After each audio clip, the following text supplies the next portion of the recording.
planting, and I subsequently shared that footage with the authorities. I'm here today pursuant to a House subpoena. Thank you so much. The Proud Boys instigate.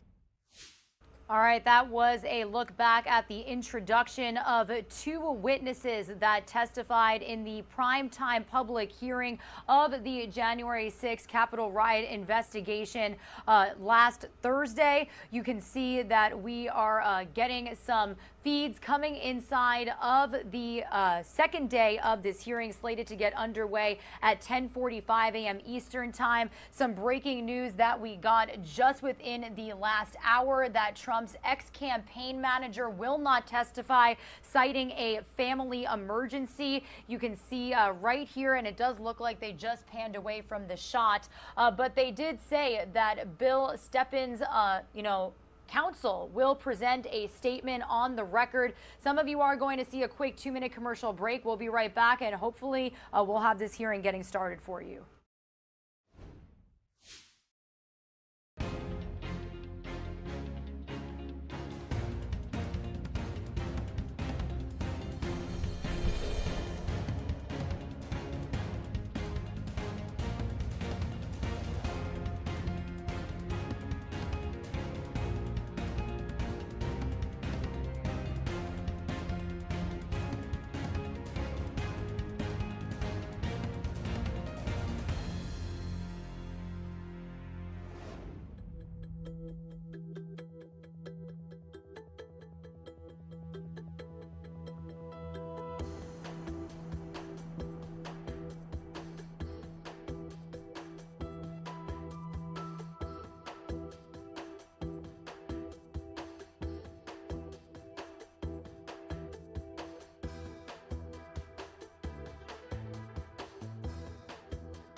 Good morning, everybody. You are streaming live now from Fox on this Monday, June 13th. My name is Regina Gonzalez, with you live from our Orlando, Florida studios. But as you can see, we are going to head out live right now. A little bit of a delayed start, but pretty soon here, in just moments, we are going to have day 2 of the January 6th Capitol Riot Investigation Committee's public hearings get underway for a second day. You could see the committee officially taking their seat.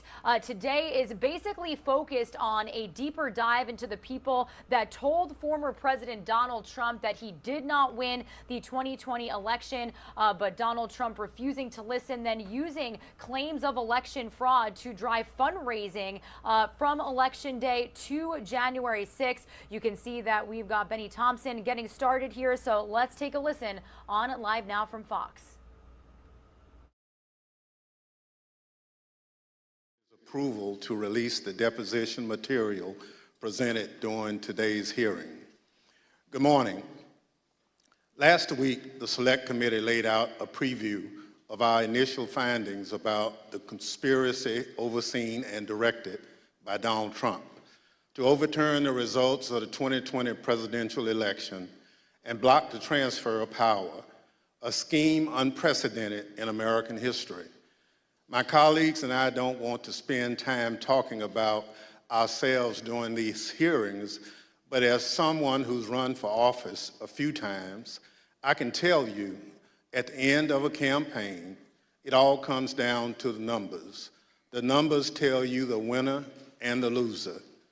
For the most part, the numbers don't lie.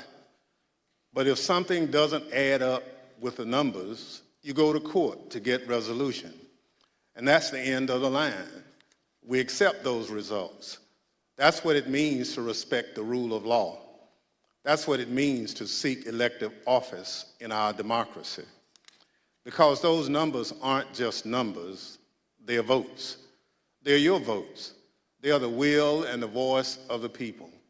And the very least we should expect from any person seeking a position of public trust is the acceptance of the will of the people, win or lose. Donald Trump didn't. He didn't have the numbers, he went to court. He still didn't have the numbers, he lost. But he betrayed the trust of the American people. He ignored the will of the voters. He lied to his supporters and the country. And he tried to remain in office after the people had voted him out, and the courts upheld the will of the people.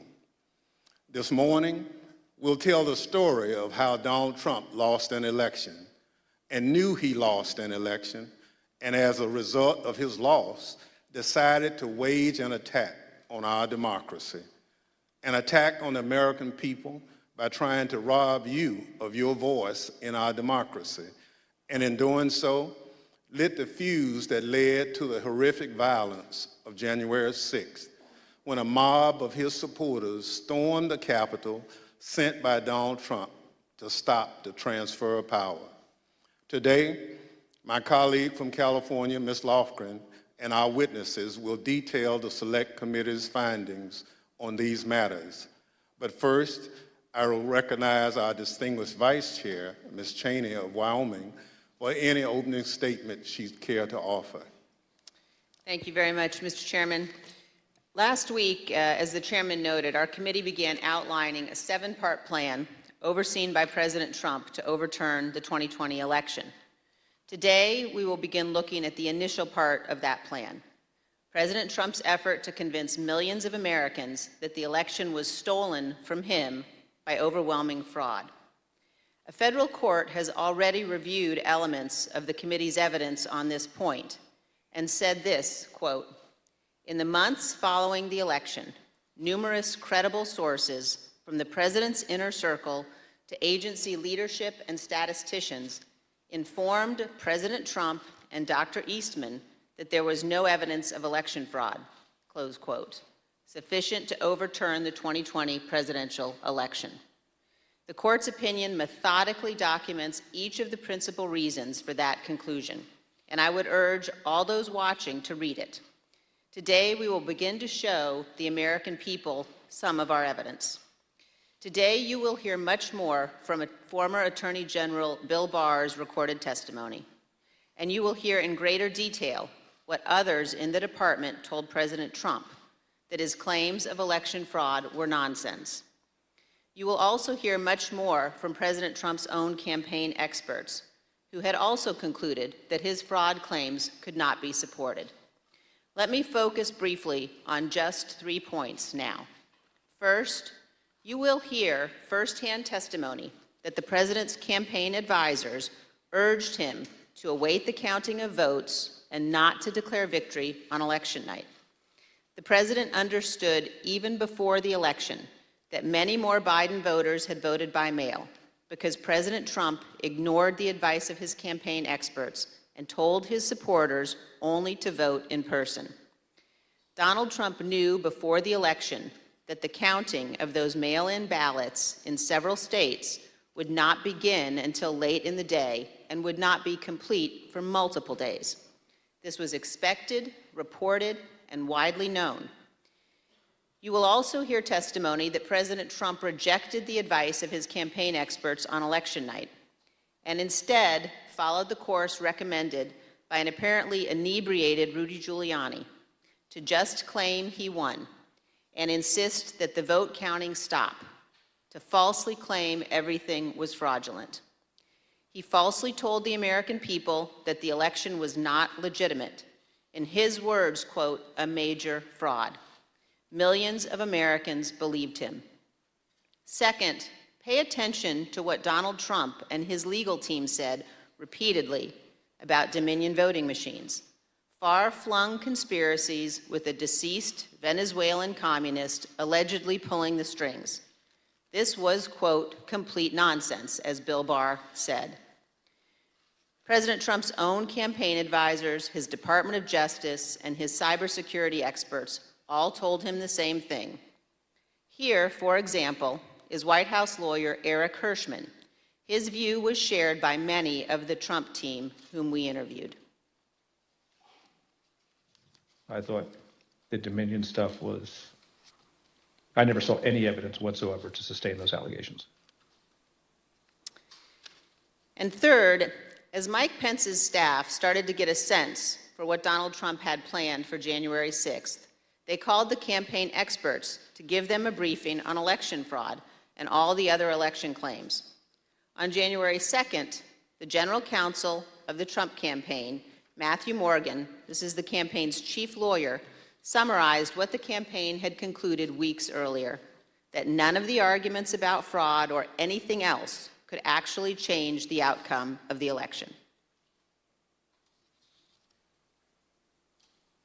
Generally discussed on that topic was whether the fraud, maladministration, abuse, or irregularities, if aggregated and read most favorably to the campaign, would that be outcome determinative?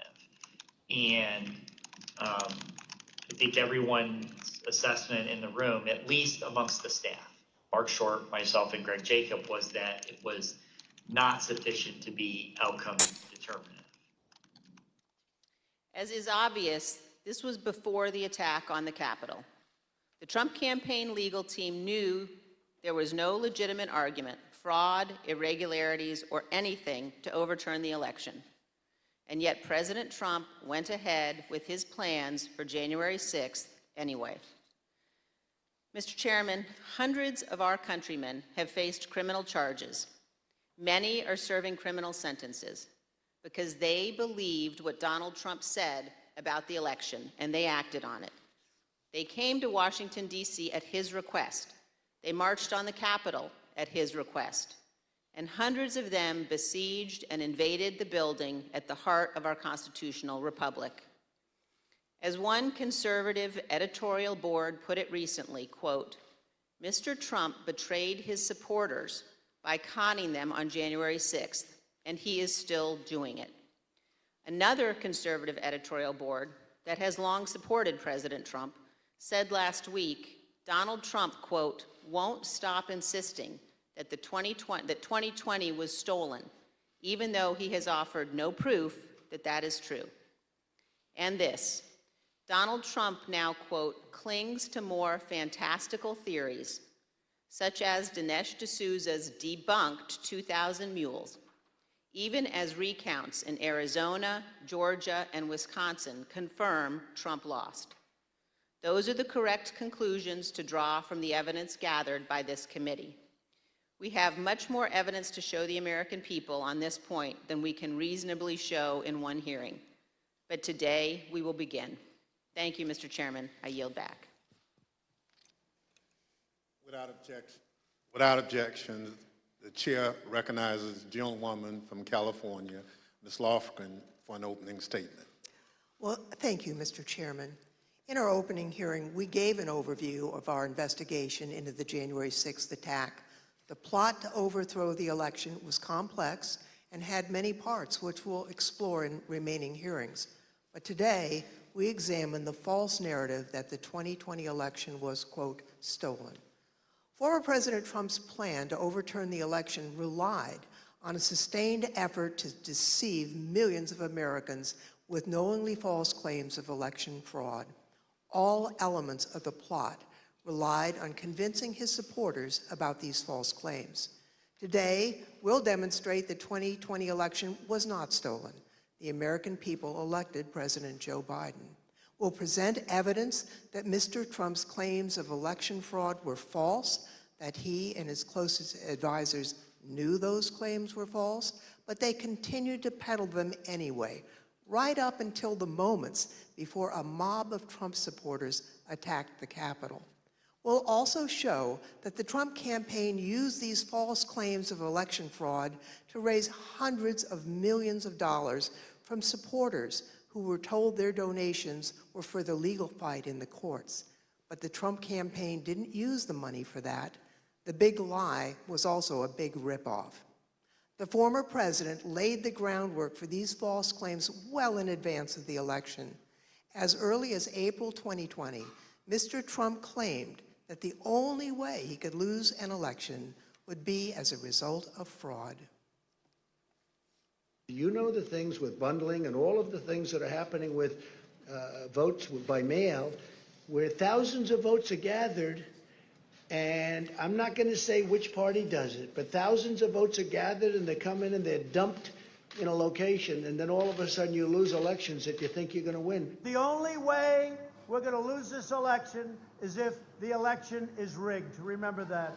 It's the only way we're going to lose this election. This is going to be a fraud like you've never seen. Did you see what's going on? Take a look at West Virginia, mailmen selling the ballots. They're being sold. They're being dumped in rivers. This is a horrible thing for our country. This is not going to end well. Mr. Trump decided even before the election that regardless of the facts and the truth, if he lost the election, he would claim it was rigged. Mr. Trump was right about one thing. It did not end well. On election night, Mr. Trump claimed even before the votes were counted that his loss was a result of fraud. Now, Thursday, we had testimony from Attorney General Barr about the Department of Justice investigation of Mr. Trump's fraud claims. Barr told Trump directly that his claims were BS. Yet, after hearing the truth and that warning from the AG, Mr. Trump continued to peddle the false claims of fraud. You'll hear detailed testimony from Attorney General Barr describing the various election fraud claims the Department of Justice investigated. He'll tell you how he told Mr. Trump repeatedly that there was no merit to those claims. Mr. Barr will tell us that Mr. Trump's election night claims of fraud were made without regard to the truth and before it was even possible to look for evidence of fraud. Attorney General Barr wasn't alone. You'll see and hear today other Department of Justice officials and senior advisors to Mr. Trump that they told him the claims he was making were not supported by evidence. The election fraud claims were false. Mr. Trump's closest advisors knew it. Mr. Trump knew it. That didn't stop him from pushing the false claims and urging his supporters to, quote, fight like hell, to, quote, take back their country. After he lost the election, various legal challenges were made. You'll hear testimony today from a renowned Republican election litigation lawyer who will explain the normal process by which candidates challenge an election. Rather than accept the results of the election and the decisions of the courts, Mr. Trump pursued a different strategy. He tried to convince the American people the election had been stolen. Many of his supporters believed him, and many still believe him today. The attack on January 6th was a direct and predictable result of Mr. Trump's decision to use false claims of election fraud to overturn the election and to cling to power. Mr. Chairman, I yield back. Thank you very much. I now welcome our first witness. We're joined today by former Fox News politics editor Chris Stilwell. Bill Stepien, President Trump's former campaign manager, was subpoenaed to be here and was in Washington this morning, prepared to testify. Kevin Marino, Mr. Stepien's attorney, is here with us today. Thank you, Mr. Marino, for coming. And he has advised us that Mr. Stepien's wife went into labor this morning. Mr. Stepien unexpectedly had to travel to be with his wife, and we wish him the best. Due to the depth and rigor of our investigation, we have several hours of Mr. Stepien's testimony from when we interviewed him in February, and we will be presenting that testimony today. I'll now swear in our witness. The witness will please stand and raise his right hand. Do you swear or affirm under penalty of perjury that the testimony you're about to give is the truth, the whole truth, and nothing but the truth? So help you God. Thank you. You may be seated. Let the record reflect the witness answered in the affirmative. I now recognize myself for questions. I want to start by showing a video that tells the story of what was going on in the Trump White House on election night in November of 2020. Do you remember where you were on the night of the election, November the 3rd? I was at the White House. Do you know where specifically over the course of that night you spent your time within the White House? There was an event that was organized in the residence, so I moved between the residence, a room sort of off the residence where some family members were. I take it the president was upstairs in the residence. He was upstairs. We were kind of on the first floor, so not upstairs. We were with, mostly with Ivanka and her brothers and a couple other people who'd be coming in and out. Can you just describe the atmosphere? What were people expecting that night when you got to the White House? I think that there was, typically for people who show up there on election night, it's going to be a self-select, more positive environment. I think people were a little bit nervous, not knowing what was going to happen with the red wave or the red mirage as the debate was being carried out. The Fox News Decision Desk is calling Arizona for Joe Biden. That is a big get for the Biden campaign. Arizona's called. Do you remember that? I do.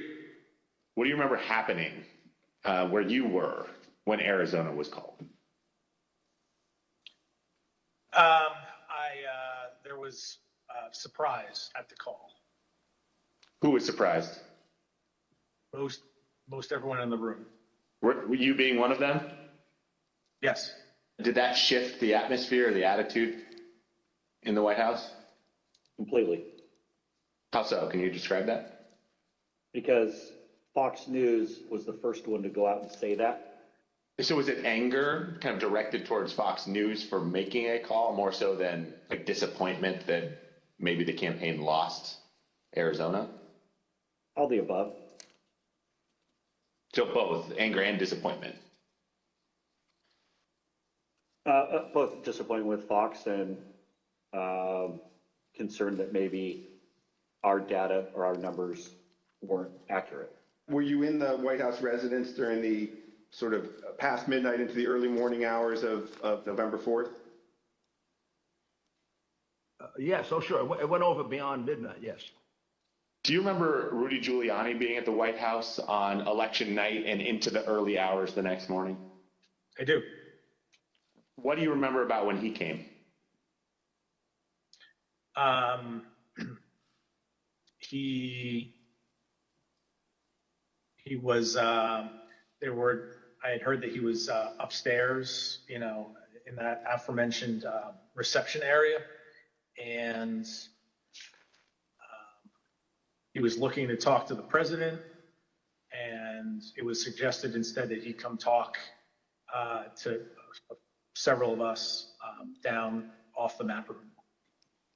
You said that you had heard that Mr. Giuliani wanted to talk to the president and then he was directed your way. Did you end up talking to Mr. Giuliani when he was directed your way? I did. What was that conversation? A lot of conversations were directed my way. A few of us, myself, Jason Miller, Justin Clark, and Mark Meadows, gathered in a room off the map room to listen to whatever Rudy presumably wanted to say to the president. Was there anyone in that conversation who, in your observation, had too much to drink? Like Mayor Giuliani. Tell me more about that. What was your observation about his potential intoxication during that discussion about what the president should say when he's addressed the nation on election night? And the mayor was definitely intoxicated, but I do not know his level of intoxication when he spoke with the president, for example. Were you part of any discussions with the people I mentioned, Mr. Stepien, Mr. Meadows, or anyone else, about whether the president should make any sort of speech on election night? I mean, I spoke to the president. They may have been present, but spoke to the president several times that night. There were suggestions by, I believe it was Mayor Giuliani, to go and declare victory and say that we won it outright. It was far too early to be making any calls like that. Ballots were still being counted. Ballots were still going to be counted for days. And it was far too early to be making any proclamation like that. I remember saying that, to the best of my memory, and I was saying that we should not go and declare victory until we had a better sense of the numbers. Okay, can you be more specific about that conversation, in particular what Mayor Giuliani said, your response, and then anybody else in the room's response? I think effectively Mayor Giuliani was saying, we won it, they're stealing it from us, where'd all the votes come from? We need to go say that we won. And essentially that anyone who didn't agree with that position was being weak. What was your view at the time as to what he should or shouldn't say?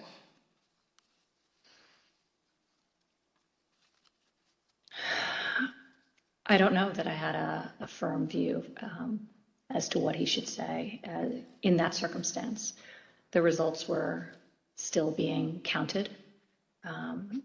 It was becoming clear that the race would not be called on election night. My belief, my recommendation was to say that votes were still being counted.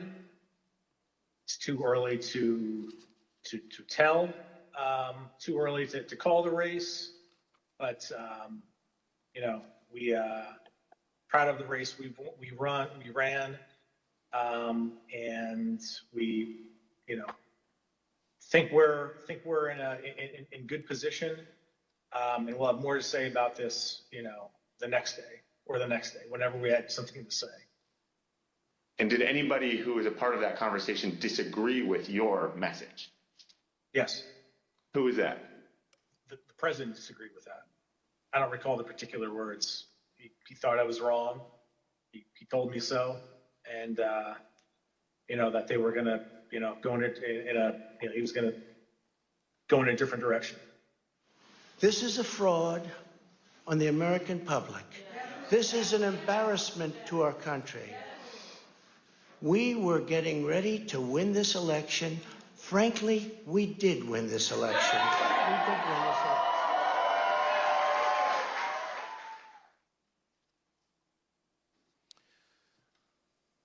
Mr. Steiwalt, did President Trump have any basis to declare victory on November 4th, 2020? Thank you. Mr. Stepien also testified that President Trump had no basis for declaring victory at that point in time.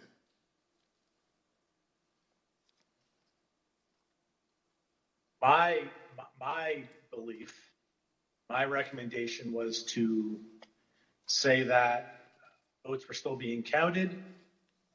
It's too early to tell, too early to call the race, but we proud of the race we ran, and we think we're in good position, and we'll have more to say about this the next day or the next day, whenever we had something to say. Thank you. Mr. Steiwalt, after the votes were counted, who won the presidential election of 2020? Joseph Robinette Biden, Jr. of the great state of Delaware. Thank you. That's the bottom line. We've had an election. Mr. Trump lost, but he refused to accept the results of the democratic process. Pursuant to Section 5C8 of House Resolution 503, I now recognize the gentlewoman from California, Ms. Lofgren, for questions. Well, thank you, Mr. Chairman. Mr. Schauwald, I'd like you to explain a term that was thrown around a lot during the election, and that's the so-called red mirage. What does that mean? So in the 40 or 50 years, let's say, that Americans have increasingly chosen to vote by mail or early or absentee, Democrats prefer that method of voting more than Republicans do. So basically, in every election, Republicans win Election Day and Democrats win the early vote. And then you wait and start counting, and it depends on which ones you count first, but usually it's Election Day votes that get counted first. And you see the Republicans shoot ahead, and then the process of bailing and binding and unbinding all those mail-in votes. And some states like Pennsylvania refuse to count the votes first, so you have to wait for all of that to come in. So in every election, certainly a national election, you expect to see the Republican with a lead, but it's not really a lead. When you put together a jigsaw puzzle, it doesn't matter which piece you put in first, it ends up with the same image. So for us, who cares? But that's because no candidate had ever tried to avail themselves of this quirk in the election counting system. We had gone to pains, and I'm proud of the pains we went to make sure that we were informing viewers that this was going to happen, because the Trump campaign and the president had made it clear that they were going to try to exploit this anomaly. And we knew it was going to be bigger because the percentage of early votes was higher, right? We went from about 45% of the votes being early and absentee to, because of the pandemic, that increased by about 50%. So we knew it would be longer, we knew it would be more. So we wanted to keep telling viewers, hey, look, the number that you see here is sort of irrelevant because it's only a small percentage of these votes. So this red mirage, that's really what you expected to happen on election night. Happens every time. Thank you, Mr. Steyerwalt. Now, I'd like to play a clip of Attorney General Bill Barr, who also explains what was expected to happen on election night. Right out of the box on election night, the president claimed that there was major fraud underway. I mean, this happened, as far as I could tell, before there was actually any potential of looking at evidence. And it seemed to be based on the dynamic that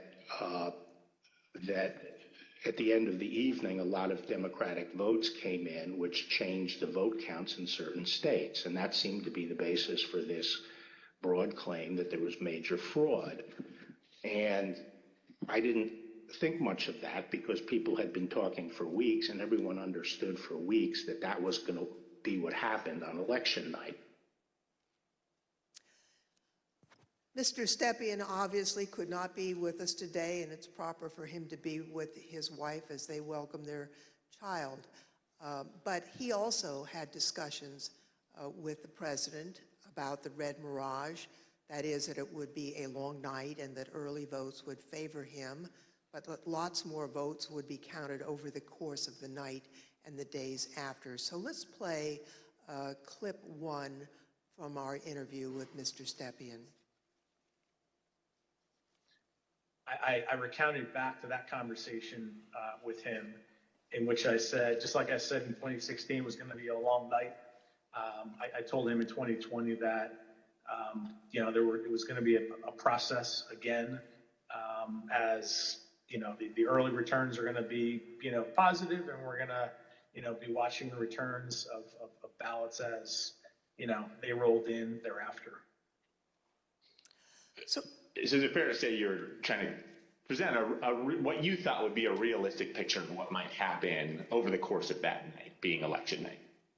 That night and the days that followed. Yeah, I always told the president the truth, and I think he expected that from me, and I told him it was going to be a process. It was going to be, we're going to have to wait and see how this turned out. So I just like I did in 2016, I did the same thing in 2020. So let's watch a short clip of President Trump speaking after he received that information from his campaign advisors. We want all voting to stop. We don't want them to find any ballots at 4 o'clock in the morning and add them to the list.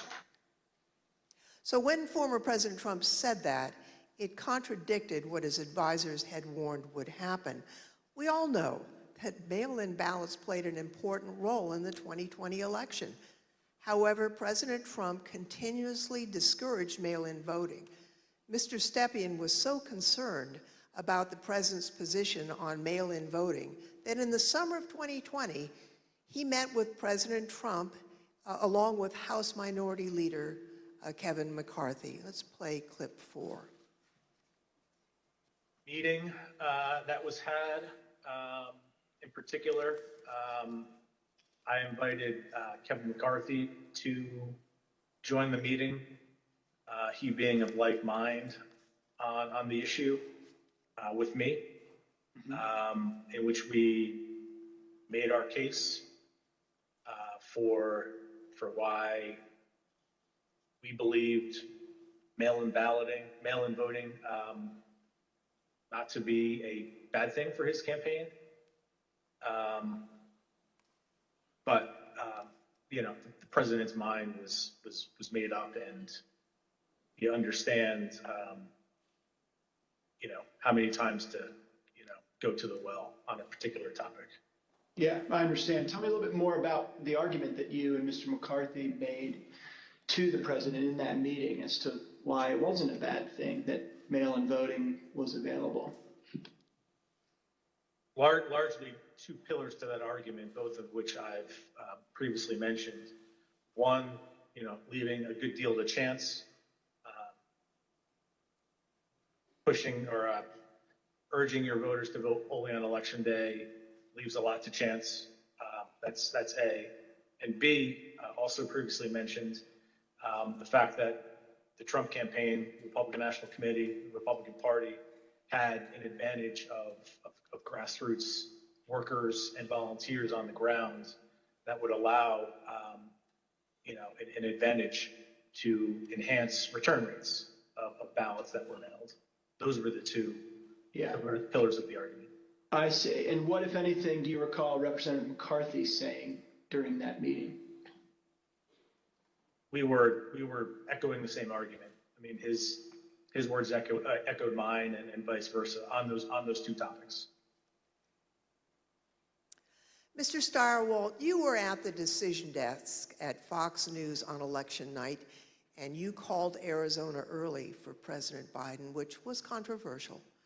How did you make that call, and where did you think the race stood in the early hours of the next day? Well, it was really controversial to our competitors who we beat so badly by making the correct call first. Our decision desk was the best in the business, and I was very proud to be a part of it. Because we had partnered with the Associated Press and the National Opinion Research Center at the University of Chicago, thanks to my colleague and friend Arnon Mishkin, had built a wonderful device for forecasting the outcomes of elections. So we had a different set of data than our competitors did. We had more research, and we had a better system, and we had a great team. So what you're waiting to see is, do the actual votes match up with the expectations in the poll? The real votes are testing the quality of your poll in targeted precincts and in targeted places. And let me tell you, our poll in Arizona was beautiful, and it was doing just what we wanted it to do, and it was cooking up just right. And at some point, and I forget exactly who, but at some point it became clear that Arizona was getting ready to make a call. So we, you know, my boss, Bill Salmon, said we're not making any call until everybody says yes, because that was always our policy, unanimity. And you have to understand, in this room, you have, you know, the best people from academia, Democrats, Republicans, a broad cross-section of people who had worked together for a decade, who are really serious about this stuff. So we knew it would be a consequential call because it was one of 5 states that really mattered, right? Wisconsin, Michigan, Pennsylvania, Georgia, Arizona were the ones that we were watching. We knew it would be significant to call any one of those 5, but we already knew Trump's chances were very small and getting smaller based on what we had seen. So we were able to make the call early. We were able to beat the competition. We looked around the room, everybody says yay, and on we go. And by the time we found out how much everybody was freaking out and losing their minds over this call, we were already trying to call the next state. We had already moved on. We were into Georgia, we were to North Carolina, we were looking at these other states. So we thought we were pleased, but not surprised. I see. You know, after the election, as of November 7th, in your judgment, what were the chances of President Trump winning the election? After that point? Yes. None.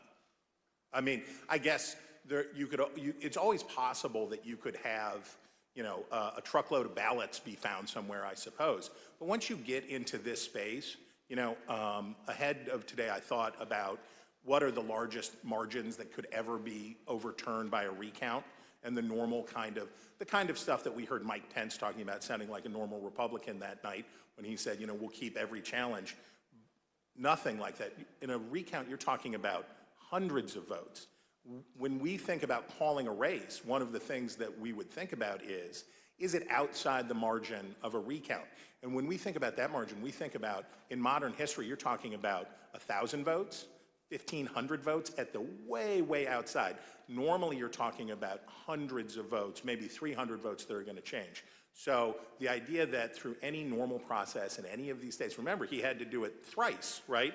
He needed 3 of these states to change. And in order to do that, I mean, you're at an infant. You're better off to play the Powerball than to have that come in. On November 7th, the other major news outlets called the race for President Biden. Now, Mr. Stepien told the committee that he thought the odds were, and this is a quote, very, very, very bleak, and held a meeting with the president that same day. Let's show clip 8. Video clip 8. I mean, with each day that wore on, I mean, the trajectory of the race on election night, Trump ahead in many states, and as that week wore on, as the 3rd became the 4th, became the 5th, and so on and so forth, and the vote by mail ballots were tabulated, Trump's lead, grew more narrow, and in some places, Biden surpassed, Trump in the vote totals. So as the week wore on, as we paid attention to those numbers multiple times a day, internally, I was feeling less confident for sure. What was your view on the state of the election at that point? Very, very, very bleak. We told him, the group that went over there outlined, my belief in chances for success at this point, and then we pegged it at 5, maybe 10% based on recounts that either were automatically initiated or could be initiated based on realistic legal challenges, not all the legal challenges that eventually were pursued. But it was,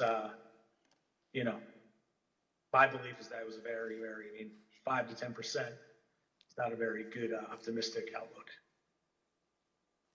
Now, as President Trump and others continued to claim that the election was stolen, there were lawyers who were a part of the campaign lawyers, who were responsible for investigating the fraud claims.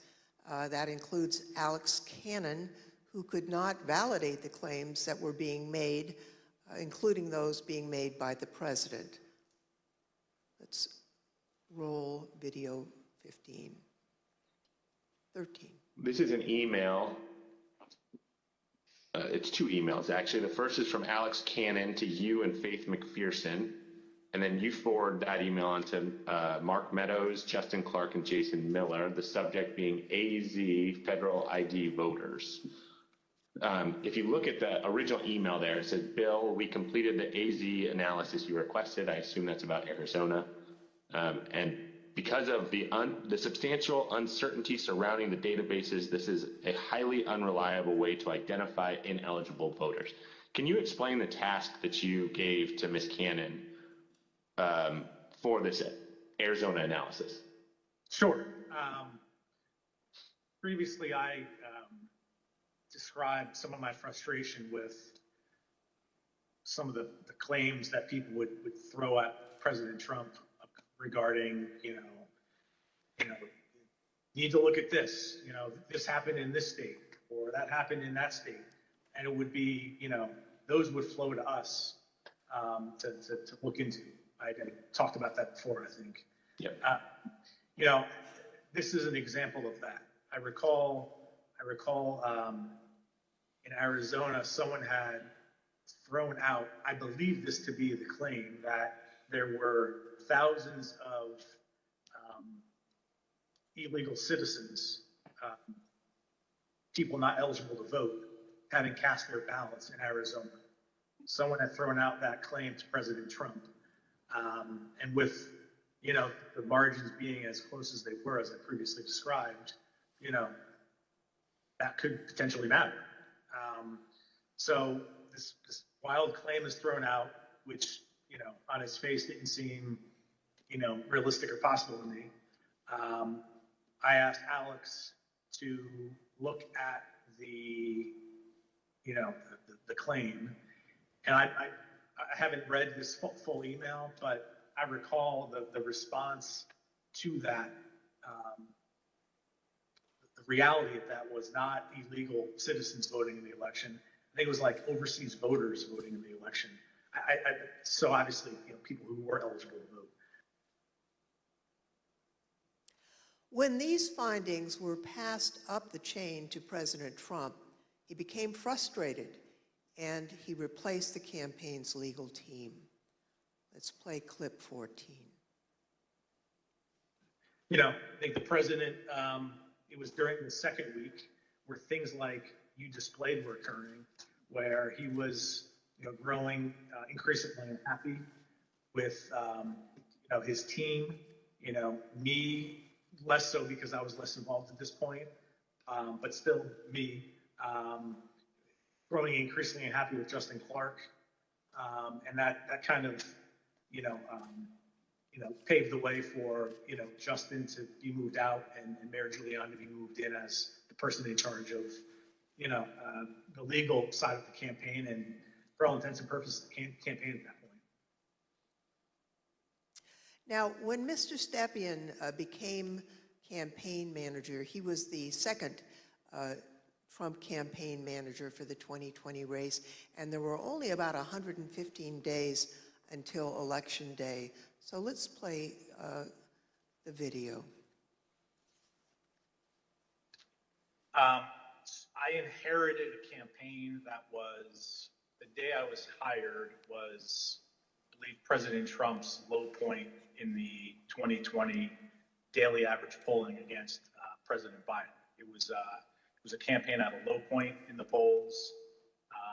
It was structurally and fiscally deficient.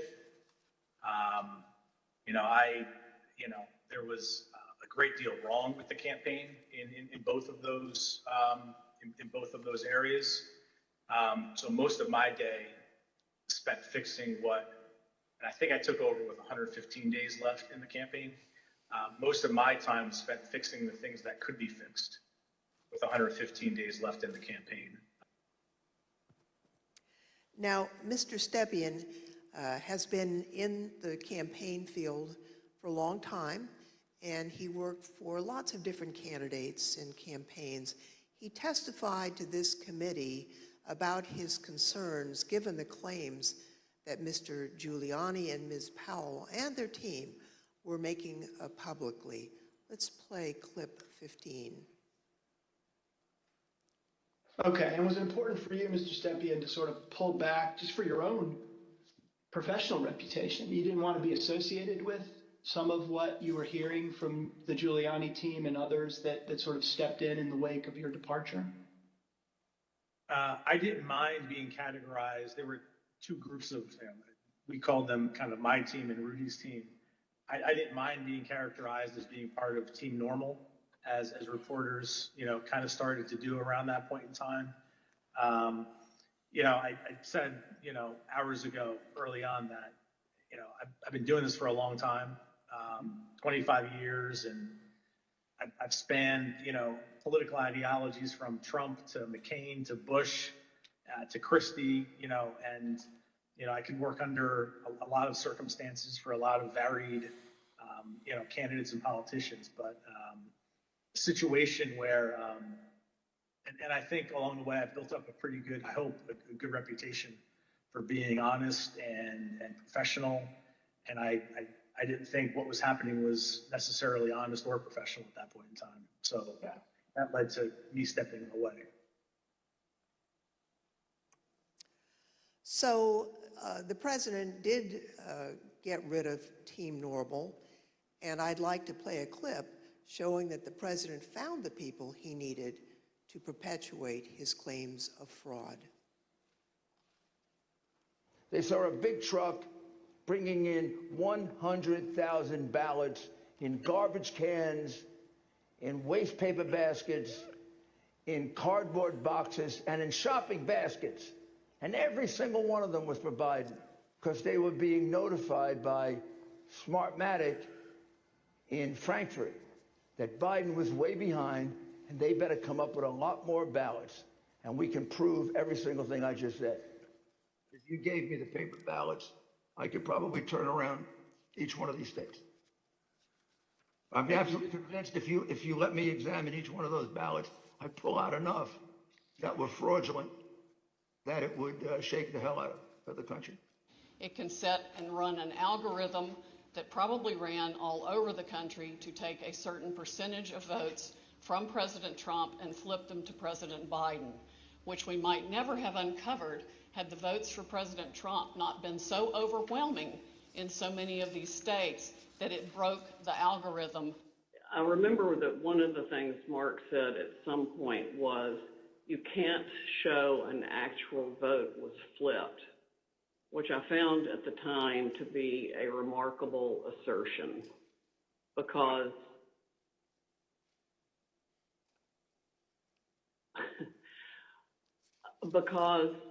you don't have to have the gun to see the body lying on the floor bleeding out with 5 bullet holes in it was killed by a gun. What they were proposing, I thought was nuts.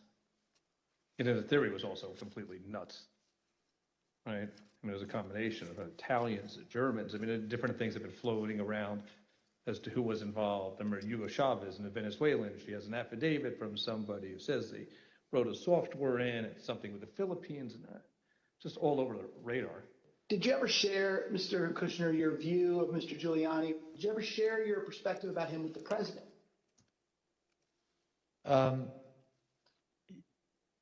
I guess,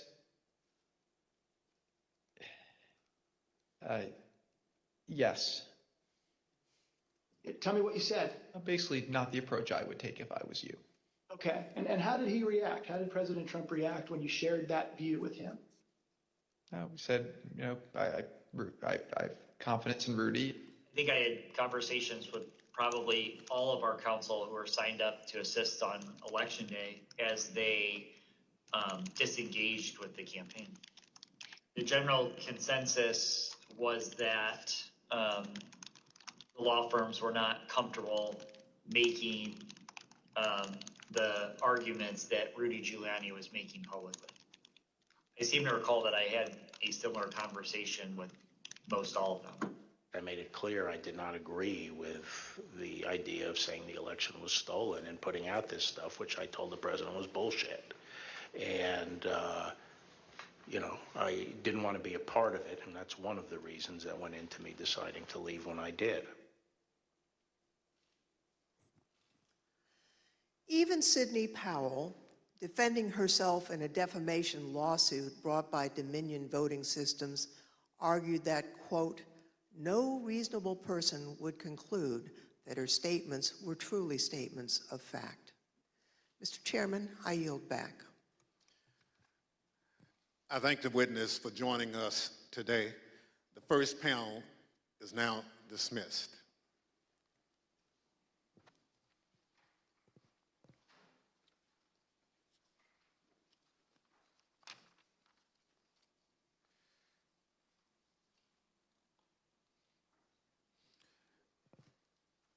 Without objection, the chair recognizes the gentlewoman from California, Ms. Lofgren. Thank you, Mr. Chairman. Last week, we presented the testimony of former Attorney General Bill Barr, who testified before this committee. Today, we present additional evidence, including his testimony that former President Trump immediately after the election, and that Barr concluded the claims were untrue. Now, due to the length of Attorney General Barr's testimony, we're only going to include relevant portions at the hearing today. So let's play the video. The department, in fact, when we received specific and credible allegations of fraud, made an effort to look into these to satisfy ourselves that they were without merit. And I was in the posture of trying to figure out, there was an avalanche of all these allegations of fraud that built up over a number of days, and it was like playing whack-a-mole because something would come out one day and then the next day it would be another issue. Also, I was influenced by the fact that all the early claims that I understood were completely bogus and silly and usually based on complete misinformation. And so I didn't consider the quality of claims right out of the box to give me any, feeling that there was really substance here. For the first time since the election, the Attorney General spoke personally with the President on November 23rd, and this was at the White House. Let's play the video, please. So on November 23rd, I hadn't spoken to the President since the election, and in fact, as I said, since the middle of October, roughly. And it was a little getting awkward because obviously he had lost the election and I hadn't said anything to him. And so Cipollone said, I think it's time you come over here. And so I came over to meet with the President in the Oval Office, and Meadows and Cipollone were there. And the President, and this is leading up to this conversation with Kushner, the President said there had been major fraud and that as soon as the facts were out, the results of the election would be reversed. And he went on this for quite a while, as he's prone to do. And then he got to something that I was expecting, which is to say that apparently the Department of Justice doesn't think that it has a role of looking into these fraud claims.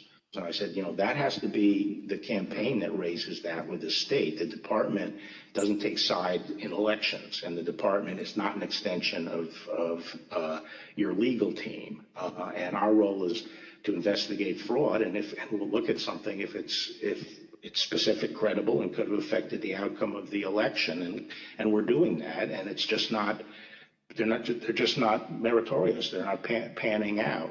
And as I walked out of the Oval Office, Jared was there with Dan Scavino, who ran the President's social media, and who I thought was a reasonable guy and believe is a reasonable guy. And I said, how long is he going to carry on with this stolen election stuff? Where's this going to go?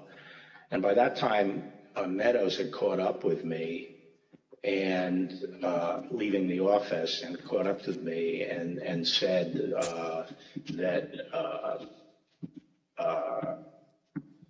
he said, look, I think that he's becoming more realistic and knows that there's a limit to how far he can take this. And then Jared said, yeah, we're working on this. We're working on it. Even after his Attorney General told him his claims of election fraud were false, President Trump continued to promote these claims? I felt that things continued to deteriorate between the 23rd and the weekend of the 29th. And then on November 29th, he appeared on Maria Bartiromo's show, Sunday Futures, I believe it was, and he said that the department was missing in action. Well, no, we had glitches where they moved thousands of votes from my account to Biden's account, and these are glitches. So they're not glitches, they're theft, they're fraud, absolute fraud. This election was over, and then they did dumps. They call them dumps, big, massive dumps in Michigan and Pennsylvania and all over. How the FBI and Department of Justice, I don't know, maybe they're involved, but how people are allowed to get away from this stuff with this stuff is unbelievable. Now, spurred by what he saw, Barr told the Associated Press on December 1st that there was no evidence of election fraud. And immediately after Attorney General Barr's statement went public, Mr. Trump berated and he nearly fired Barr. But Barr persisted in telling the president that there was no evidence to support the fraud claims. This got under my skin, but I also felt it was time for me to say something. So I set up a lunch with the AP reporter, Mike Balsamo, and I told him at lunch, I made this statement that to date we have not seen fraud on a scale that could have affected a different outcome in the election. I had a later meeting scheduled at the White House at 3 o'clock with Meadows. This was previously scheduled, so I knew this was going to come up, and I went over there and I told my secretary that I thought I would probably be fired and told not to go home. I mean, not to go back to my office. So I said, you might have to pack up for me. And so when I got over there, I met with the chief of staff. He said the president was angry. He didn't really get into the issue of the fraud. And then I went up to Pat Cipolloni's office and we were talking with each other. And word came down that he wanted us both to go to the Oval. And the president was as mad as I've ever seen him, and he was trying to control himself. And the president said, well, this is killing me. You didn't have to say this. You must have said this because you hate Trump. You hate Trump. And then he raised the big vote dump, as he called it, in Detroit. And that, he said people saw boxes coming into the counting station at all hours of the morning and so forth. And I explained to him that at that point I knew the exact number of precincts in Detroit. I think it was 630 something. I said, Mr. President, there are 630 precincts in Detroit, and unlike elsewhere in the state, they centralized the counting process, so they're not counted in each precinct. They're moved to counting stations, and so the normal process would involve boxes coming in at all different hours. So there's nothing. And I said, did anyone point out to you, did all the people complaining about it point out to you, you actually did better in Detroit than you did last time? I mean, there's no indication of fraud in Detroit. And I told him that the stuff that his people were shoveling out to the public was bullshit. I mean, that the claims of fraud were bullshit. And, he was indignant about that. And I reiterated that they wasted a whole month on these claims on the Dominion voting machines, and they were idiotic claims. And I specifically raised the Dominion voting machines, which I found to be among the most disturbing allegations. Disturbing in the sense that I saw absolutely zero basis for the allegations, but they were made in such a sensational way that they obviously were influencing a lot of people, members of the public, that there was this systemic corruption in the system and that their votes didn't count and that these machines controlled by somebody else were actually determining it, which was complete nonsense. And it was being laid out there. And I told them that it was crazy stuff and they were wasting their time on that. And it was doing a grave disservice to the country. Okay, so the very next day, the president released a video rehashing some of the very same claims that his chief law enforcement officer had told him were, quote, nonsense. Here's an example. This is Michigan. At 6:31 in the morning, a vote dump of 149,772 votes came in unexpectedly. We were winning by a lot. That batch was received in horror. We have a company that's very suspect. Its name is Dominion. With the turn of a dial or the change of a chip, you can press a button for Trump and the vote goes to Biden. What kind of a system is this? Barr again told the president that there was nothing to these claims on December 14th. When I walked in, sat down, he went off on a monologue saying that there was now definitive evidence involving fraud through the Dominion machines, and a report had been prepared by a very reputable cybersecurity firm, which he identified as Allied Security Operations Group, and he held up the report, and he asked that a copy of it be made for me. And while a copy was being made, he said, you know, this is absolute proof that the Dominion machines were rigged. The report means that I'm going to have a second term. And then he gave me a copy of the report. And as he talked more and more about it, I sat there flipping through the report and looking through it. And to be frank, it looked very amateurish to me. Didn't have the credentials of the people involved, but I didn't see any real qualifications. And the statements were made very conclusory, like, you know, these machines were designed to, you know, engage in fraud or something to that effect, but I didn't see any supporting information for it. And I was somewhat demoralized because I thought, boy, if he really believes this stuff, he has, you know, lost contact with he's become detached from reality if he really believes this stuff. On the other hand, you know, when I went into this and would, you know, tell him how crazy some of these allegations were, there was never an indication of interest in what the actual facts were. In my opinion then, and my opinion now, is that the election was not stolen by fraud. And I haven't seen anything since the election that changes my mind on that, including the 2000 Mules movie. Well, maybe you can assess that 2000 Mules, and people are talking about that. Well, I mean, just in a nutshell, you know, I just think the GBI was unimpressed with it, and I was similarly unimpressed with it because I think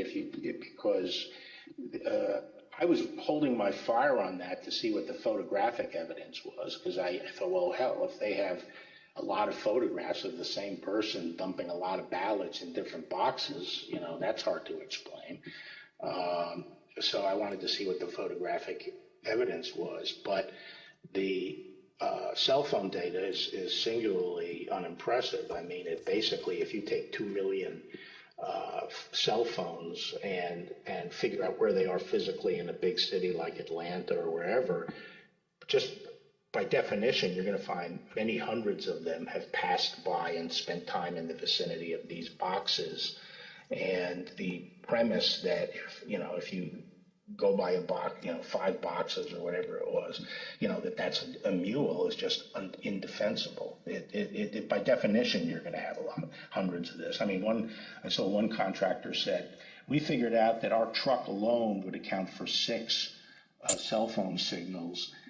This was some kind of contractor, and our route would take us by these things on a regular basis. So but then when the movie came out, I think the photographic evidence in it was completely I mean, there was a little bit of it, but it was lacking. It didn't establish widespread illegal harvesting. The other thing is people don't understand is that it's not clear that even if you can show harvesting, that changes the results of the election. The courts are not going to throw out votes and then figure out what votes were harvested and throw them out. It's still the burden on the challenging party to show that illegal votes were cast. Votes were the result of undue influence or bribes, or there was really, the person was non compos mentis. But absent that evidence, I just didn't see courts throwing out votes anyway. I felt that before the election, it was possible to talk sense to the president. And while you sometimes had to engage in, a big wrestling match with him, that it was possible to keep things on track. But I felt that after the election, he didn't seem to be listening, and I didn't think it was. That I was inclined not to stay around if he wasn't listening to advice from me or his other cabinet secretaries. So on December 14th, Barr quit. Now, the Attorney General wasn't the only person who told the president that his claims were false. Other officials and close advisors told him the same thing.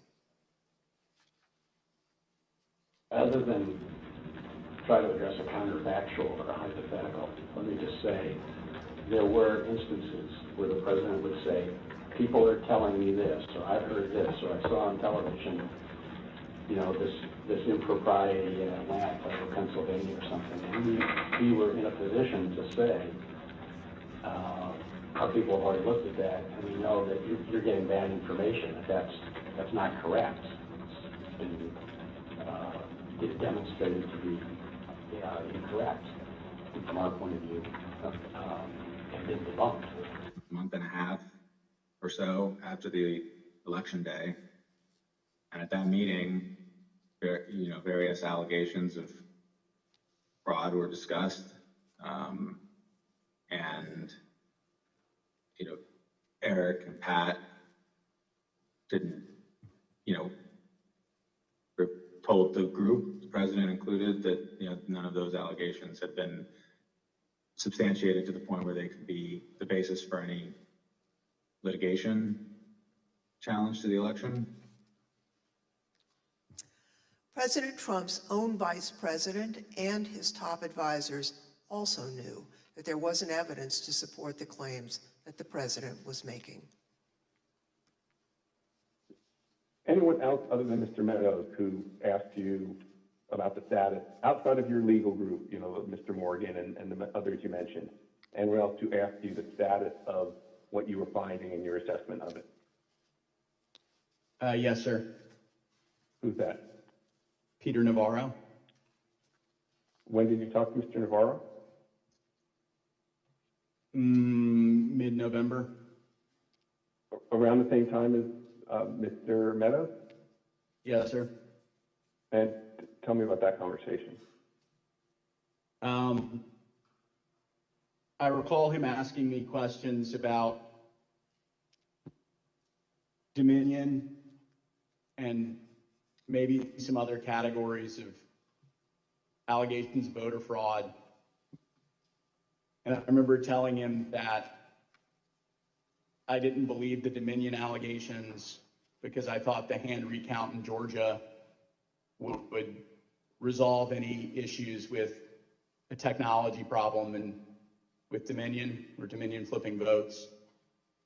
And I mentioned at that time that the CISA, Chris Krebs, had recently released a report saying that the election was secure. And I believe Mr. Navarro accused me of being an agent of the deep state working with Chris Krebs against the president. And I never took another phone call from Mr. Navarro.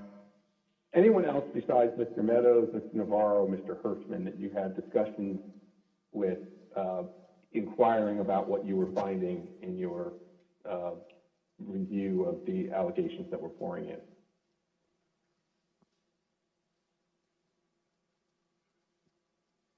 I believe I had about a 15-second conversation with the vice president about it as well. When was that?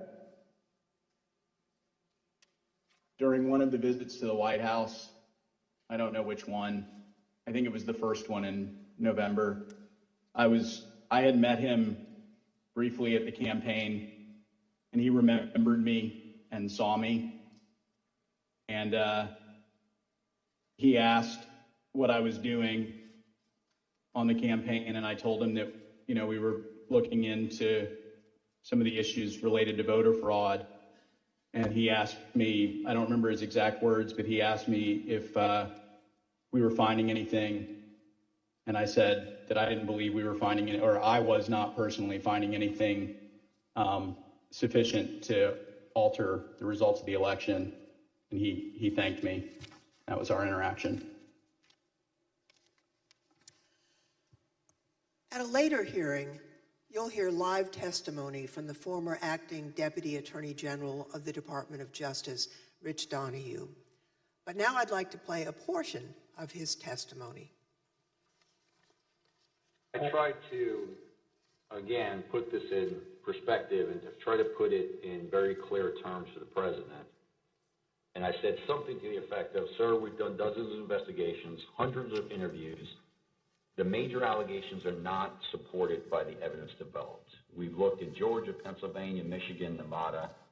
We're doing our job. Much of the info you're getting is false. And then I went into, for instance, this thing from Michigan, this report about 68% error rate. Reality is it was only 0.0063% error rate, less than 1 in 15,000. So the president accepted that. He said, okay, fine, but what about the others? And again, this gets back to the point that there were so many of these allegations that when you gave him a very direct answer on one of them, he wouldn't fight us on it, but he would move to another allegation. So then I talked about a little bit about the Pennsylvania truck driver. This is another allegation that had come up. And this claim was by a truck driver who believed, perhaps honestly, that he had transported an entire tractor-trailer truck full of ballots from New York to Pennsylvania. And this was, again, out there in the public and discussed. And I essentially said, look, we looked at that allegation. We looked at both ends, both the people who load the truck and the people who unload the truck. And that allegation was not supported by the evidence. Again, he said, okay. And then he said, no, I didn't mention that one. What about the others? And I said, okay, well, with regard to Georgia, we looked at the tape, we interviewed the witnesses. There is no suitcase. The president kept fixating on this suitcase that supposedly had fraudulent ballots and that the suitcase was rolled out from under the table. And I said, no, sir, there is no suitcase. You can watch that video over and over. There is no suitcase. There is a wheeled bin where they carry the ballots, and that's just how they move ballots around that facility. There's nothing suspicious about that at all. I told them that there was no multiple scanning of the ballots. One part of that allegation was that they were taking one ballot and scanning it through 3 or 4 or 5 times to rack up votes, presumably for Vice President Biden. I told him that the video did not support that. Then he went off on double voting. At the top of the next page, he said, dead people are voting. Indians are getting paid to vote. He meant people on Native American reservations. He said there's lots of fraud going on here. Told him flat out that much of the information he's getting is false and or just not supported by the evidence. We look at the allegations, but they don't pan out. Mr. Barr and his advisors were not the only ones who determined that the president's allegations regarding Dominion voting machines were false. So, Mr. Chairman, I ask unanimous consent to include in the record of this hearing reports issued by the Department of Homeland Security's Cybersecurity and Infrastructure Security Agency, otherwise known as CISA, that addressed and rejected the claims of manipulation of voting machines in the 2020 election. Without objection, so ordered. Thank you, Mr. Chairman. I also ask unanimous consent to include in the record a report prepared by the Michigan Senate Oversight Committee that disproved claims of election fraud in Michigan, as well as a statement by 59 of the country's leading election security scientists, noting the absence of any credible evidence that the 2020 election had been altered through technical compromise, and 5 other reports from organizations and individuals confirming there was no widespread fraud in the 2020 election or describing the spread of the former president's lies. Without objection, so ordered. Thank you, Mr. Chairman, and I yield back.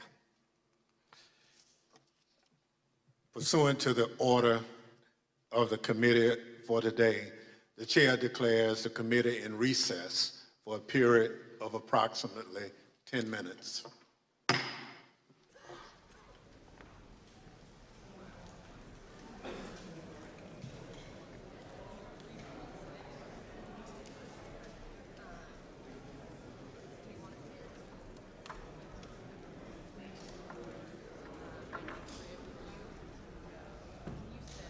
All right, everybody, you are streaming live now from Fox as the Capitol Riot Committee is holding their second day of public hearings. We've been streaming it for you for the last hour and 45 minutes here on the show.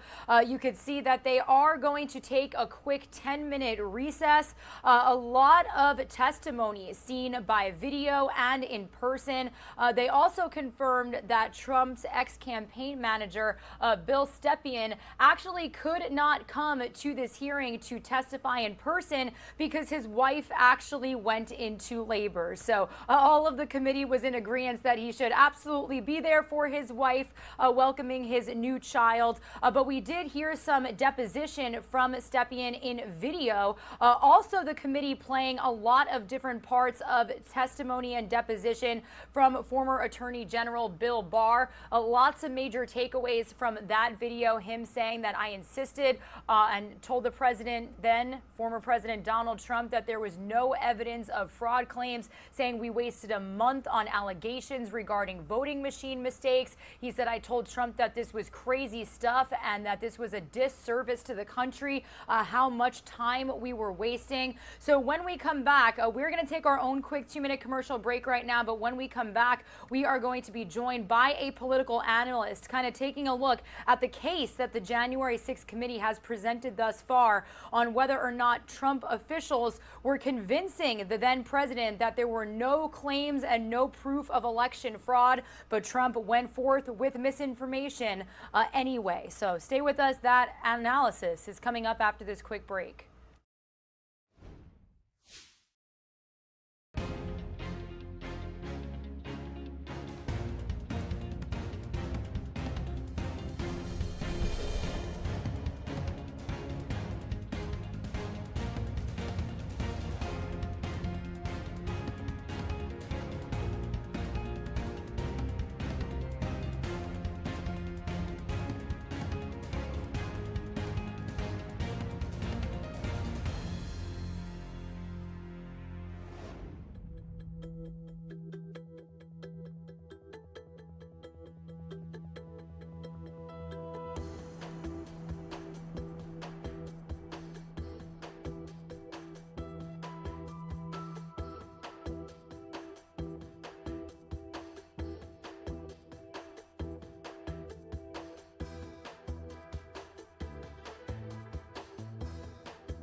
Good afternoon, everybody. You are streaming live now from Fox on this Monday, June 13th. For about the last hour and 45 minutes, we have been listening in to the second day, I should say, of the January 6th Investigative Committee's second public hearing as they are presenting more testimony, depositions, and continuing to speak about how they believe former President Donald Trump did incite events, and then that day on January 6th, where his supporters stormed the Capitol. It was a deadly day in American history. Now, last week, in that primetime first public hearing of their findings in this investigation, we heard emotional testimony from two witnesses, a Capitol police officer and then a documentarist who was there filming the Proud Boys that day. And then today's hearing is really all about former President Donald Trump's election fraud claims. Now, their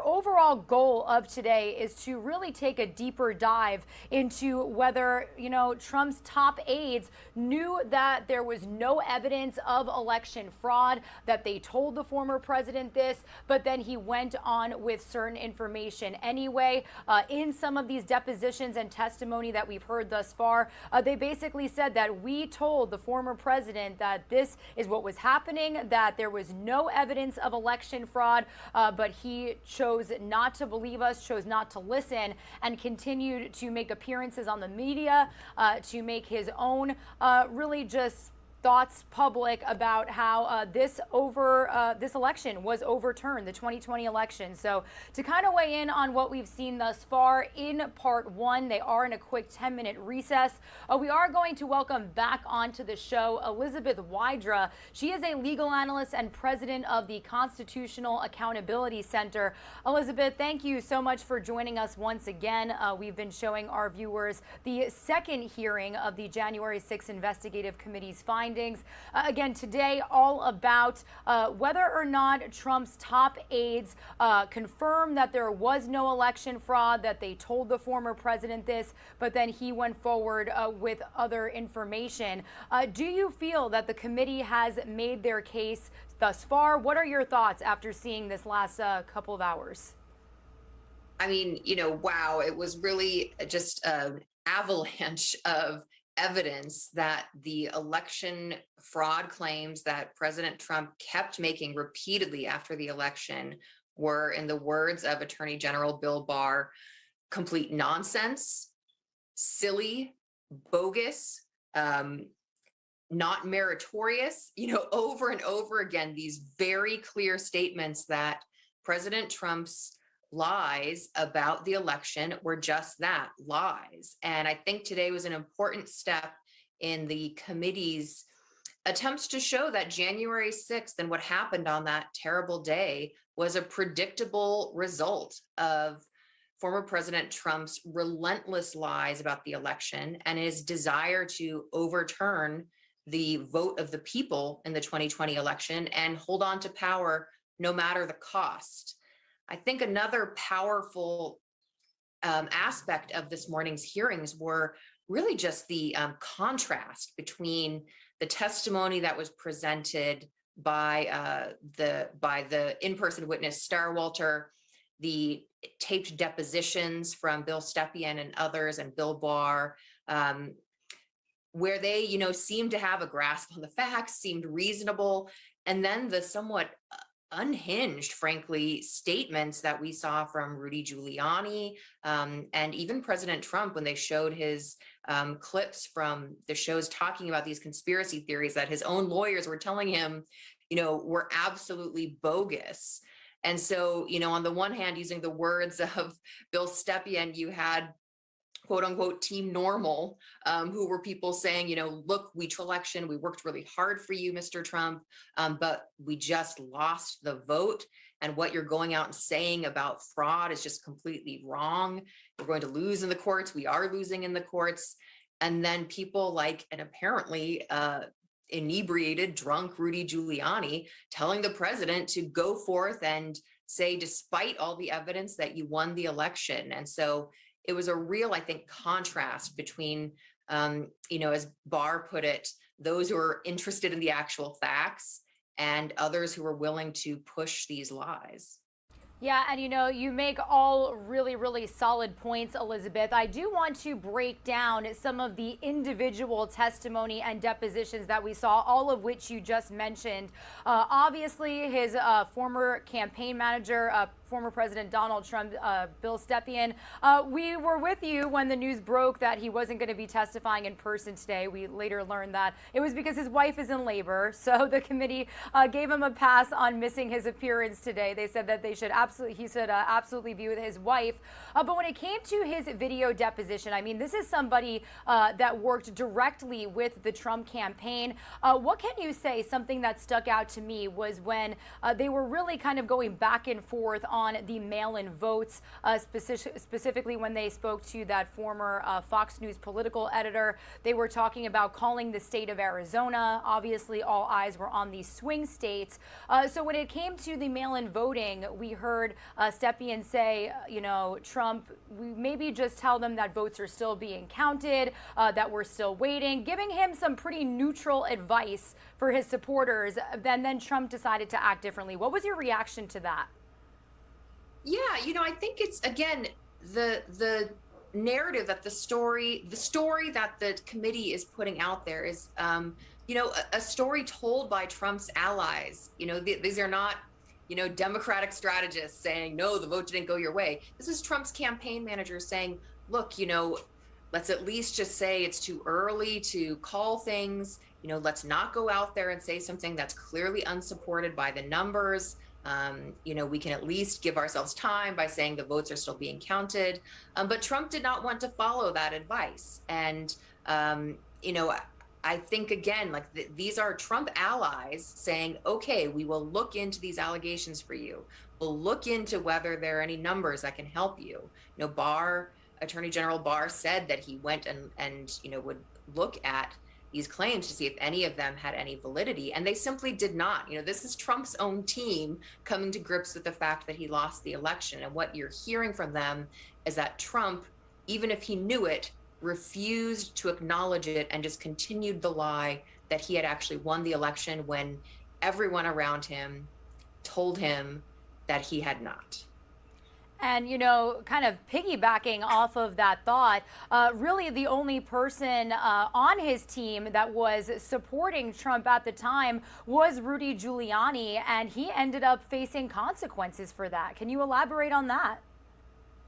Yeah, so Rudy Giuliani has lost his ability to practice law in the state of New York. There are also charges in the DC Barr, where he's also licensed to practice law, based on these completely frivolous lies that he has put forth before courts of law.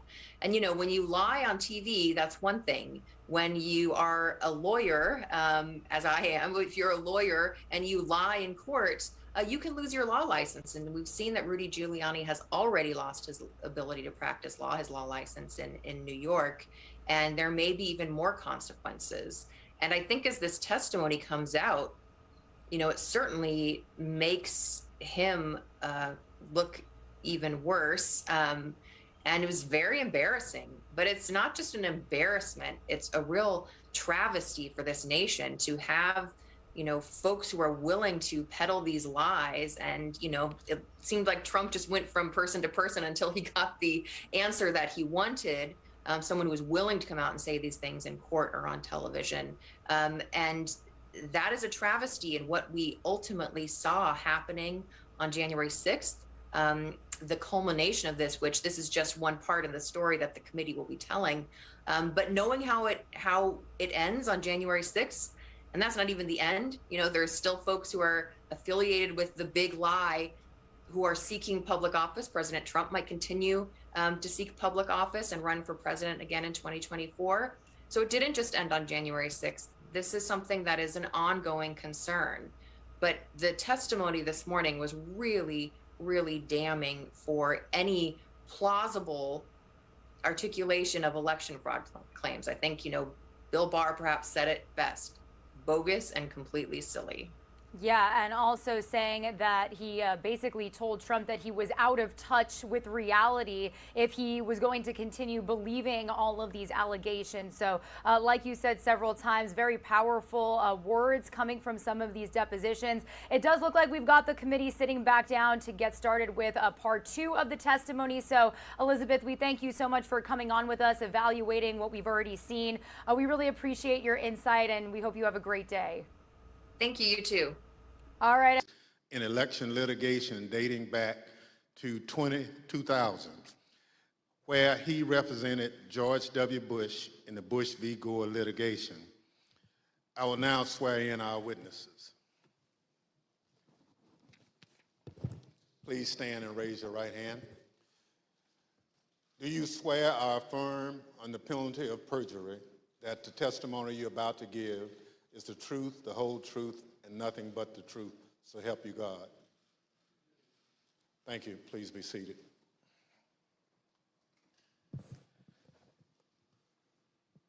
Let the record reflect the witnesses answered in the affirmative. Pursuant to Section 5C8 of House Resolution 503, I now recognize the gentlewoman from California, Ms. Lofgren, for questions. Thank you, Mr. Chairman. Before the break, I think you all heard Mr. Barr and Mr. Donahue talk about the false claims that Mr. Trump and his supporters made about suitcases of fake ballots in Georgia. We have a witness here today who thoroughly investigated that issue. Mr. Pack, I want to thank you for appearing before us today. You were appointed by President Trump to serve as the U.S. Attorney for the Northern District of Georgia, and you served from 2017 until January of 2021. You were the lead federal prosecutor there and worked for the Department of Justice under then Attorney General Bill Barr. Now, were you ever asked by Attorney General Barr to investigate claims of voter fraud in the 2020 election?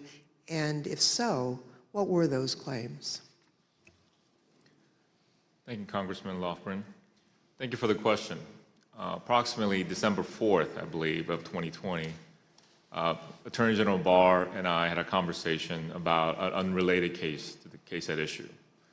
At the end of the conversation, Mr. Barr had asked me if I had seen a certain videotape that was being reported in the news where Mr. Giuliani, in a Senate subcommittee hearing that was held the day before, May 3rd, showed a videotape of a purportedly a security tape at the State Farm Arena in Atlanta, which is also in Fulton County in the city of Atlanta. Yes. At the time, Mr. Barr asked me that he had made a public statement that he had not seen any widespread election fraud that would question the outcome of the election. And because of the videotape and the serious allegation that Mr. Giuliani was making with respect to the suitcase full of ballots purported in the video, he asked me to find out what I could about it, because he had envisioned that in some days after our call that he was going to go to the White House for a meeting, and then that issue might come up. He asked me to make it a priority to get to the bottom of, to try to substantiate the allegation made by Mr. Giuliani. Thank you. I understand the Georgia Secretary of State's office investigated those State Farm Arena allegations and didn't find any evidence of fraud. What did you find when your office conducted its own investigation? We found that the suitcase full of ballots, the alleged black suitcase that was being seen pulled from under the table, was actually an official lockbox where ballots were kept safe. We found out that there was a mistake in terms of a misunderstanding that they were done counting ballots or tallying ballots for the night, and the partisan watchers that was assigned by each of the respective parties were announced to send home. Well, once they realized the mistake, someone from the Secretary of State's office had indicated that, no, we're not done for the night. You need to go ahead and continue counting.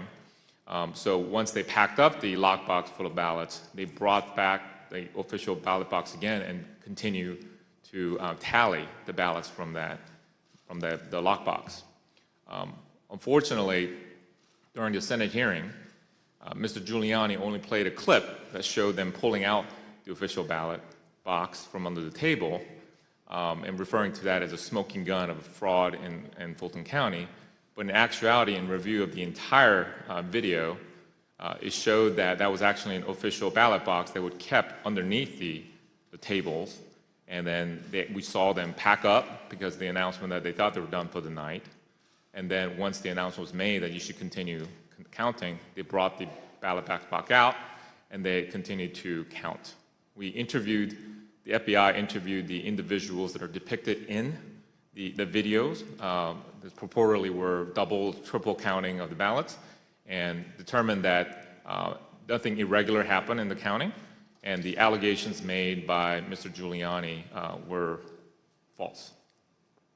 Thank you very much. I'd like to play again a testimony from Mr. Donahue, who appeared before the committee before today. Mr. Donahue, we talked at some length about whether or not the White House or the President was informed about the Antrim report. On the results of the investigations, the interviews that have gone on Fulton County, how would those results have been communicated to the White House, to the President? I don't know how they were initially communicated. I do know that they came up in subsequent conversations with the President, and Dag Rose and I essentially told him, we looked into that, and it's just not true. Okay, so he was informed. I told the President myself that several times in several conversations, that these allegations about ballots being smuggled in a suitcase and run through the machine several times, it was not true. That we looked at the video, we interviewed the witnesses, it was not true. Mr. Pack, after you left the U.S. Attorney's Office on January 4th, 2021, did the next U.S. Attorney there, I think Mr. Trump's personal pick, Bobby Christine, did he investigate any remaining claims of fraud? And if so, did he find any evidence that supported the President's claims of voter fraud? It is my understanding that Mr. Christine continued any investigations that were pending at the time of my departure, but he was unable to find any evidence of fraud that affected the outcome of the election. So after investigating the President's and Mr. Giuliani's claims about voter fraud in Georgia, is it your view today that there was no evidence of widespread fraud sufficient to undermine confidence in the outcome of the election in Georgia? That is correct. Thank you, Mr. Pack. And I want to thank you also for the service that you've given to our country. We appreciate that. Next, I'd like to turn to President Trump's false allegations about election integrity in Philadelphia. The Attorney General discussed these allegations at some length. You know, the idea, the president has repeatedly suggested that there was some kind of outpouring of unexpected votes in inner city areas like Philadelphia. As recently as January 13th, when he walked off the NPR set, he was asked by the interviewer, what's your evidence of fraud? And he said more people voted in Philadelphia than there were voters. And that was absolute rubbish.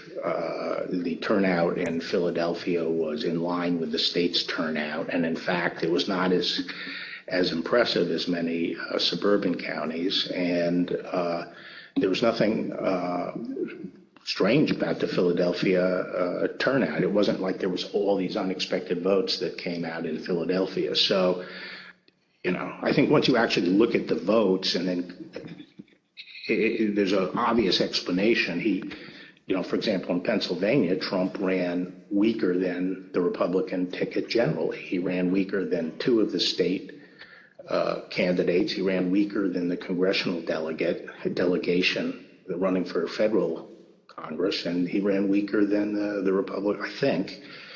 I haven't looked at this recently, but he generally was a weak element on the Republican ticket. So that does not suggest that the election was stolen by fraud. How about Pennsylvania and Bill McSwain? We were talking to the U.S. Attorney in Philadelphia about an alleged discrepancy between the number of absentee ballots issued and the number of ballots cast. Right.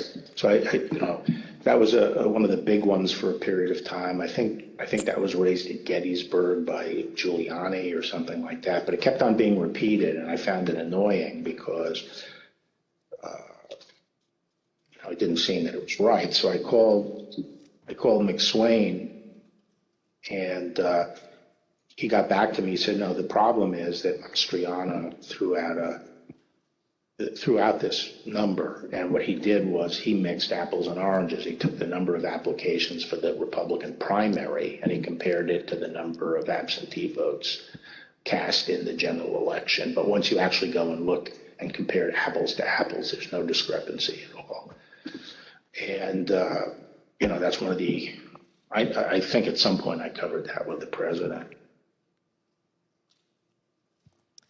We have another witness here today who has detailed knowledge about the election process in Philadelphia. Mr. Schmidt, at the time of the 2020 presidential election, you were serving as the only Republican member of Philadelphia's 3-member city commission, which is responsible for overseeing elections throughout the city. Is that correct? That's correct, Congressperson. So President Trump made numerous claims regarding fraudulent voting practices in Philadelphia, including the claim that dead people were voting. In fact, Mr. Giuliani told Pennsylvania state legislators that 8,000 dead people voted in Pennsylvania. You investigated those claims of voter fraud. Can you tell us what you found? Not only was there not evidence of 8,000 dead voters voting in Pennsylvania, there wasn't evidence of 8. We took seriously every case that was referred to us, no matter how fantastical, no matter how absurd, and took every one of those seriously, including these. As it turns out, even Mr. Trump's campaign lawyers knew that the dead voter claims weren't valid. I guess the crooks in Philadelphia are disappointed in this. They only submitted 8,021 ballots from dead people, mail-in ballots for dead people. It's probably easier for dead people to submit mail-in ballots than it is to vote in person. Rudy was, at this stage of his life, in the same ability to manage things at this level or not. And obviously, I think Bernie Kerik publicly said it. They never proved the allegations that they were making, and they were trying to develop. Mr. Schmidt, on November 11th, 2020, President Trump tweeted about you, saying, and here's a quote, "A guy named Al Schmidt, a Philadelphia commissioner and so-called Republican, or rhino, is being used big time by the fake news media to explain how honest things were with respect to the election in Philadelphia. He refuses to look at a mountain of corruption, dishonesty. We win." As a result of that tweet and the CNN interview you gave where you stated the dead voter claims in Pennsylvania were false, you and your staff were subjected to disturbing threats. Can you tell us about that? The threats prior to that tweet, and on some level it feels almost silly to talk about a tweet, but we can really see the impact that they have, because prior to that, the threats were pretty general in nature. Corrupt election officials in Philadelphia are going to get what's coming to them. You're what the Second Amendment is for. You're walking into the lion's den, all sorts of things like that. After the president tweeted at me by name, calling me out the way that he did, the threats became much more specific, much more graphic, and included not just me by name, but included members of my family by name, their ages, our address, pictures of our home, just every bit of detail that you could imagine. That was what changed with that tweet. Behind me are redacted threats that you received, that you provided to the committee. Now, we redacted portions of the text to protect your family. Mr. Schmidt, I think I speak for all of my colleagues when I say we are deeply sorry for what you and your loved ones have been through. And I also want to thank you for your service to your country and for standing up for the rule of law. I want to thank both Mr. Pack and Mr. Schmidt for their service, their testimony, and for standing up for the rule of law. Now I'd like to turn to another subject. The courts in our country provide a legitimate venue for campaigns to challenge what they view as irregular election practices. Now, courts have the final say on how the law applies to those challenges. We have a renowned legal expert here to address the Trump campaign's activities in court. Mr. Ginsburg, you've spent your entire career representing Republicans in election-related litigation. You served as the National Counsel on Republican presidential campaigns in 2000, in 2004, and in 2012. You played a key role in the 2000 Florida recount that led to the Supreme Court's decision in Bush v. Gore. You served as the co-chair of the Presidential Commission on Election Administration. I think it's fair to say you're the most prominent Republican lawyer who's litigated in the election field. Now, you've analyzed the Trump campaign's litigation pretty carefully. What's the normal process for post-election litigation?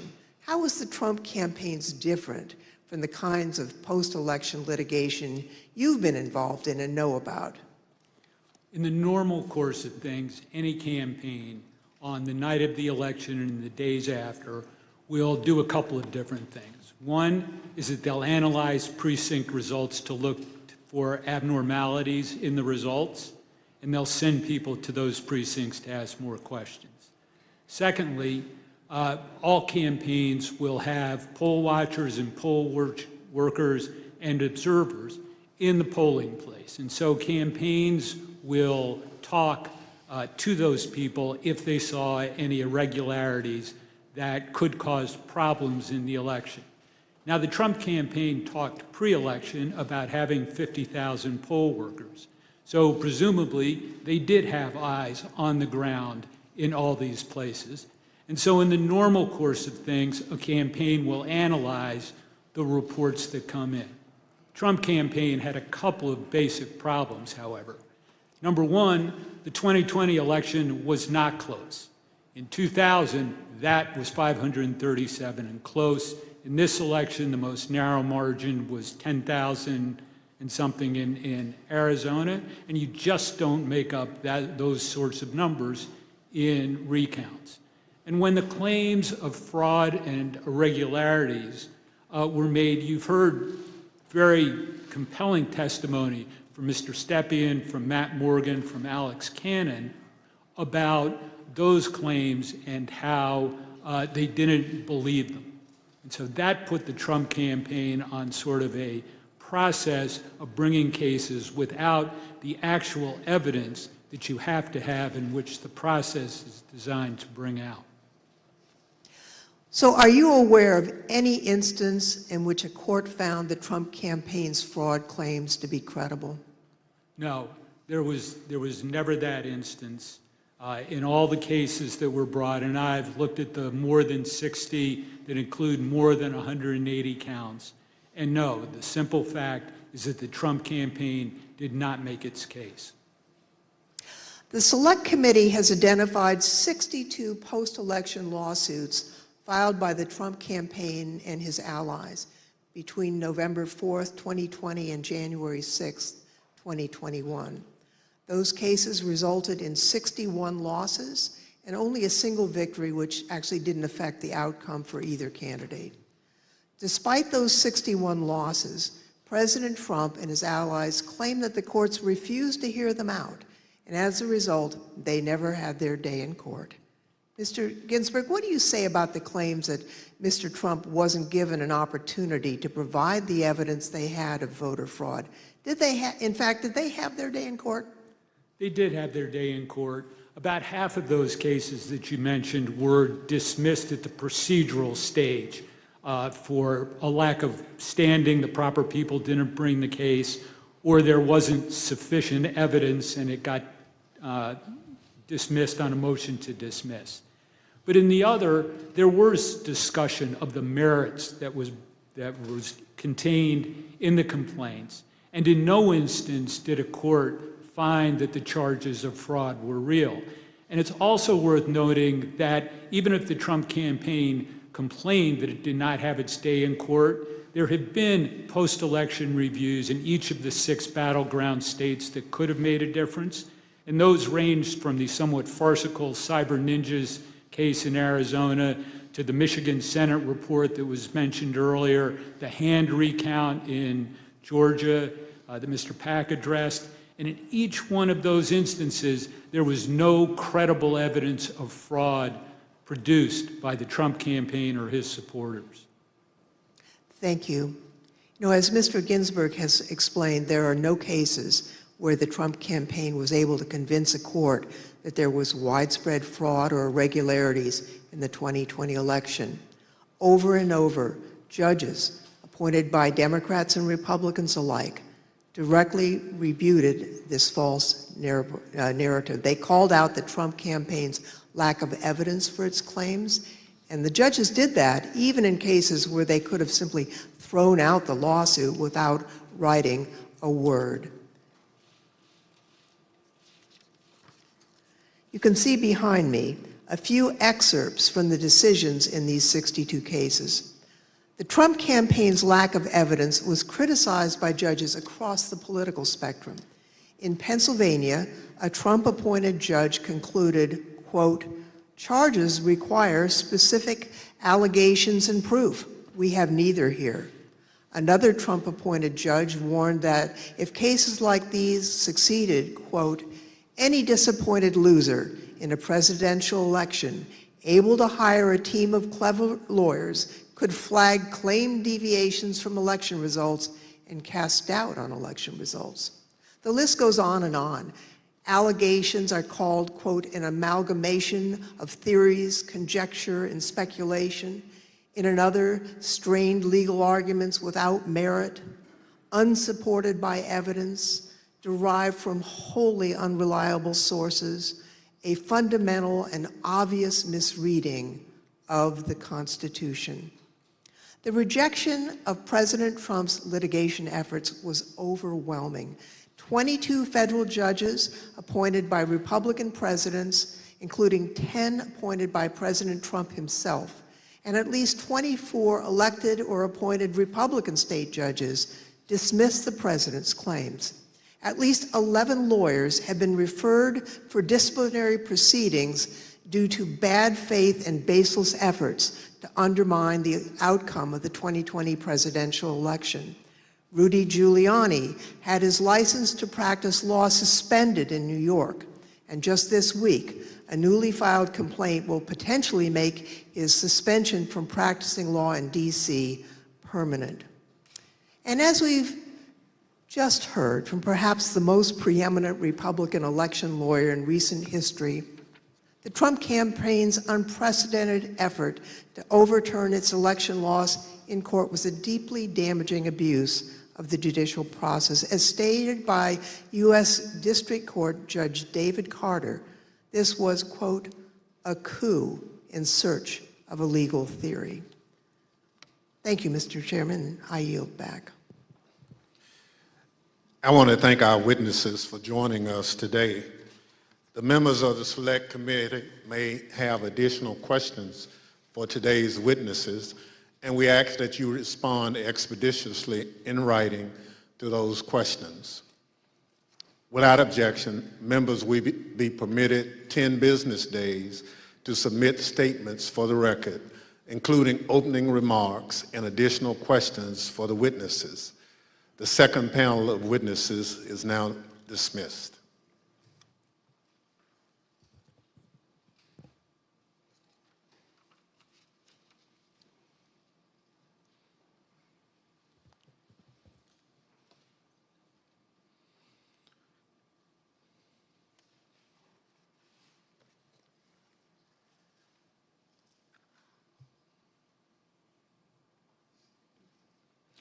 Without objection, the chair recognizes the gentlewoman from California, Ms. Lofgren, for a closing statement.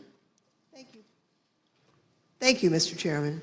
Now that we understand the litigation efforts by President Trump and his allies, I'd like to present additional actions taken by the Trump campaign during this time. President Trump continued to push the stolen election narrative, even though he and his allies knew that their litigation efforts, making the same claim, had failed. It's worth pointing out that litigation generally does not continue past the safe harbor date of December 14th. But the fact that this litigation went on, well, that decision makes more sense when you consider the Trump campaign's fundraising tactics. Because if the litigation had stopped on December 14th, there would have been no fight to defend the election and no clear path to continue to raise millions of dollars. Mr. Chairman, at this time, I'd ask for unanimous consent to include in the record a video presentation describing how President Trump used the lies he told to raise millions of dollars from the American people. These fundraising schemes were also part of the effort to disseminate the false claims of election fraud.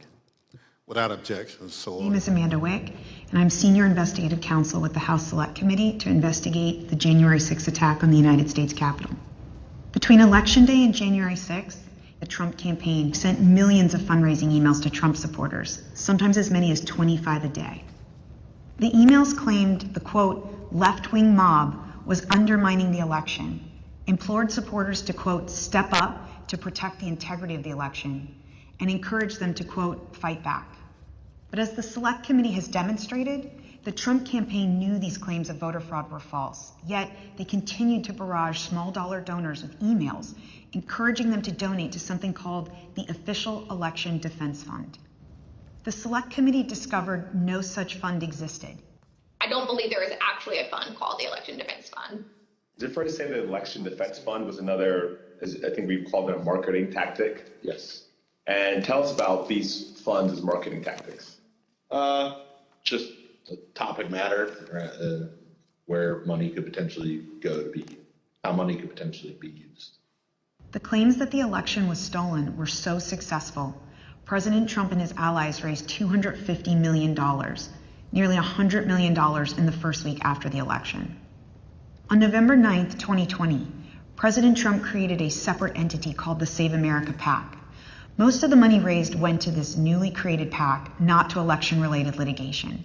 The Select Committee discovered that the Save America PAC made millions of dollars of contributions to pro-Trump organizations, including $1 million to Trump Chief of Staff Mark Meadows' charitable foundation, $1 million to the America First Policy Institute, a conservative organization which employs several former Trump administration officials, $204,857 to the Trump Hotel Collection, and over $5 million to Event Strategies, Inc., the company that ran President Trump's January 6th rally on the Ellipse. All of us here today do not want to see our election victory stolen by emboldened radical left Democrats, which is what they're doing. The evidence developed by the Select Committee highlights how the Trump campaign aggressively pushed false election claims to fundraise, telling supporters it would be used to fight voter fraud that did not exist.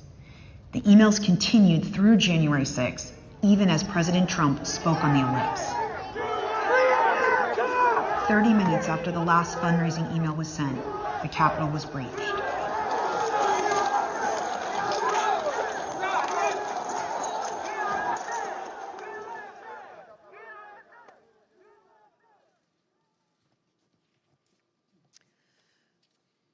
Every American is entitled and encouraged to participate in our electoral process. Political fundraising is part of that. Small dollar donors use scarce disposable income to support candidates and causes of their choosing, to make their voices heard. And those donors deserve the truth about what those funds will be used for. Throughout the committee's investigation, we found evidence that the Trump campaign and its surrogates misled donors as to where their funds would go and what they would be used for. So not only was there the big lie, there was the big ripoff. Donors deserve to know where their funds are really going. They deserve better than what President Trump and his team did. Mr. Chairman, I yield back. Without objection, the chair recognizes the gentlewoman from Wyoming, Ms. Cheney, for a closing statement. Thank you very much, Mr. Chairman. Mr. Chairman, I would like to thank all of our witnesses today, and I'd also like to, in particular, wish Mr. Stepien and his family all the best on the arrival of a new baby. Today's hearing, Mr. Chairman, was very narrowly focused, and in the coming days, you will see the committee move on to President Trump's broader planning for January 6th, including his plan to corrupt the Department of Justice and his detailed planning with lawyer John Eastman to pressure the Vice President, state legislatures, state officials, and others to overturn the election. Let me leave you today with one clip to preview what you will see in one of our hearings to come. This is the testimony of White House lawyer Eric Hirschman.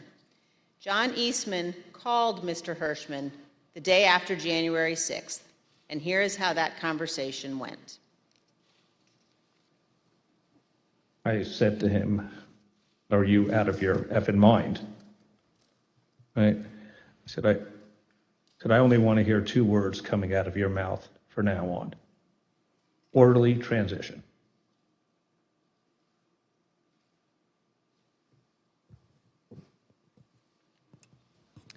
Thank you, Mr. Chairman. I yield back. At the conclusion of last week's hearing, we showed you a video of rioters explaining why they had come to Washington on January 6th. It was because Donald Trump told them to be here. Today we heard about some of the lies Donald Trump embraced and amplified when it became clear he didn't have the numbers of votes to win the election. We heard about how officials at different levels of government explored claims of fraud and found no evidence, yet the former president continued to repeat those false claims over and over again. Today, we'll end things where we did on Thursday, back on January 6th, hearing words of individuals who wanted to stop the transfer of power. We know they were there because of Donald Trump. Now we hear some of the things they believed. Without objection, I enter into the record a video presentation. I know exactly what's going on right now. Big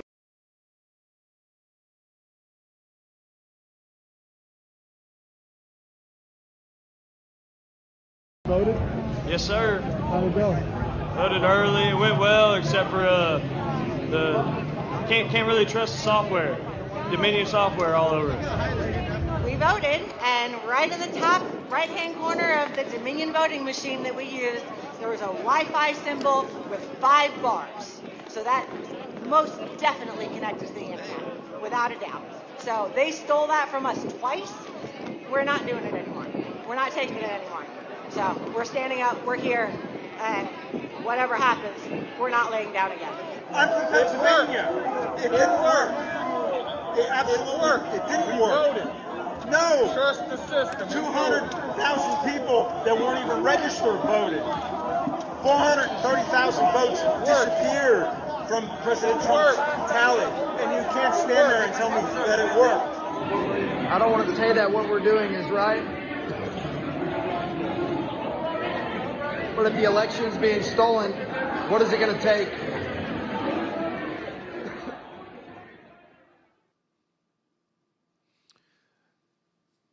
The chair requests those in the hearing room remain seated until the Capitol Police have escorted members from the room. Without objection, the committee stands adjourned. There you go. It wraps up for today, as this is the second part there of the series of hearings that we are going to be hearing from the January 6th Select Committee, as now they are leaving the room there after this day has concluded. And we heard a lot today about the day, really the night of the election, as well as the days after the election. And we heard from several key people, including Attorney General Bill Barr, who was talking with the president president during the days after, and we heard the concerns that President Trump had at the time there, where he was alleging that there was voter fraud, major concerns in major states, including Pennsylvania, Wisconsin, and others, in Arizona as well. So that was a major part that we were seeing. In just a little bit, we will play some of those highlights for you right here on Live Now from Fox. But I want to let you know that we have other streams here that are coming in right now. This is right outside, everyone, of the hearing room where it took place here. And they have the camera set up just in case of anybody from the select committee that wants to come up. We saw last time that a member did, so we will be waiting on that for everyone right here on Live Now from Fox, as well as just showing you the shot of the Capitol as it stands right now. So we're going to take a quick 2-minute break. When we come back, we'll play out some of those highlights from earlier today, just in case you might have missed it, came in the middle or near the end of today's hearing. You're watching Live Now from Fox, everybody, and we'll also keep an eye on this shot here for you in case any members of Congress want to come up and step up and talk to the media.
We are back here for you live on Live Now from Fox after today's Capitol riot public hearing has wrapped up for the day. This is a shot right outside of the hearing room where it took place. We are monitoring just in case if any members of the media want to come and talk. So we'll keep an eye on this for you right here on Live Now from Fox. Hi, everyone. Mike Page here. Thanks so much for joining us here today worldwide on Live Now from Fox. I want to break down some of the key highlights from today, just in case you might have missed some of the testimony. We're going to play out first. I thought this was really interesting. It happened really within the first 20 minutes of today's hearing, talking about the art of counting votes for a presidential election, talking about just how the votes get counted for the day of voting, and then you got mail-in voting, and then, of course, early voting followed by that. So let's listen to a little bit of that testimony right here on Live Now from Fox. The things that are happening with votes by mail, where thousands of votes are gathered, and I'm not going to say which party does it, but thousands of votes are gathered, and they come in and they're dumped in a location, and then all of a sudden you lose elections that you think you're going to win. The only way we're going to lose this election is if the election is rigged. Remember that. It's the only way we're going to lose this election. This is going to be a fraud like you've never seen. Did you see what's going on? Take a look at West Virginia, mailmen selling the ballots.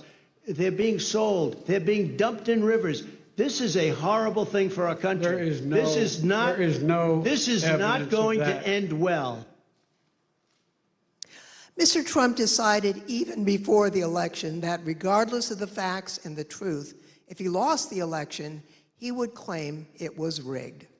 Mr. Trump was right about one thing. It did not end well. On election night, Mr. Trump claimed even before the votes were counted that his loss was a result of fraud. Now, Thursday, we had testimony from Attorney General Barr about the Department of Justice investigation of Mr. Trump's fraud claims. Barr told Trump directly that his claims were BS. Yet, after hearing the truth and that warning from the AG, Mr. Trump continued to peddle the false claims of fraud. You'll hear detailed testimony from Attorney General Barr describing the various election fraud claims the Department of Justice investigated. He'll tell you how he told Mr. Trump repeatedly that there was no merit to those claims. Mr. Barr will tell us that Mr. Trump's election night claims of fraud. All right, we'll get back to that here. I just want to go back out right here live as Media Now questioning members of the committee. Crime in doing so. Well, I'll let... We're a legislative committee. Right. And it's clear that he intentionally misled his donors, asked them to donate to a fund that didn't exist, and used the money raised for something other than what he said. Now, it's for someone else to decide whether that's criminal or not. That's not the purview of a legislative committee. You've shown a whole lot of footage of Bill Barr. Why not just have him come here on Wednesday when you're talking about the DOJ and the pressure that... Well, he spent quite a bit of time with us. Ms. Cheney and I were with him the whole time, 2.5 hours of testimony. And, I don't think he particularly wanted to sit here, to be honest, and we didn't think we needed to because we had all of his testimony from the interview, and it was sufficient. What was the significance of that? A large part of the presentation was Attorney General Barr lay on not so many terms like Trump didn't believe anything he had to say. Well, I think the importance is that the Attorney General and other people investigated all of these allegations, and they weren't true. And they directly told the president over and over again they were false. These were his people. This is Trump world telling the president that what he was saying was false.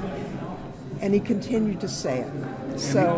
And he's the chief law enforcement official for the country, appointed by former President Trump.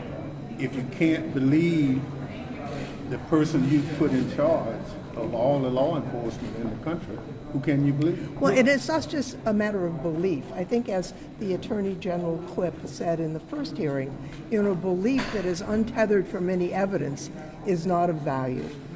The evidence did not support what he was saying, and he continued to say it anyhow. Mr. Chairman, do you see any bill stepping about fundraising? Can we expect to see any more information about the RNC fundraising beyond just the Trump campaign? In due course, we have a lot of evidence, and if we laid out all of the evidence of every subject, we'd be here for a long, long time. Yeah, so look we will at the report. provide Some other of it information. will be put in the final report. I think what you saw here was just a sampling of a mountain of evidence on a lot of things that we have, but we only have about an hour and a half to 2 hours to present it. What difference would it have made if Bill Stepien would have been here? Donors? I don't think it would have made any difference if Bill Stepien had been here. He was under subpoena. We wanted him as a live witness. This morning, they called and said his wife has gone into labor. Could he be relieved? Obviously, the only decent thing to do is to say yes.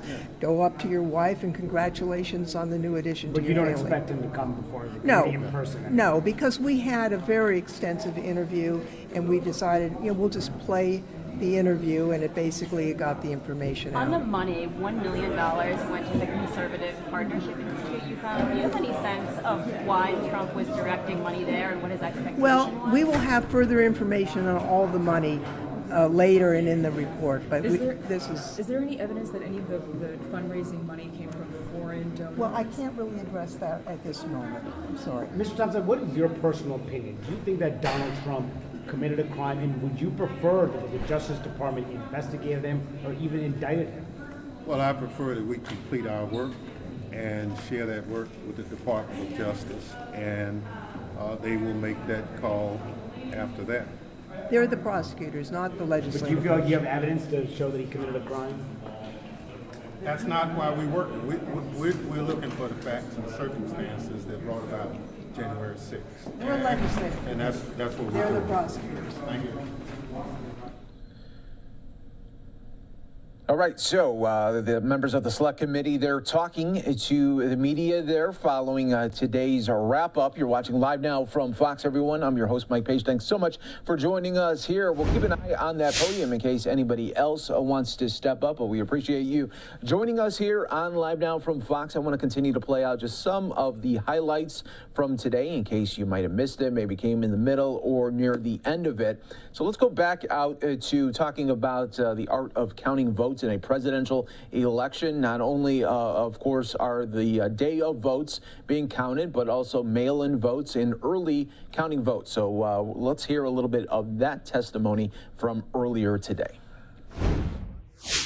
Things that are happening with votes by mail, where thousands of votes are gathered, and I'm not going to say which party does it, but thousands of votes are gathered and they come in and they're dumped in a location, and then all of a sudden you lose elections that you think you're going to win. The only way we're going to lose this election is if the election is rigged. Remember that. It's the only way we're going to lose this election. This is going to be a fraud like you've never seen. Did you see what's going on? Take a look at West Virginia, mailmen selling the ballots. They're being sold. They're being dumped in rivers. This is a horrible thing for our country. This is not going to end well. Mr. Trump decided even before the election that regardless of the facts and the truth, if he lost the election, he would claim it was rigged. Mr. Trump was right about one thing. It did not end well. On election night, Mr. Trump claimed even before the votes were counted that his loss was a result of fraud. Now, Thursday, we had testimony from Attorney General Barr about the Department of Justice investigation of Mr. Trump's fraud claims. Barr told Trump directly that his claims were BS. Yet, after hearing the truth and that warning from the AG, Mr. Trump continued to peddle the false claims of fraud. You'll hear detailed testimony from Attorney General Barr describing the various election fraud claims the Department of Justice investigated. He'll tell you how he told Mr. Trump repeatedly that there was no merit to those claims. Mr. Barr will tell us that Mr. Trump's election night claims of fraud were made without regard to the truth and before it was even possible to look for evidence of fraud. Attorney General Barr wasn't alone. You'll see and hear today other Department of Justice officials and senior advisors to Mr. Trump that they told him the claims he was making were not supported by evidence. The election fraud claims were false. Mr. Trump's closest advisors knew it. Mr. Trump knew it. That didn't stop him from pushing the false claims and urging his supporters to, quote, fight like hell, to, quote, take back their country.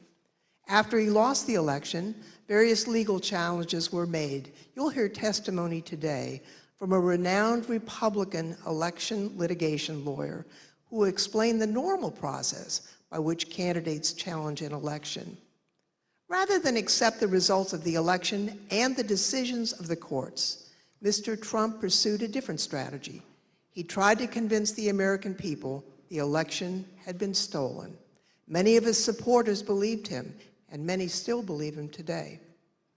The attack on January 6th was a direct and predictable result of Mr. Trump's decision to use false claims of election fraud to overturn the election and to cling to power. Mr. Chairman, I yield back. Thank you very much. I now welcome our first witness. We're joined today by former Fox News politics editor Chris Stilwell. Bill Stepien, President Trump's former campaign manager, was subpoenaed to be here and was in Washington this morning, prepared to testify. Kevin Marino, Mr. Stepien's attorney, is here with us today. Thank you, Mr. Marino, for coming. And he has advised us that Mr. Stepien's wife went into labor this morning. Mr. Stepien unexpectedly had to travel to be with his wife, and we wish him the best. Due to the depth and rigor of our investigation, we have several hours of Mr. Stepien's testimony from when we interviewed him in February, and we will be presenting that testimony today. I'll now swear in our witness. The witness will please stand and raise his right hand. Do you swear or affirm under penalty of perjury that the testimony you're about to give is the truth, the whole truth, and nothing but the truth? So help you God. Thank you. You may be seated. Let the record reflect the witness answered in the affirmative. I now recognize myself for questions. I want to start by showing a video that tells the story of what was going on in the Trump White House on election night in November of 2020. Do you remember where you were on the night of the election, November the 3rd? I was at the White House. You know where specifically over the course of that night you spent your time within the White House? There was an event that was organized in the residence, so I moved between the residence, a room sort of off the residence where some family members were. I take it the president was upstairs in the residence. He was upstairs. We were kind of on the first floor, so not upstairs. We were with mostly with Ivanka and her brothers and a couple other people who'd be coming in and out. Can you just describe the atmosphere? What were people expecting that night when you got to the White House?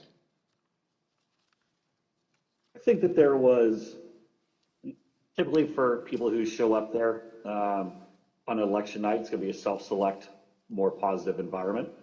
I think people were a little bit nervous, not knowing what was going to happen with the red wave or the red mirage as the debate was being carried out. The Fox News Decision Desk is calling Arizona for Joe Biden. That is a big get for the Biden campaign. Arizona's called. Do you remember that? I do. What do you remember happening where you were when Arizona was called? There was surprise at the call. Who was surprised? Most everyone in the room. Were you being one of them? Yes. Did that shift the atmosphere or the attitude in the White House? Completely. How so? Can you describe that? Because Fox News was the first one to go out and say that. So was it anger kind of directed towards Fox News for making a call more so than like disappointment that maybe the campaign lost Arizona? All the above. So both anger and disappointment? Both disappointment with Fox and concern that maybe our data or our numbers weren't accurate. Were you in the White House residence during the sort of past midnight into the early morning hours of November 4th? Yes, oh sure. It went over beyond midnight, yes. Do you remember Rudy Giuliani being at the White House on election night and into the early hours the next morning? I do. What do you remember about when he came? He was, I had heard that he was upstairs, in that aforementioned reception area. And he was looking to talk to the president. And it was suggested instead that he come talk to several of us down off the map room. You said that you had heard that Mr. Giuliani wanted to talk to the president and then he was directed your way. Did you end up talking to Mr. Giuliani when he was directed your way? I did. What was that conversation? A lot of conversations were directed my way. A few of us, myself, Jason Miller, Justin Clark and Mark Meadows gathered in a room off the map room to listen to whatever Rudy presumably wanted to say to the president. Was there anyone in that conversation who, in your observation, had too much to drink? Like Mayor Giuliani. Tell me more about that. What was your observation about his potential intoxication during that discussion about what the president should say when he's addressed the nation on election night? And the mayor was definitely intoxicated, but I do not know his level of intoxication when he spoke with the president, for example. Were you part of any discussions with the people I mentioned, Mr. Stepien, Mr. Meadows, or anyone else, about whether the president should make any sort of speech on election night? I mean, I spoke to the president. They may have been present, but President spoke to the president several times that night. There were suggestions by, I believe it was Mayor Giuliani, to go and declare victory and say that we'd won it outright. It was far too early to be making any calls like that. Ballots were still being counted. Ballots were still going to be counted for days. And it was far too early to be making any proclamation like that. I remember saying that, to the best of my memory, I was saying that we should not go and declare victory until we had a better sense of the numbers. Okay, can you be more specific about that conversation, in particular what Mayor Giuliani said, your response, and then anybody else in the room's response? I think effectively Mayor Giuliani was saying, we won it, they're stealing it from us, where'd all the votes come from? We need to go say that we won. And essentially that anyone who didn't agree with that position was being weak. What was your view at the time as to what he should or shouldn't say?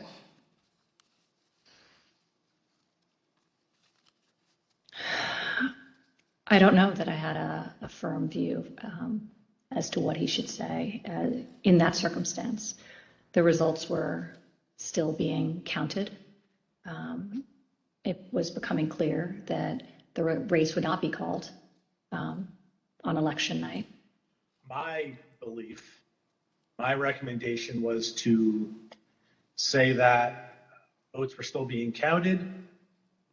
It's too early to tell, too early to call the race, but we proud of the race we ran, and we think we're in good position, and we'll have more to say about this the next day or the next day whenever we had something to say. And did anybody who was a part of that conversation disagree with your message? Yes. Who was that? The president disagreed with that. I don't recall the particular words. He thought I was wrong. He told me so, and that they were gonna go he was gonna go in a different direction. This is a fraud on the American public. This is an embarrassment to our country. We were getting ready to win this election. Frankly, we did win this election. We did win this election.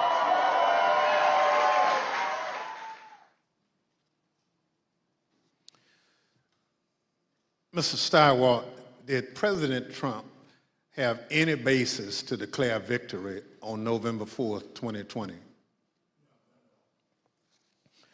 Thank you. Mr. Stepien also testified that President Trump had no basis for declaring victory at that point in time.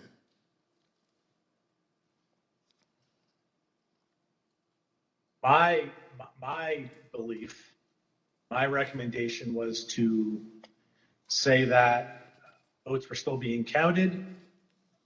It's too early to tell, too early to call the race, but we proud of the race we ran, And we, think we're in good position. And we'll have more to say about this, the next day or the next day, whenever we had something to say. Thank you. Mr. Stilwell, after the votes were counted, who won the presidential election of 2020? Joseph Robinette Biden, Jr. of the great state of Delaware. Thank you. That's the bottom line. We've had an election. Mr. Trump lost, but he refused to accept the results of the democratic process. Pursuant to Section 5C8 of House Resolution 503. And that was from earlier today. Wanted to show you that highlight right there, as it showed really a lot about really the hours after the election night and going into the next days, and really what was the thinking in the White House at the time from not only then President Trump, but his aides as well. All right, we are going to take another quick 2-minute break here on Live Now from Fox. When we come back, we will hear from just moments ago, Representative Jamie Raskin, representing Maryland, give some remarks there from the Select Committee's point of view, and then we'll wrap up our coverage here for today's hearing. You're watching Live Now from Fox.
We're back here for you on Live Now from Fox. Thanks so much for joining us here today. I'm your host, Mike Page. Always great to be here with you as we continue to bring you top stories and headlines from across the country. Well, as the committee hearing for the January 6th Select Committee wrapped up for today, we were playing some highlights, and we'll play some highlights throughout the day here for you as we continue to talk about the hearing that was for today. But before we wrap up the coverage right now, let's go out to Representative Jamie Raskin. He is on the Select Committee and talked about today's hearing. Let's listen. Illegitimate efforts to overthrow Joe Biden's majority in the Electoral College. Now, as we said today, it was perfectly legit to go into court, and they lost more than 60 cases, including from 8 judges Donald Trump had nominated himself to the bench. So what we have is an overwhelming, meticulous record in court that he lost the election and there was no electoral fraud, there was no electoral corruption.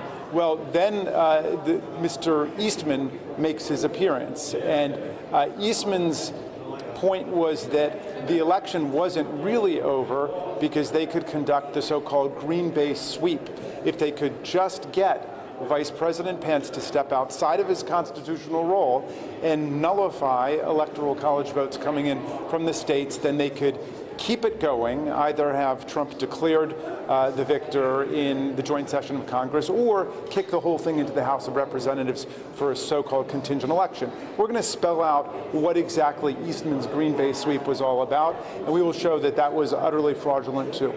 Thank you. We saw the Congresswoman earlier kind of lead today's discussion. Obviously, you've been very invested in this. Is there a specific aspect we can kind of expect to see you dig into personally? Yeah, well, we're all focusing on different elements of the plan to overthrow the 2020 presidential election, and the part that I've been focused on is the mobilization of the mob and the domestic violent extremist groups, the Proud Boys and the Oath Keepers and so on.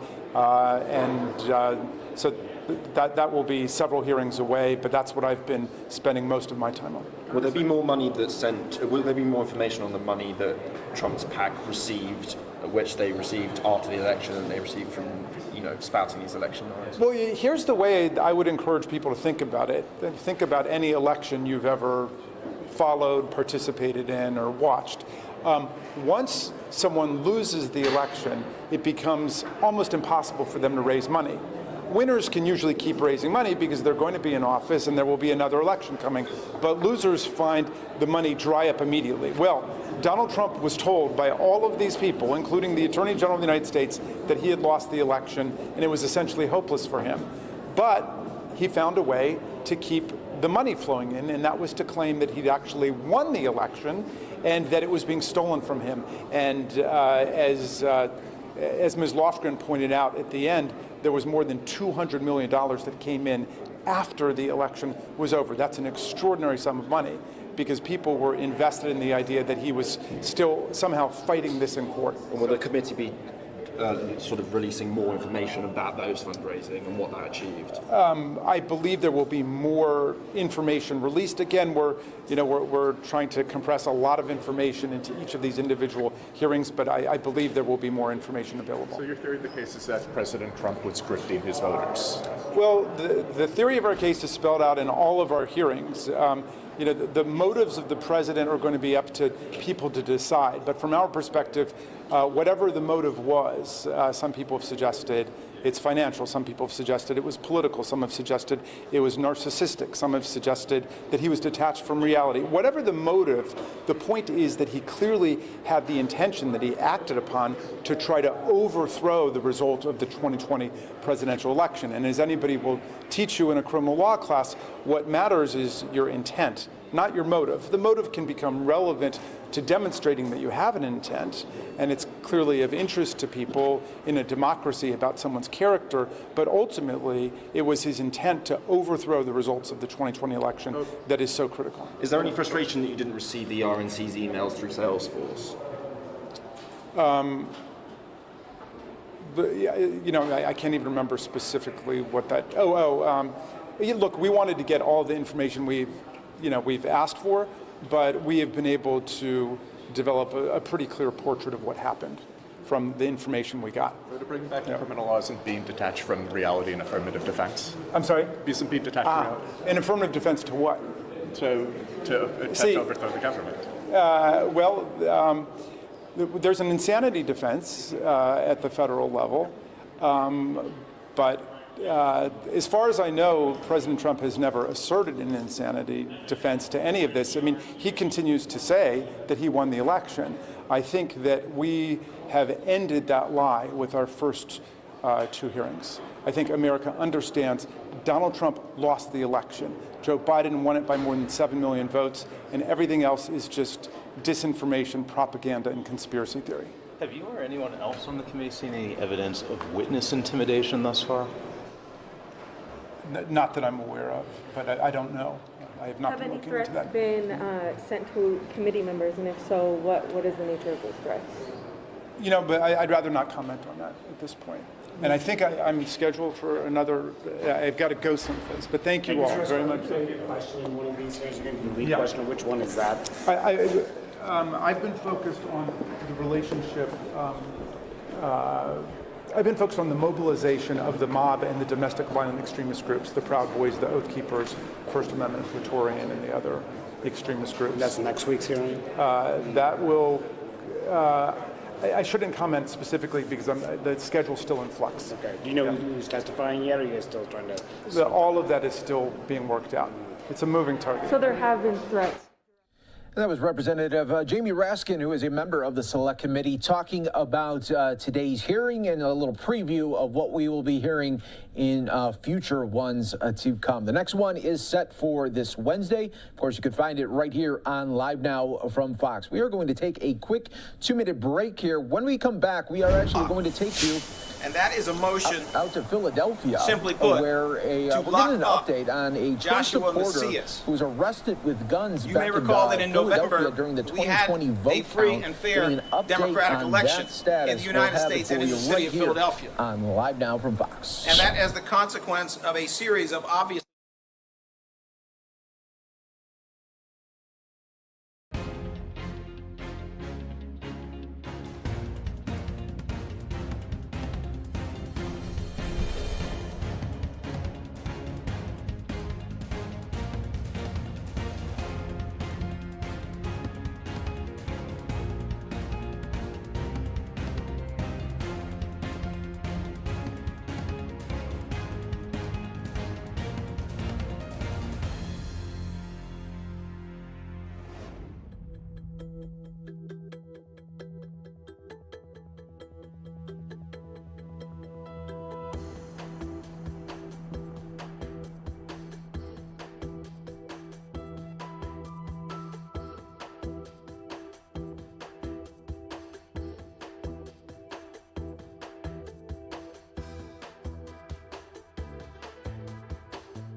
Welcome back, everyone, here to Live Now from Fox. You are taking a look here at the market, and it is another bad one there, down more than 700 points there in the red as we are getting close to entering a bear market here as recession fears continue. And right now, you can see for your 401ks, some of them at a 20 to 30% drop from just this year alone. And then you got rising gas prices, rising food prices. You put that all together, and Americans are losing money at an alarming clip right now. So we'll keep an eye on all of that for you right here on Live Now from Fox. We'll keep the very latest also. If there is breaking news, we got you covered always right here on Live Now from Fox. Everyone, but we want to continue to bring you top stories and headlines from all over the country. Let's go out to Philadelphia right now, where we're getting an update on a Trump supporter who was arrested in Philadelphia during the 2020 vote count, is facing jail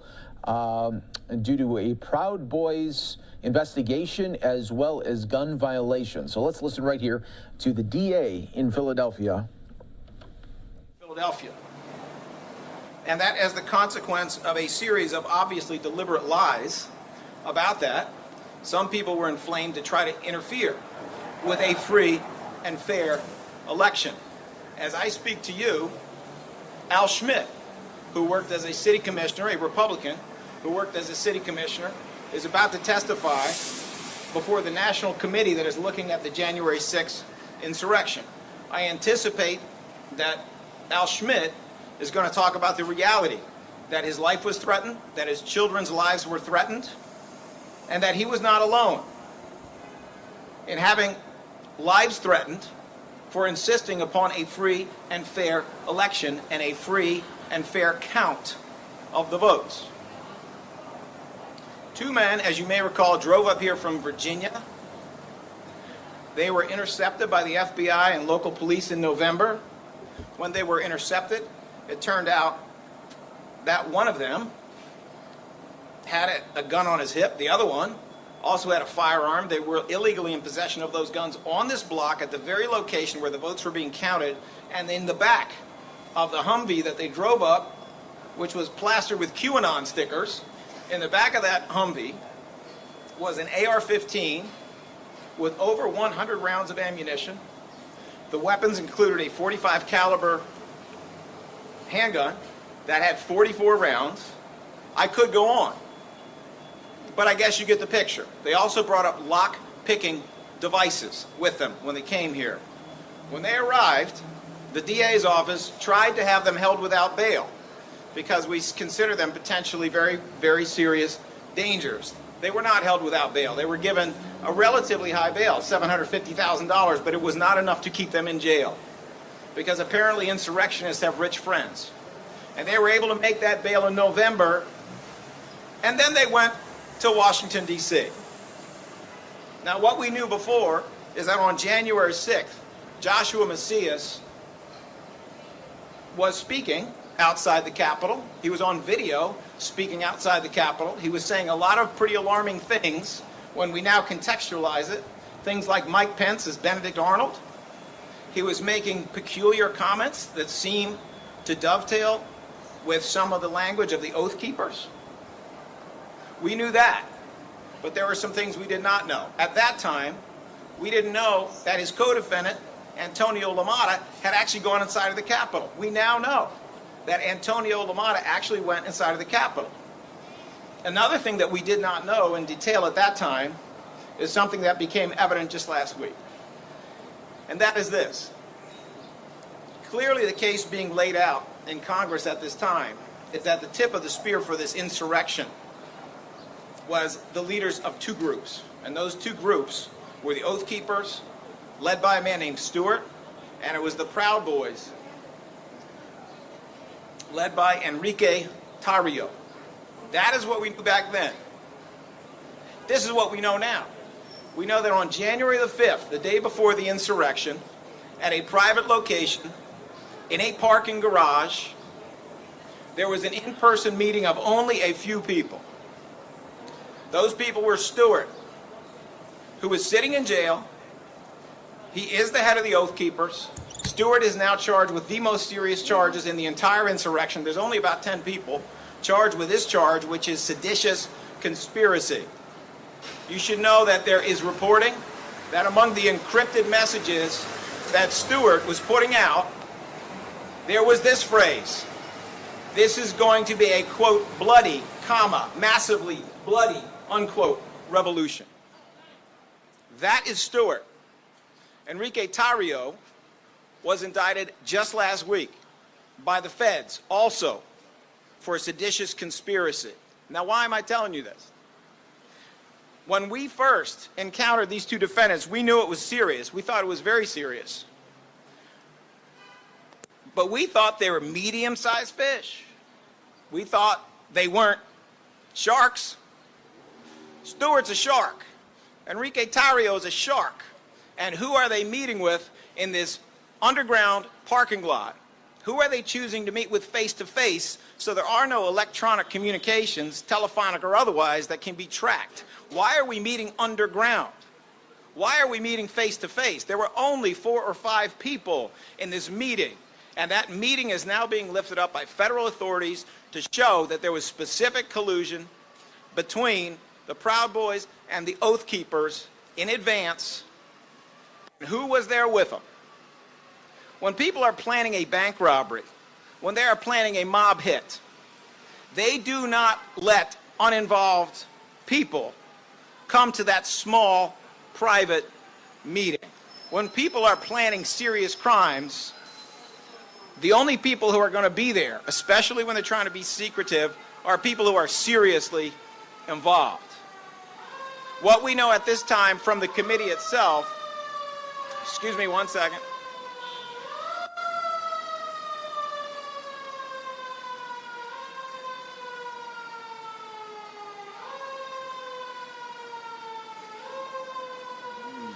Are you able to hear? If you're able to hear, I'll keep going, but no.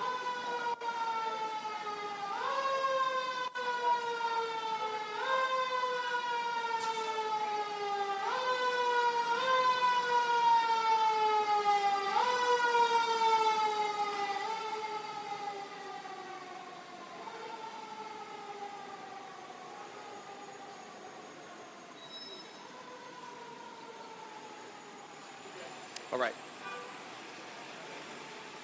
What we know at this time, based upon our sources, but also the national hearings, is that things did not get out of hand on January the 6th. What we know from the chronology of what the Oath Keepers did and when they did it, from the chronology of what the Proud Boys did and when they did it, is that they were the tip of the spear. They were the group who in large part had either military or law enforcement training, certainly had significant training in arms, who started and led the insurrection. It was the Proud Boys who bashed the window and let people inside first. That is what we know.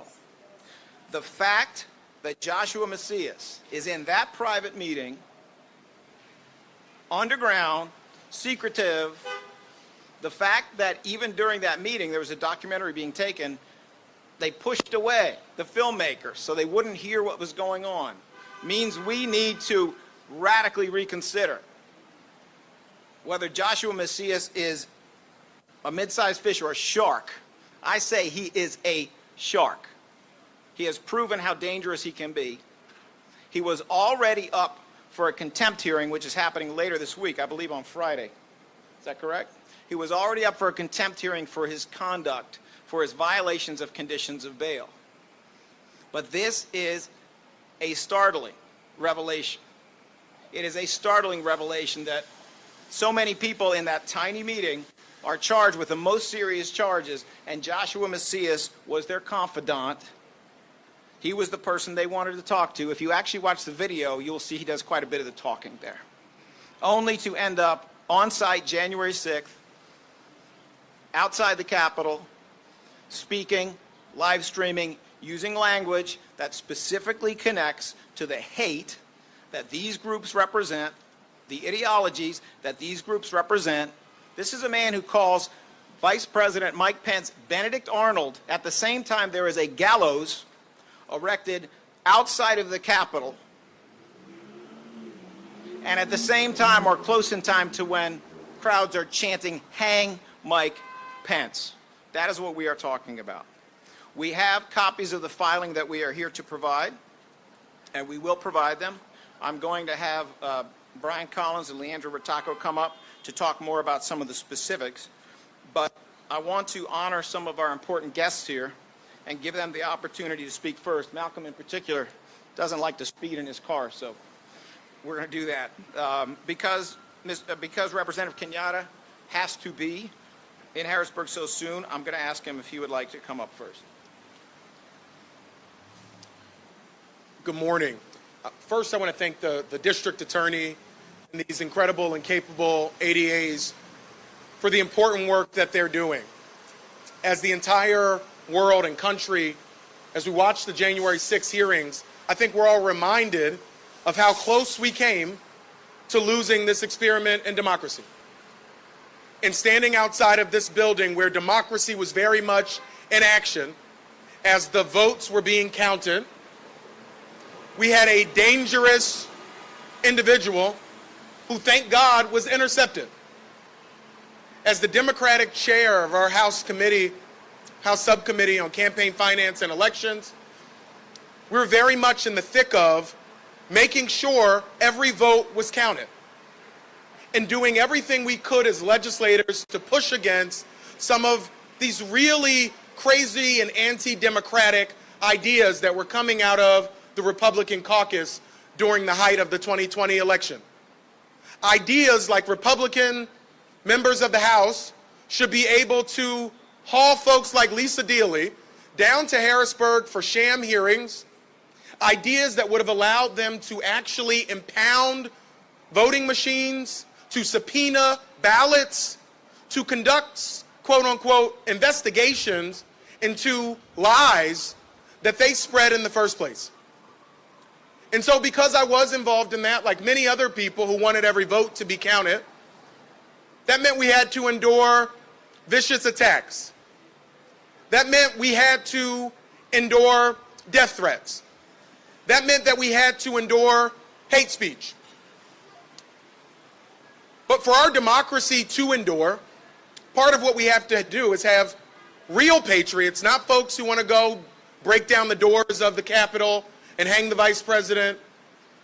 Those folks aren't patriots. They are people who are part of what we call sedition. Sedition. And a part of what we've seen from this group of folks who've been charged with sedition and folks who are still under investigation because of their engagement in the events on January 6th and the planning that happened preceding January 6th,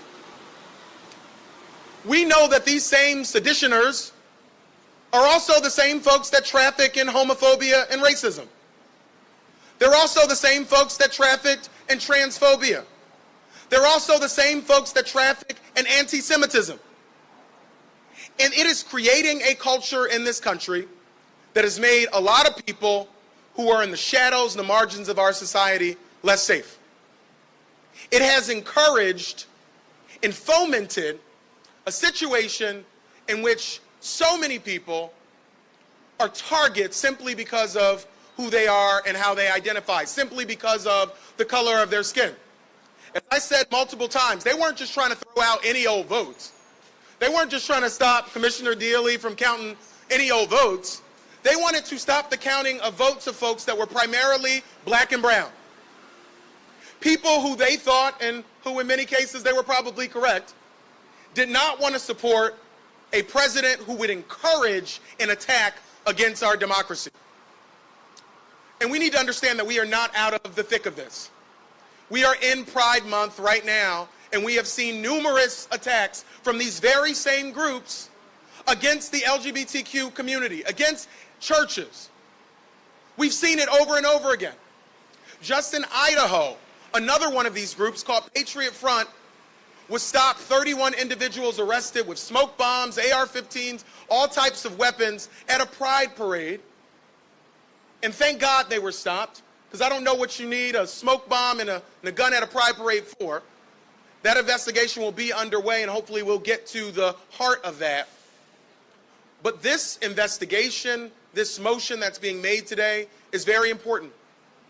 And it's not just important for our democracy, though it is. But you can always judge the health of a democracy by how we treat people in the dawn of their life, in the dusk of their life, and in the shadows.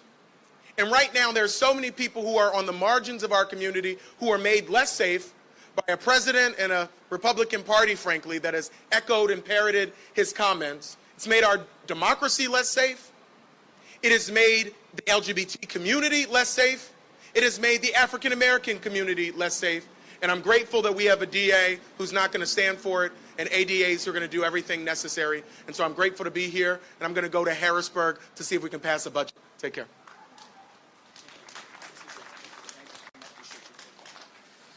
Thank you, Representative.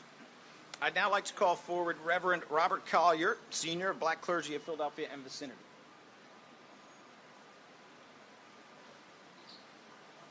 Thank you very much, Larry. We appreciate the opportunity to stand here.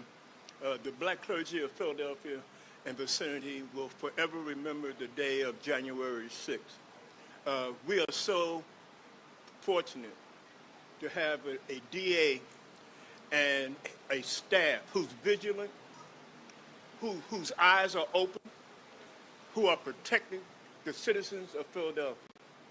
We are thankful for their tenacity. We're thankful for their investigative skills. We are thankful for their instincts and how they determined that we were being threatened. I would like every American to be deputized. If you see something, say something.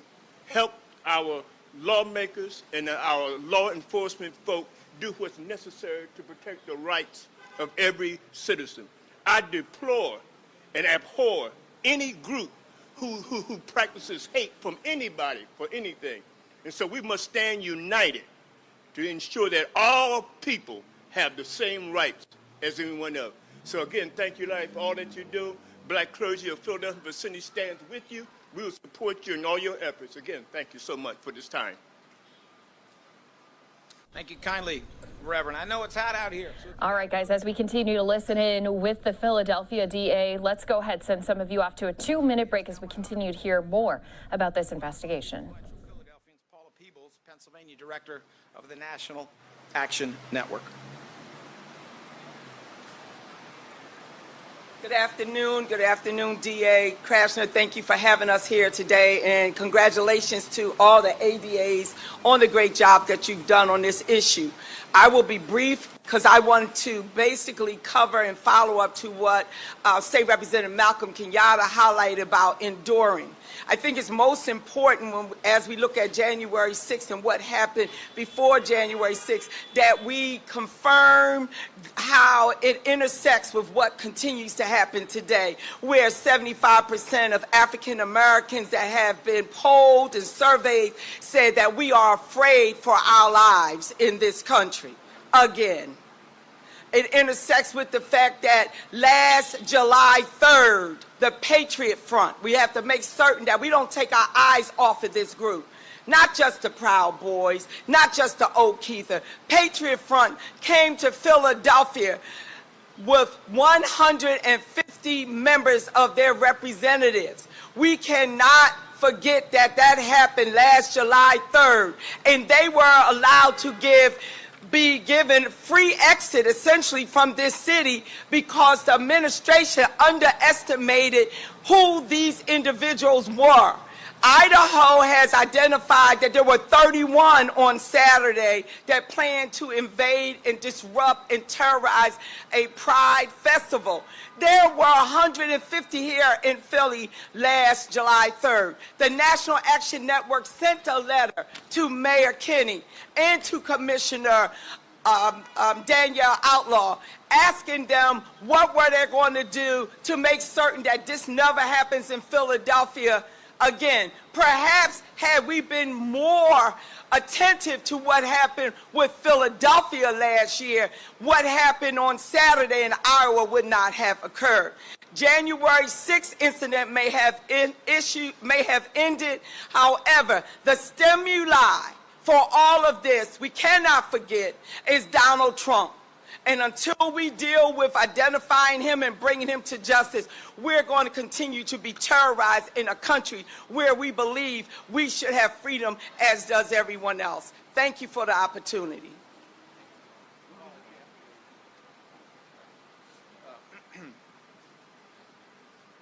Thank you so much for that. I'd now like to call up the Reverend Mark Kelly Tyler, pastor of the historic and very important Mother Bethel AME Church in Philadelphia.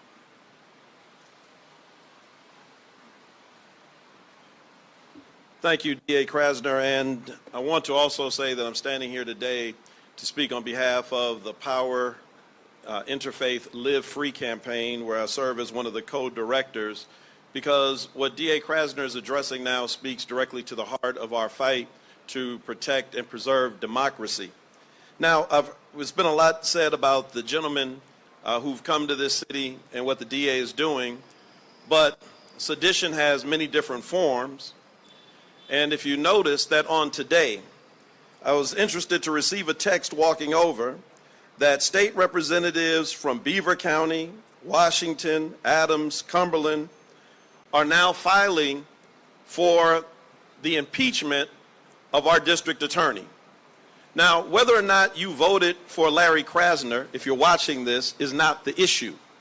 The issue is people who believe that they can select persons to represent us in a democracy. There are more than one ways of taking the votes out of someone's hand. In 1870 or 71 in Camden, New Jersey, a year before Octavius Catto was killed in Philadelphia, Philadelphians were paid, white Philadelphians, to take the ferry to Camden to disrupt black voters, walked into the polling place, smashed the ballot box to prevent them from voting. Black churches have been bombed for organizing voting rights. Black people were hanged and terrorized. On January the 6th, the Capitol was stormed in response largely to the historic win in Georgia, sending Raphael Warnock and John Ossoff to the Senate.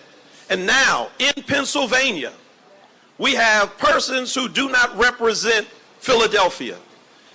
You have people who are in Beaver County in Washington, as far from Philadelphia County as you can get on the map, who are saying they want to impeach the district attorney in a city that they have likely never ever visited. Once again, an attempt to take the vote out of the hands of black and brown people. Every Philadelphian should be incensed by this. And I want to say that no one is going to take the vote out of my hand. And we are standing up to say that there's no person who will take the vote. If they can impeach the district attorney, they can do it to the mayor. They can do it to your city council member and to every other elected official. Every Philadelphian needs to hear this as a rallying call. Thank you. Thank you, Reverend. It is my honor now to call Lisa Deely, Chair of the City Commissioners. I look forward to her comments. I know that everyone involved with making sure we had a free and fair vote count, everyone, suffered some sort of harassment and threat. And I just want to thank her personally for the pressure that was applied on the people she supervises and people who worked so hard to make sure we had a free and fair election. Thank you, DA. Every time I hear news about Joshua Macias or his partner in crime, Antonia LaMotta, I ask the same question. How are these people still out on the street? Literally, how? They drove up from Virginia to right here in Philadelphia. That's a long car ride. They had a purpose. This was not some tourist visit. I know there must not be sufficient evidence necessary to charge them with attempted murder, but I and my staff, we know what Macias and LaMotta were attempting to do that night. We refer to them as those people who tried to kill us. How are these people still on the street? They were not simply here to disrupt the count. We dealt with plenty of those types of people, and they were either asked to leave or they were denied entry. We had Corey Lewandowski expose some of our staff to COVID. We had Rudy and a couple of the Trump kids in limos right here in the 12th Street Tunnel as they attempted to gain entry. All those disruptors came to the front door right here at 12th and Arch. Macias and LaMotta, they parked in the back of the convention center and had lock-picking tools to get in the back door to avoid the security checkpoint. How are these people still on the street? Macias and LaMotta came armed with handguns, an AR-15, and hundreds of rounds of ammunition. Let me repeat, they had an AR-15, the mass murderer's weapon of choice. This country has seen way too many mass shootings, and the only thing that stopped Macias and LaMotta from putting the convention center on that list was law enforcement identifying them as threats and arresting them before they could carry it out. The Philadelphia Police Department and their partners stepped up and saved our lives. There were hundreds of people working in there night and day to finish the count. Many of them temporary employees, all of them with families. There was no steal. There was no fraud. Whatever far-out delusions that Macias and LaMotta thought was happening that caused them to get into a Hummer and drive for hours was not happening. Just honest, dedicated people trying to deliver clarity to the outcome of an election to an awaiting world. That's what they wanted to stop. How are these people still on the streets? For some reason, they were let out on bail. In this case, Larry has been our champion.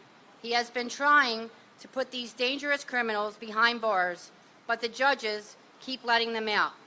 Their lawyers do some song and dance, and they get let go. They are caught on camera at the Capitol during the insurrection of January 6th. How are these people still on the street? All right, guys, listening in with some of our Philadelphia leaders, including the district attorney, on some investigation surrounding interruptions to the vote count there in the city on the January 6th, exactly at the same time, too, when there was the insurrection on Capitol Hill. Do want to mention we're going to be headed into Attorney General Merrick Garland's remarks. He's speaking about Department of Justice's work and efforts on gun violence, combating that as it's on a rise across the country. Some viewers going off to a 2-minute break as soon as we do see our Attorney General Garland step out to that podium. That's what we'll be taking in full for you right here on Live Now from Fox. But he was involved in the planning of the January 6th insurrection. He was caught on tape meeting with the leaders of the Proud Boys and Oath Keepers in the parking lot the night before, in the parking garage the night before they tried to topple our government. So back to court we go to ask the judge to protect our country from these dangerous criminals. How can these people still be on the street? Philadelphians should be confident that their vote is free, it is fair, and we will continue to count every legitimate vote in Philadelphia. Thank you.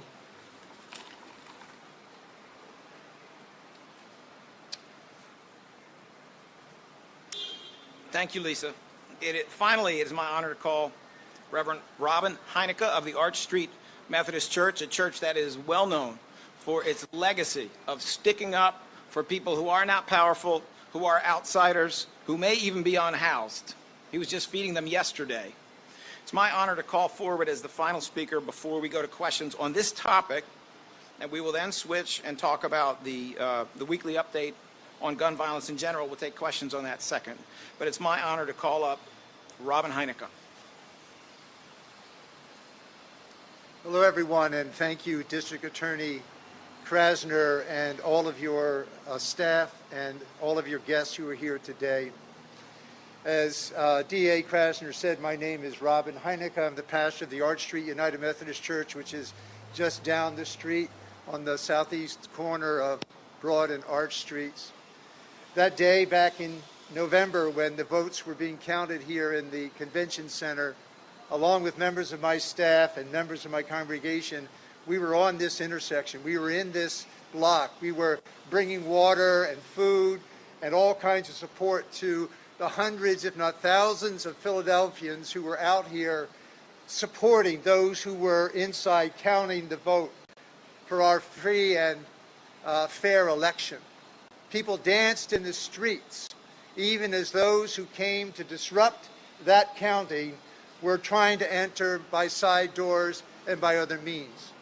When the Proud Boys and Oath Keepers came with weapons, we came with hope and with the desire to make sure that everyone, not only in Philadelphia, not only in Pennsylvania, but not only in this nation, but around the world, to have the right for their voice to be heard and their vote to be counted.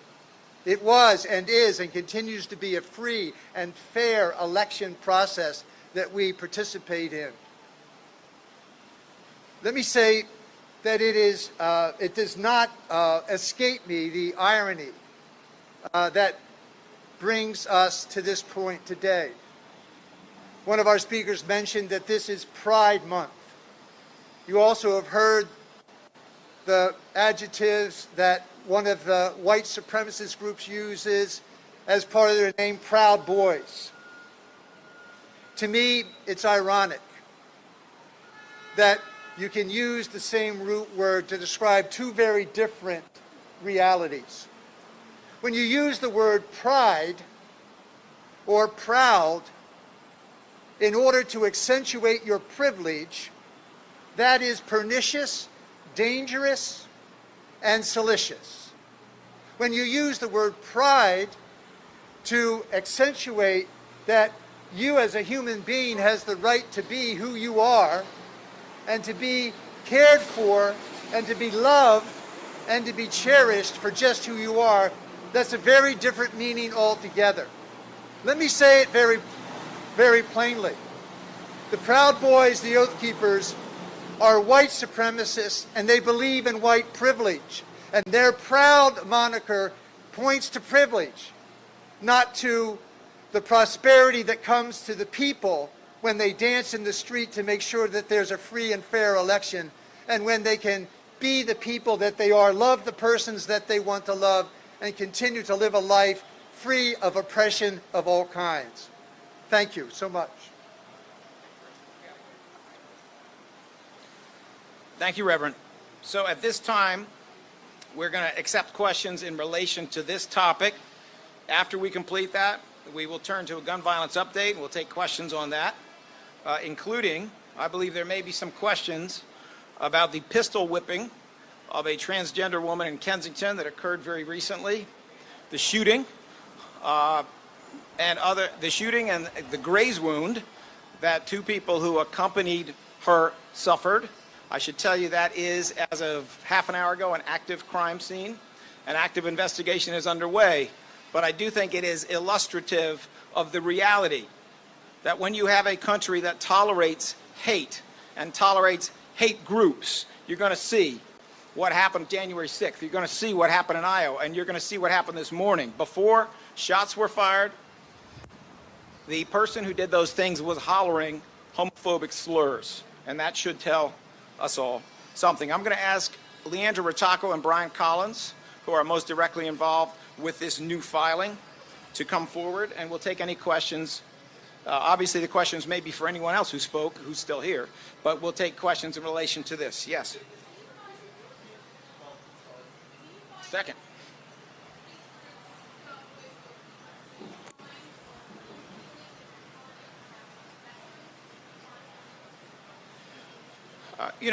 One of the things that we know just from public media, but also from other sources, that the Oath Keepers in particular have a very large percentage of either military veterans or law enforcement veterans, including even some current members of law enforcement. It is worth noting that Joshua Macias ran a group, at least for a while, that was referred to as Veterans for Trump.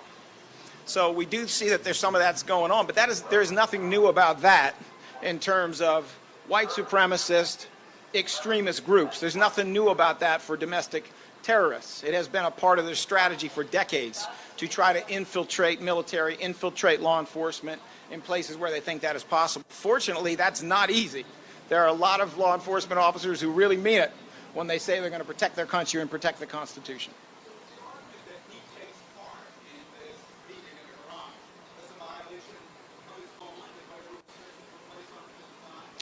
That is a part of the argument, but I'm happy to call forward Brian Collins and Leandra Retaco to answer more specifically.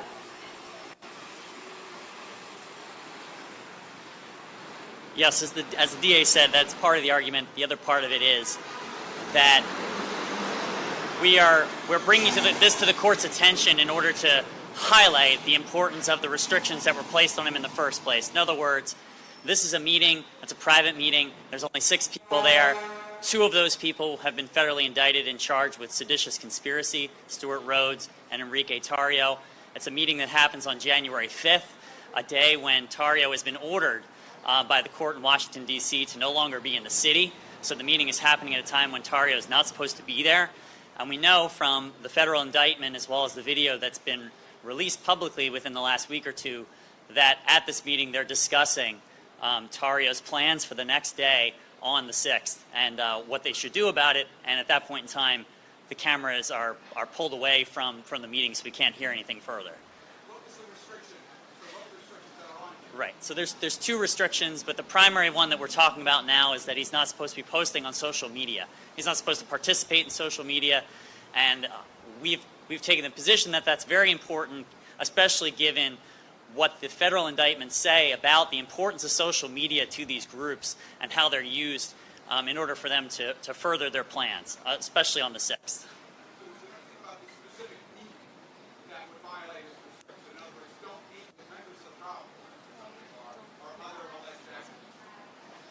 Right. So yes, if that meeting's a discussion about what's going to happen on the next day, and then what happens on the next day is obviously the insurrection that we all saw.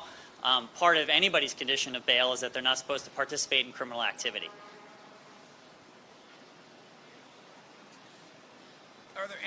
Are there any other questions in relation to this topic?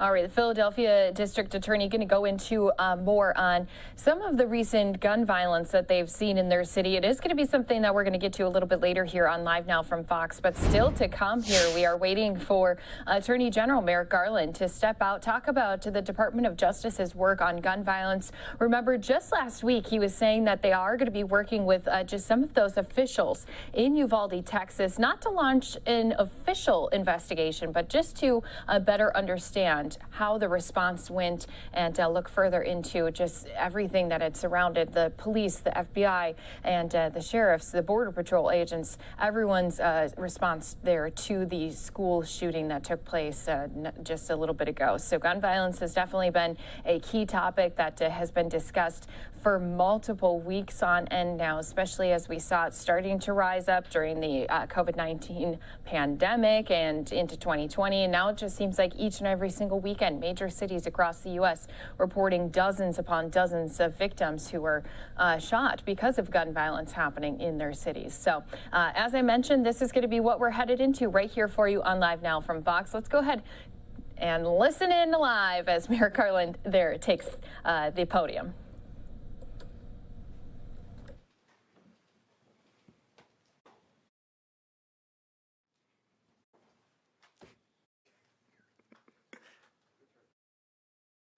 Good afternoon.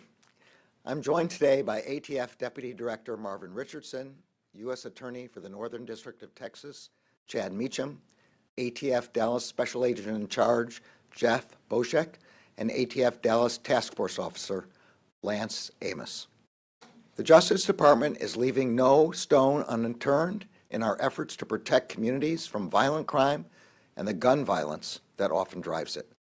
As part of the department-wide anti-violent crime strategy that we launched last year, we are marshaling the resources of every one of our U.S. Attorney's offices, law enforcement agencies, grant-making entities, and other components to work in partnership with state and local law enforcement to disrupt violent crime. We are cracking down on the criminal gun trafficking pipelines that flood our communities with illegal drugs. We have set up strike forces to disrupt those networks from start to finish, from wherever illegal guns originate to wherever they are used to commit violent crimes. And we have instructed our federal prosecutors and law enforcement agents to prioritize prosecutions of those who are responsible for the greatest gun violence. Those include repeat offenders, who are the major drivers of violent crime. They also include those who illegally traffic in firearms and those who act as straw purchasers. The case we are announcing today is just one example of those efforts. Today, the Justice Department is announcing an indictment in the Northern District of Texas charging an individual with illegally dealing in firearms. Law enforcement ultimately recovered those guns in multiple cities in Texas, in Baltimore, Maryland, and in Canada. The defendant was arrested last Friday, June 10th, and has been charged with 1 count of dealing in firearms without a license and 3 counts of making false statements during the purchase of a firearm. The indictment charges that the defendant purchased at least 92 firearms, primarily handguns, from federally licensed firearms dealers. It alleges that 75 of those firearms were purchased from a single dealer in the span of just 6 months. That dealer has relinquished its federal firearms license to ATF. The indictment also states that law enforcement recovered 16 of the firearms in incidents including homicide, aggravated assault, and drug trafficking. Almost all of those guns were recovered in incidents occurring within 1 year of purchase. At least one of those guns was recovered by law enforcement 7 days, just 1 week after it was bought. Data from ATF's National Integrated Ballistics Information Network, also called NIBIN, showed that the firearms the defendant allegedly purchased were linked to multiple shootings in the Dallas-Fort Worth area. One of the firearms originally purchased by the defendant was linked to 2 separate aggravated assaults and 1 incident of unlawfully carrying of a firearm. The indictment also charges that 3 separate times over a 3-month period last year, the defendant falsely stated to a federal firearms licensee that he was the actual transferee and buyer of the firearms, when in fact he was not. Those firearms included a Taurus 9mm pistol, a Glock 9mm pistol, and a Glock 40 caliber pistol. The investigation is ongoing. I want to thank and recognize the prosecutors and law enforcement teams across the department whose exceptional work resulted in this indictment, including the U.S. Attorney's Office for the Northern District of Texas and ATF's Dallas Field Division. As I said, this case is just one example of the efforts the Justice Department is taking to protect our communities from violent crime and from the illegal gun trafficking that often drives it. Just last month, in the Southern District of New York, we charged a couple who are alleged to have purchased 68 guns as part of an interstate gun trafficking conspiracy. Earlier this year, in the Central District of California, we charged an individual with illegally selling 89 firearms, including 53 ghost guns, as well as nearly 16 pounds of methamphetamine. Earlier this year in the District of Connecticut, we charged an individual who purchased at least 18 firearms in Georgia and who had others purchased even more on his behalf. He then illegally provided them to individuals in Connecticut. Some of those firearms ended up in the hands of gang members. Also this year in the District of Maryland, we charged 4 individuals after they allegedly sold an undercover officer 24 handguns, including 20 ghost guns, as well as confirmed and suspected machine gun conversion devices, several of which had been 3D printed. And in April of this year, I announced a superseding indictment charging 12 individuals with conspiracy to illegally traffic over 90 guns across state lines into the city of Chicago.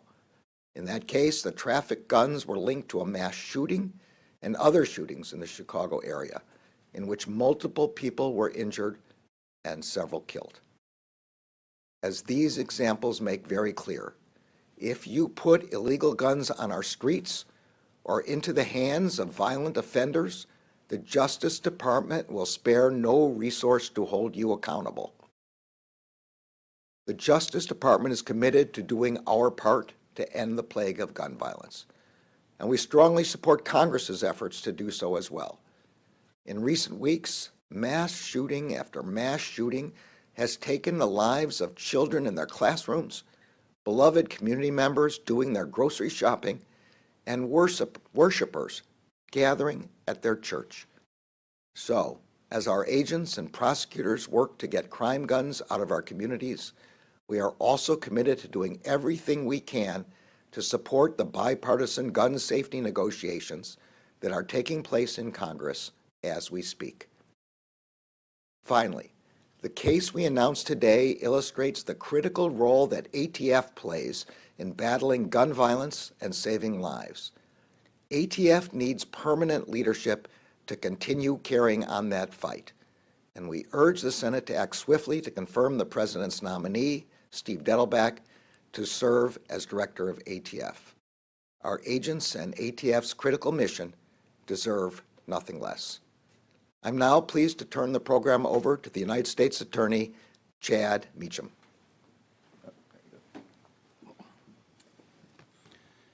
Thank you, Mr. Attorney General.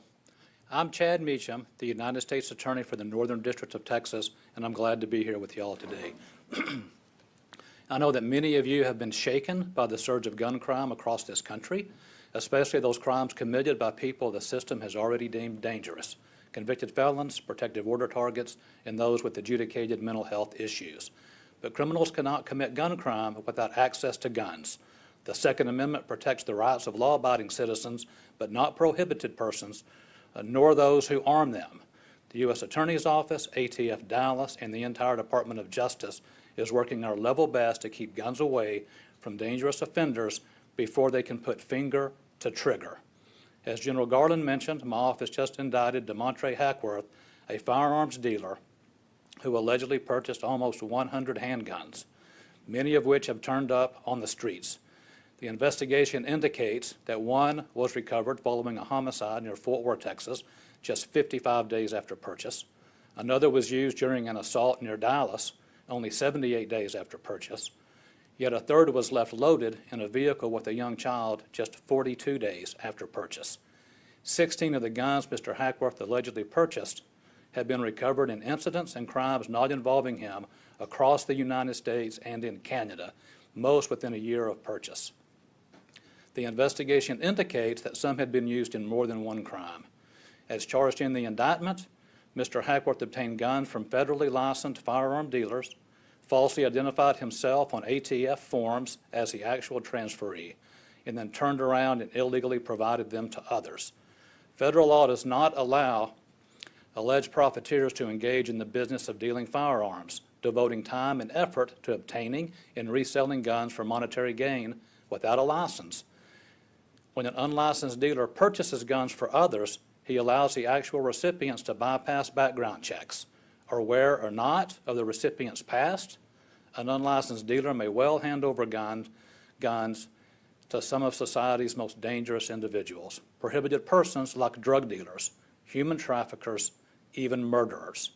Selling to customers who cannot pass background checks allows guns to be used in real crimes against real victims, people whose lives may never be the same.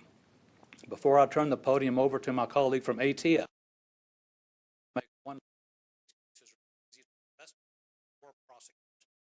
the law enforcement agents literally had to work multiple cases backwards before the identity of someone like this defendant becomes even known. You can only imagine the kind of dedication it takes to run each purchase to ground and then take all that evidence and bring this type of charge. We thank the prosecution team for their efforts. We may never know how many lives we saved by stopping this defendant's allegedly illegal gun trafficking. I'll next turn the podium over to ATF Special Agent in Charge in Dallas, Jeff Boshek. All right, guys, we are listening in live here. Department of Justice putting together a team to help keep track of what's been going on, especially when it comes to gun violence all across our country. Some viewers are going to be seeing a 2-minute break as we continue listening in here live. We're on Unfiltered on Live Now from Fox. Illegal firearms trafficking. The Dallas Field Division investigates these crimes in North Texas, Oklahoma, and southern New Mexico. ATF is the sole agency in the United States authorized to trace firearms for law enforcement, and ATF traced more than 500,000 crime guns nationwide in FY21. Over the past 3 years, a pattern emerged as firearms were recovered throughout the United States and Canada. As those firearms were investigated and traced by ATF, many had a single commonality. As the indictment charges, they had been purchased by DeMontre Hackworth. 9 firearms recovered in the Dallas area were traced back to an alleged purchase by Hackworth.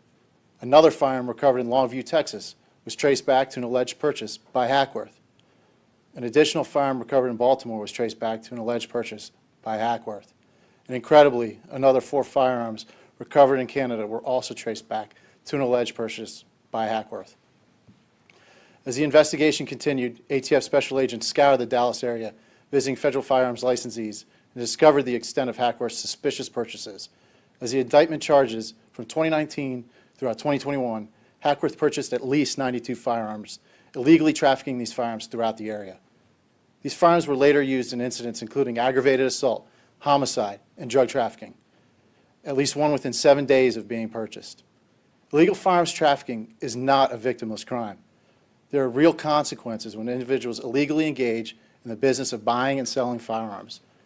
ATF will continue to use all available resources to strategically target and identify illegal firearm sales, trafficking patterns, and sources of crime guns, and to interrupt the illegal flow of firearms to criminal gang members, felons, firearms traffickers, and all persons who are otherwise prohibited from possessing firearms under federal law. Our strategy is to impact violent crime in our communities. It's comprehensive. We strive to identify not only those who commit violence throughout our neighborhoods, but also those who provide the tools to do so. This investigation is a prime example of us leveraging technology and partnerships to do just that. This is not just a job to us. We live in these same communities being ravaged by violent crime across the country. It's our calling to make communities safer. You can rest assured that we won't stop our pursuit of those who spread violence and terror throughout our communities. Thank you very much for your time. All right, with that, we'll take some questions. Dallas Morning News. Thank you. General, can you say that this was part of a particular pattern, this particular buyer and this gun dealer in Waxahachie, or were this just one entrepreneurial gun trafficker? And why hasn't the gun seller been charged with anything? So on the first question, the charges are what they are. They're included in the indictment. We don't charge anything more, but this is an ongoing investigation. On the second question, I'll ask the U.S. Attorney. With regard to the dealer in Waxahachie that's mentioned in particular, that person has surrendered his license to sell firearms legally and can no longer legally sell firearms in the United States. As General Garland just said, the investigation continues, but that's where we are at this stage. You guys just outlined how difficult it was to make a case like this. The Senate just recently announced a deal for new legislation. We noticed that one of the things that's not in there is any kind of standalone statute that might go to some of this conduct by straw purchasers. Can you, Attorney General or anyone on the stage, address the need for something like that would make the work a lot easier to go after these people who are doing these types of crimes? And then secondly, for you, Attorney General, I don't know if you've noticed, but there's a... I'll let you do the second one, too. Otherwise, I'll forget the first question. Look, the answer is there are a lot of things Congress can do that will help fight the scourge of gun crime. But we do think that at least the framework that I read about this morning with respect to the bipartisan negotiations would be meaningful progress in that direction. And now, your second question. Well, I wanted to ask you whether you had a chance to look at the hearings or watch the hearings on Capitol Hill on the January 6th by the January 6th committee, and if you've learned anything, perhaps that could be useful in the Justice Department's work. So I am watching, and I will be watching all the hearings, although I may not be able to watch all of it live. But I'll be sure that I'll be watching all of it, and I can assure you that the January 6th prosecutors are watching all the hearings as well. On this, which I'll now count as your third question, look, I'm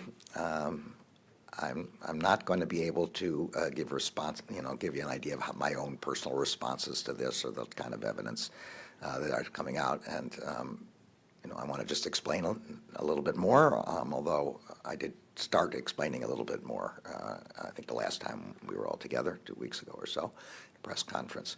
The Justice Department's long-standing position is that we don't comment on ongoing investigations. We do that both for the viability of our investigations and because it's the right thing to do with respect to the civil liberties of people under investigation. In slightly more expansive, we have three reasons. They're all, I say, co-equal. One is that our investigations generally proceed quietly and in secret so that we don't tell witnesses where we are. We don't want them to know. We want truthful answers as we approach. We want to be able to do our subpoenas and search warrants without any risk. Eventually that information comes out in the form of our search warrant affidavits, comes out in our orders, comes out in our pleadings, and eventually if there are charges. But for our investigations to proceed in an efficient way, we have learned over many, many years this is the way our investigations should go. Secondly, this is what protects the civil liberties of people who have not been charged. We don't impugn people until we actually charge them. This is part of the rule of law in America.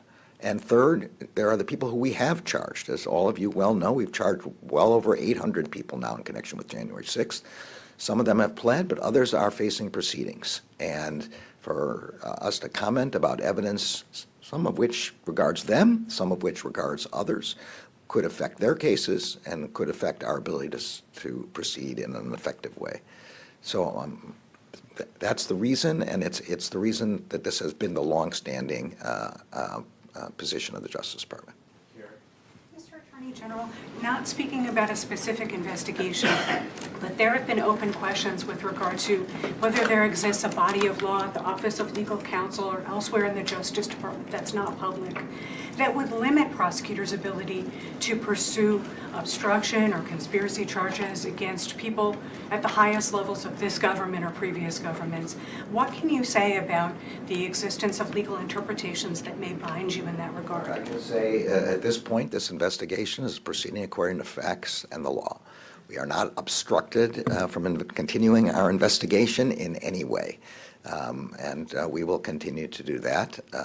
There's nothing within the Office of Legal Counsel that prevents us from doing an investigation. And I think most of the things you're referring to are well known anyway. So there's nothing that's coming in the way of our investigation. We are proceeding with full urgency with respect, as I've said many times before, to hold all perpetrators who are criminally responsible for January 6th accountable, regardless of their level, their position, and regardless of whether they were present at the events of January 6th. We're just going to follow the facts wherever they lead. All right. Thanks, everybody. Thank you.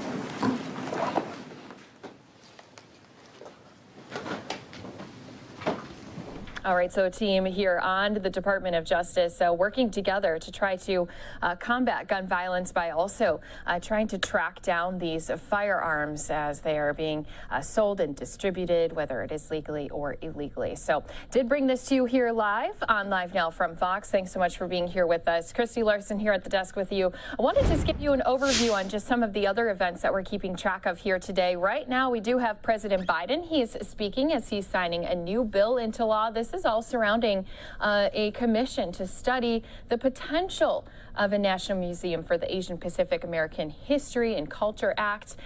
Vice President Kamala Harris also at this event. Plus, we do have also Secretary Antony Blinken. He is meeting with the South Korean Prime Minister. These are a couple things we'll get to a little bit later here on Live Now from Fox, because when we come back here after this 2-minute break, there was quite the story over the weekend when we had 31 people arrested. They were in full riot gear. They were found in the back of a U-Haul truck. We'll give you more details on this and the press conference with our officials coming up here in just a few moments.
Welcome back here to Live Now from Fox, where we're always keeping track of the top stories coming to us from across the country. Well, police have arrested 31 people who they say are part of a white supremacist group called the Patriot Front.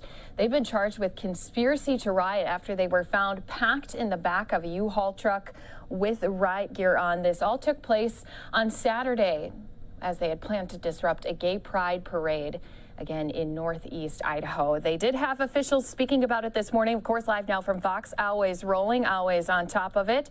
We're going to be bringing that to you from the beginning right here, again on Live Now from Fox. This meeting today, or this conference, press conference, is mainly because I wanted to, number one, share with you that we are the same city that we were last week. And that city is a city that respects everyone, that welcomes everyone, that it accords the basic human rights to everyone. And we are not a city that wants to discriminate. We are not a city who wishes to bring any hurt upon anyone. So it's important because Coeur d'Alene has experienced that before. We're not going back to the days of the Aryan nations. We are past that, and we will do everything we can to make sure that we continue to stay past those kinds of problems. If you were around in those days, or if you recall, with the help of a lot of citizens in this community and the Southern Poverty Law Center and other groups, we were able to completely rid ourselves of that group and the kind of awful culture that they were trying to present to our community. We are a culture of love, of kindness, and we will continue to be. Now, this morning, if you're expecting a lot of breaking news, I'm sorry, you won't get that.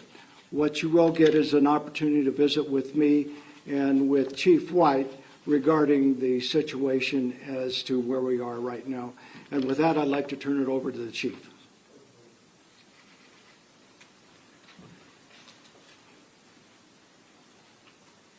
Thank you, Mr. Mayor. I don't have any new information to provide to anybody this morning.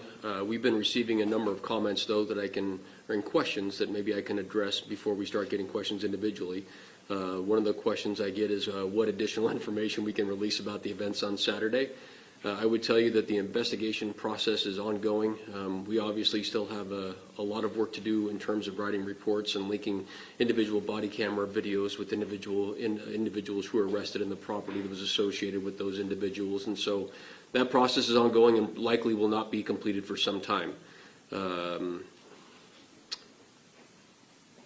other questions I've been getting, really not from from our law enforcement partners, but from the press, is how has the community been handling this?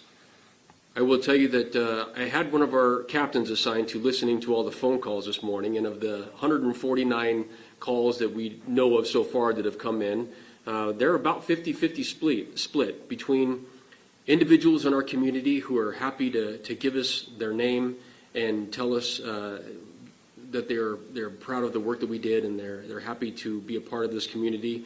And the other 50% who are completely anonymous and who want nothing more than to scream and yell at us and use some really choice words, offer death threats against myself and other members of the police department merely for doing our jobs. Those people obviously remain anonymous and don't tell us where they're from, although we had a call as far away as Norway. I think it's my impression so far that the majority of the supportive things that we're receiving are coming from members of our community, which, as Mayor Hammond just spoke about, is a fantastic place. And then we obviously have the hate groups from outside that are giving us their opinion as well. With that, like I said, I don't have any new information to present, but I will stand for questions. Before you do ask questions, if I can interrupt for just a moment, I failed to recognize Chief White and his staff for the excellent preparation that they did prior to this gathering on Saturday. They did the research, they paid heed to any concerns that were brought forth to them, and they were well prepared, even though it was a citizen that caught these folks that were climbing into the truck. That the chief made sure that there was sufficient personnel to deal with this kind of issue, and as the mayor and as a member of this community, I'm very appreciative of you and your staff. Thank you very much for all that preparation and for taking care of us in this community. Now, you can go after it. Yes, sir. Is this for me or the mayor? For you. I saw on Twitter somebody reporting that on other social media platforms, on far-right platforms, that people were doxing police officers' Yes. information. Can you comment on that? We've received threats of it. I'm sure it's ongoing. There's not a lot that I can say about it at this point. I have another question. Sure. As far as weapons go that were found on the scene, we heard riot gear, one smoke grenade, but no firearms whatsoever. Is there anything there that you can tell us? I can't provide further comment on that. I gave everything I had yesterday. I'm sorry. So when will they be in court? Because my understanding is that they've all bonded out, right? That's my understanding as well. That's a separate agency that handles that. We basically booked them into the Kootenai County Sheriff's Department or Sheriff's Office, jail, and then from there the process is handled separate from our agency. They will be given dates to appear in court, and our city prosecutor will be able to answer questions regarding that. So will they show up in person, do you know, or video? I can't answer that, ma'am. That's got to go to the city prosecutor. This is still a very important investigation. We're going to listen into this entire press conference, but some viewers are going out now to a 2-minute break. You know, we hadn't had any issues with that group here previously. There were a number of us that were aware of this group because of you'd seen a video online, or it would be mentioned in relation to another subset of a hate group in this area or something of that nature. But I had never seen that type of activity in this area in my 8 years working for this police department. Yes, ma'am. Can we get the 911 calls that were made or false, or did you guys do not? Sure. The reports and the body camera video and everything else will be made available as soon as we can. Obviously, there's a process that we have to go through first, and once the prosecutor is set for that to happen, then all that will be released. Is it possible to at least get in touch with the person that made the call so we can reach out to that person? No. Two things there. Number one, since myself and other members of our agency have been receiving threats, including death threats, I think it's appropriate that we withhold that person's information at this time. So speaking with our legal counsel, that information is, to the extent we can under Idaho law, redacting that individual's information. Yes, sir. At what point leading up to the event this weekend was any intelligence in the police department that you had regarding the Patriot Front, and at what point did the feds contact you and partner up in that regard? So we didn't have any information about Patriot Front coming prior to the individual caller who called us on Saturday. We had information that there were, anytime you have an event like this, there's opposing groups who decide to make some threats. We were taking each of those threats, not only on its face, but also we take them seriously, even though some of them appeared to be just anonymous internet stuff. So we staffed the event appropriately. We had some information that there might be some individuals who are loosely affiliated with some of the groups who were planning to protest the Pride event that day, and so we were adequately staffed for it. But we didn't have any intelligence that there was going to be a riotous group coming to this event prior to the 911 call we received. I'm sorry. Question on that, sir. Are you with the media, sir? I'm not. I'm a citizen. Okay, I'm going to ask the media questions here first. Sir. Online, there was an officer of yours that was filmed stating that there was information and embedded feds or informants within that group. Is there any veracity to that? It was an officer of yours that made that statement on the scene. No, I think you're completely mistaken. So let me be very, very clear. Let me be very clear here. These were not law enforcement officers that we arrested. These were members of the hate group Patriot Front.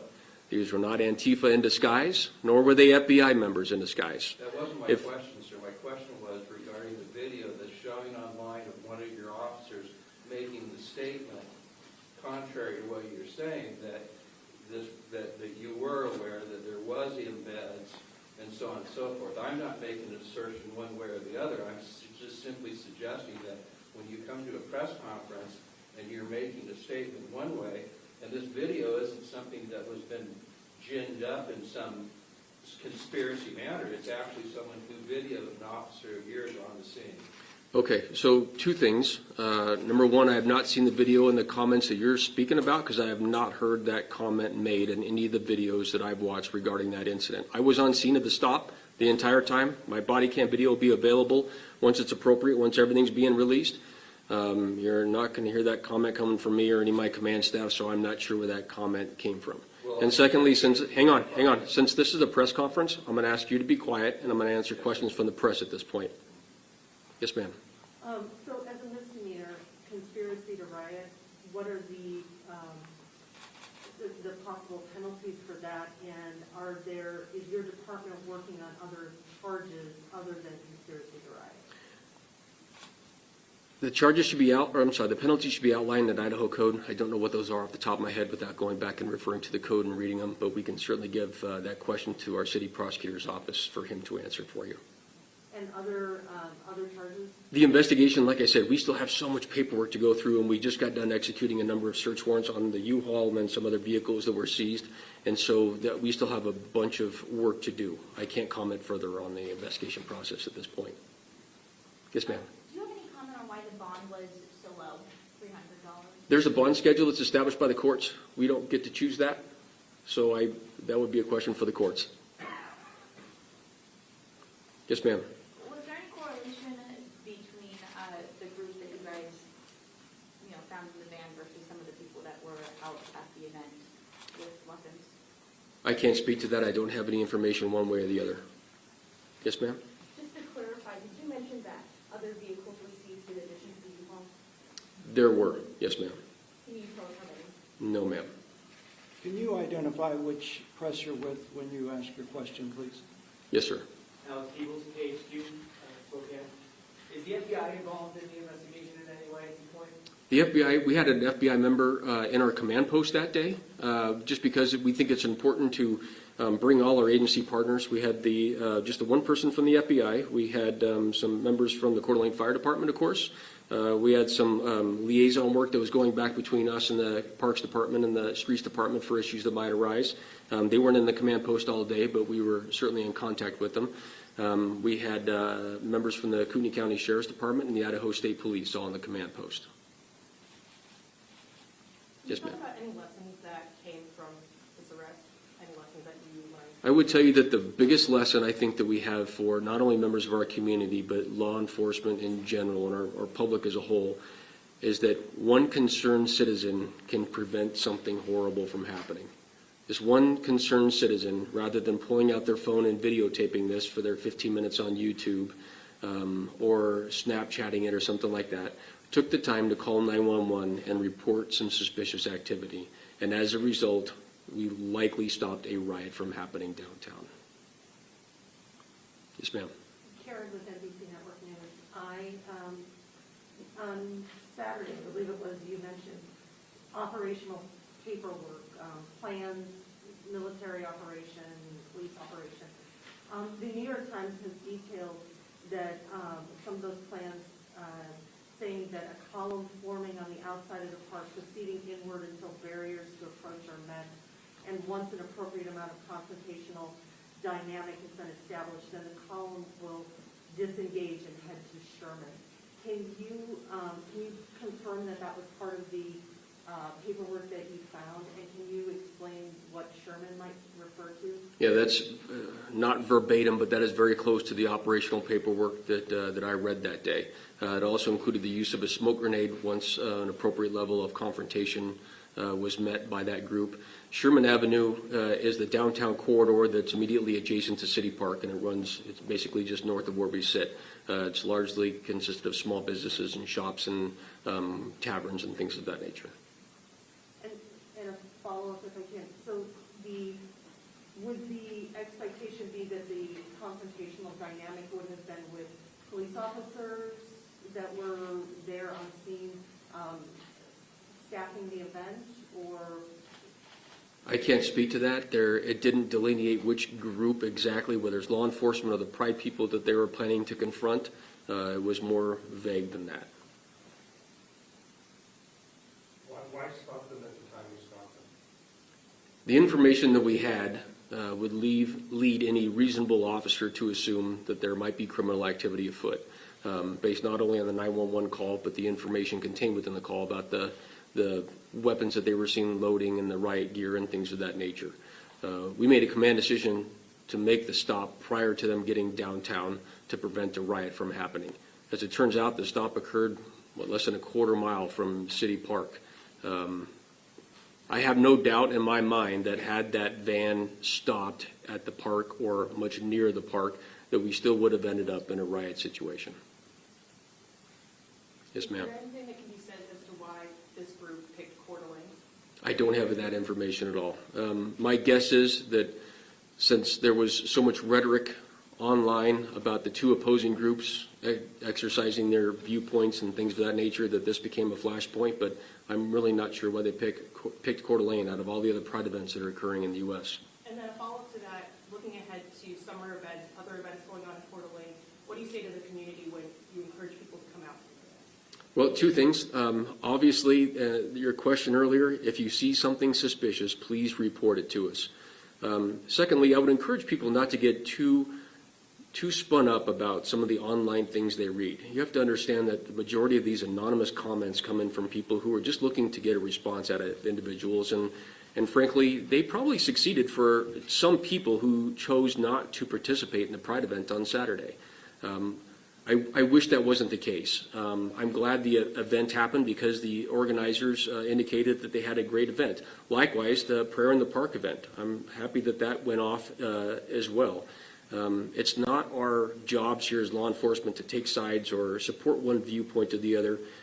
We are required to remain completely apolitical and neutral, and that's what we do in our jobs, and that's what we did in this enforcement action. I would tell you that whether the van was loaded full of people who are part of that far-right hate group, or if it was loaded with people who, from Antifa, for instance, who wanted to come and riot, it would be handled exactly the same. I'm hopeful that members of our community they view this as a one-off, and they continue to come down and enjoy their time in our city and our parks. Yes, ma'am. I'll take just two more, and then I'll turn it back over. Go ahead. Nicole with Creme 2. Wondering if we can know where that U-Haul was rented from and who rented it. I don't have that information on hand. I'm sorry. Okay, I'll take three more. Go ahead. We'll just hit this front line. Go ahead. This is your job, going and stopping this type of event from happening. You were on scene on Saturday. Did you know when you threw open that U-Haul door what you would be facing? And maybe just talk me through a little bit of what was going through your mind at that moment when the door opened and maybe you didn't know what you were going to face.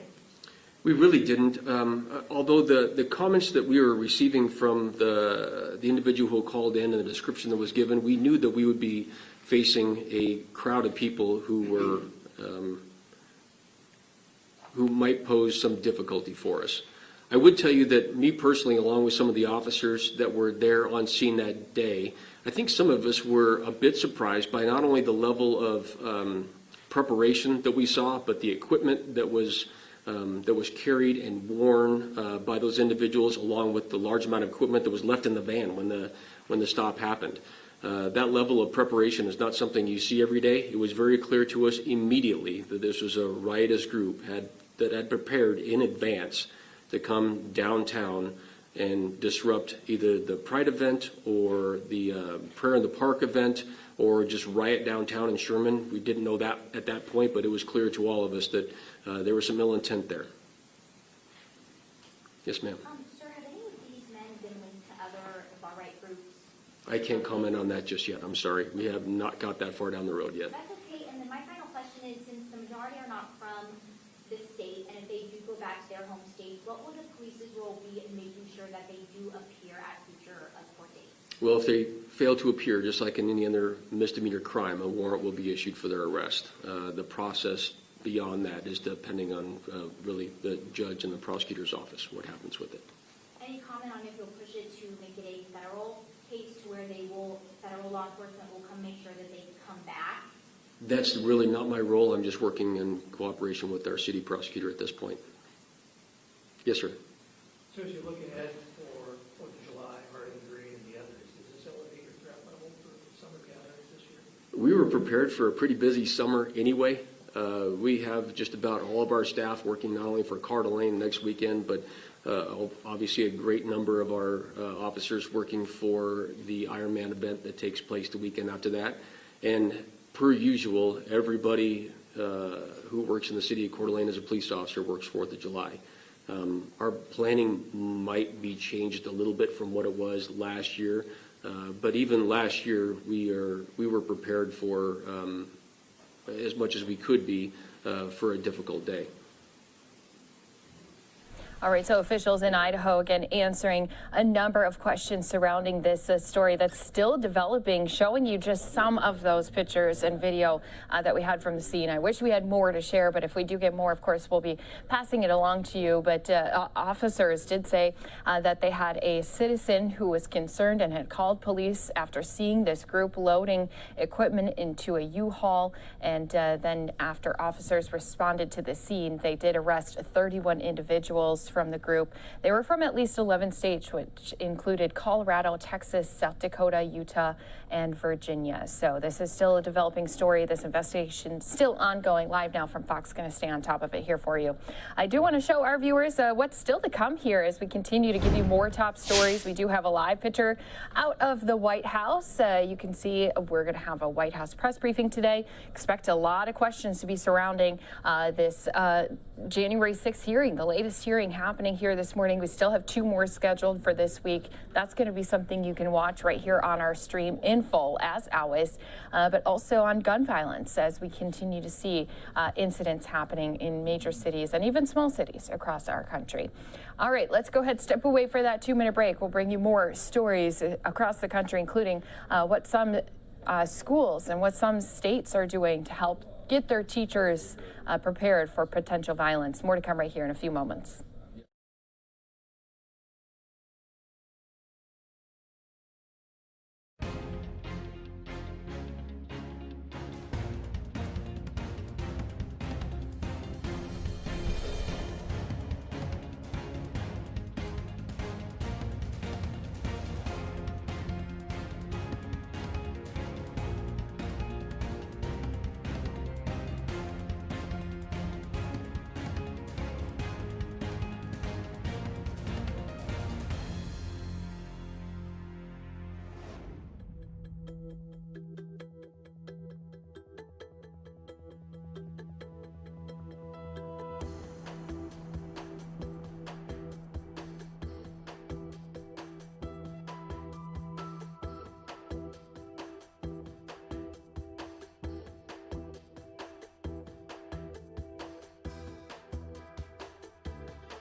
Welcome back here to Live Now from Fox.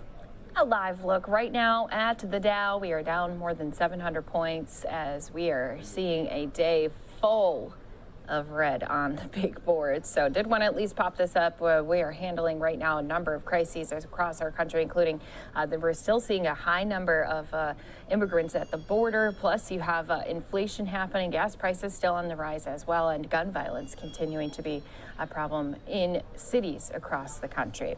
Also still going to be expecting to hear all of those topics discussed in the White House press briefing. So we'll have that here for you in just a few moments. Also, what might be asked is something that happened earlier here today. Ohio Governor Mike DeWine, he announced and signed a law, a bill that would lessen the training requirements for armed educators. So this bill, instead of the previously training requiring up to 750 hours, it's going to take that. It would require up to 24 hours of initial firearm training, 8 hours of training every single year after that. This obviously coming on the heels of the tragic mass shooting that happened in Uvalde. We do still have a live picture there showing just some of those different memorials that have been set up in honor of all of those victims whose lives were tragically lost at the hand of the gunman. Again, 19 children and 2 teachers. So what I want to do for all of our viewers watching here with us is we'll go into a triple box. We're going to listen in with the Ohio governor talking about this announcement and this bill and arming their teachers while also keeping an eye on the White House press briefing because we know that there's going to be a number of fiery questions that our media is going to ask. So right here, let's listen in with the Ohio governor on Live Now from Fox.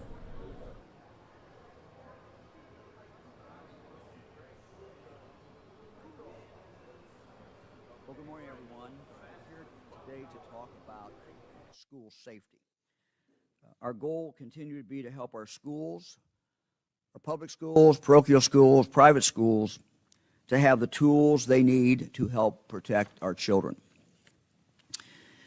Today I want to talk about where we've been, what we've done, what we're doing now, and what we intend to do in the future.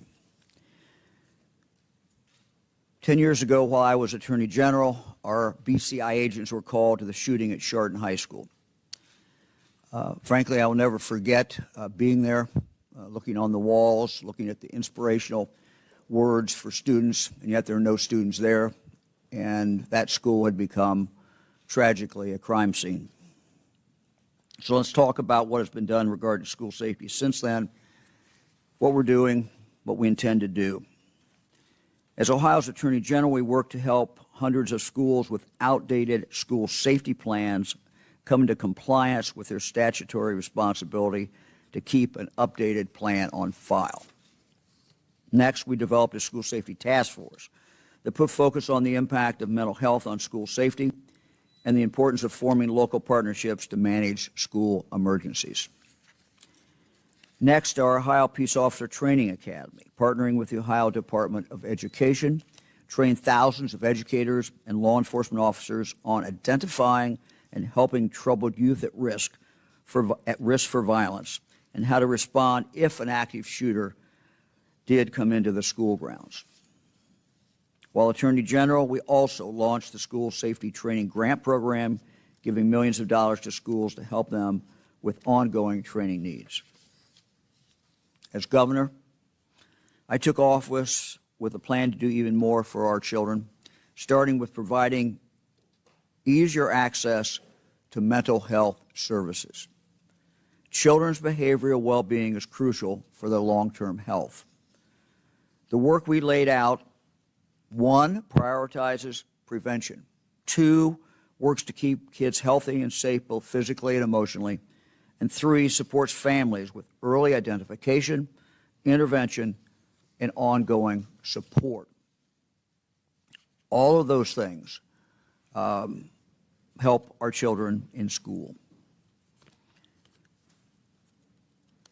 Let me go through some of the specific things that we have done. We've invested $84 million in children's hospitals across the state to expand their behavioral health centers. That is a work in progress. 2, we also worked with the Ohio General Assembly to create the Student Wellness and Success Fund. This fund was created in our first budget and continued in our second. It is now part of the school funding formula. This has been a $1.2 billion investment to provide funds for wraparound services for students, including prevention programs. This funding has helped launch 1,300 different mental health programs and trained 6,500 educators and school professionals.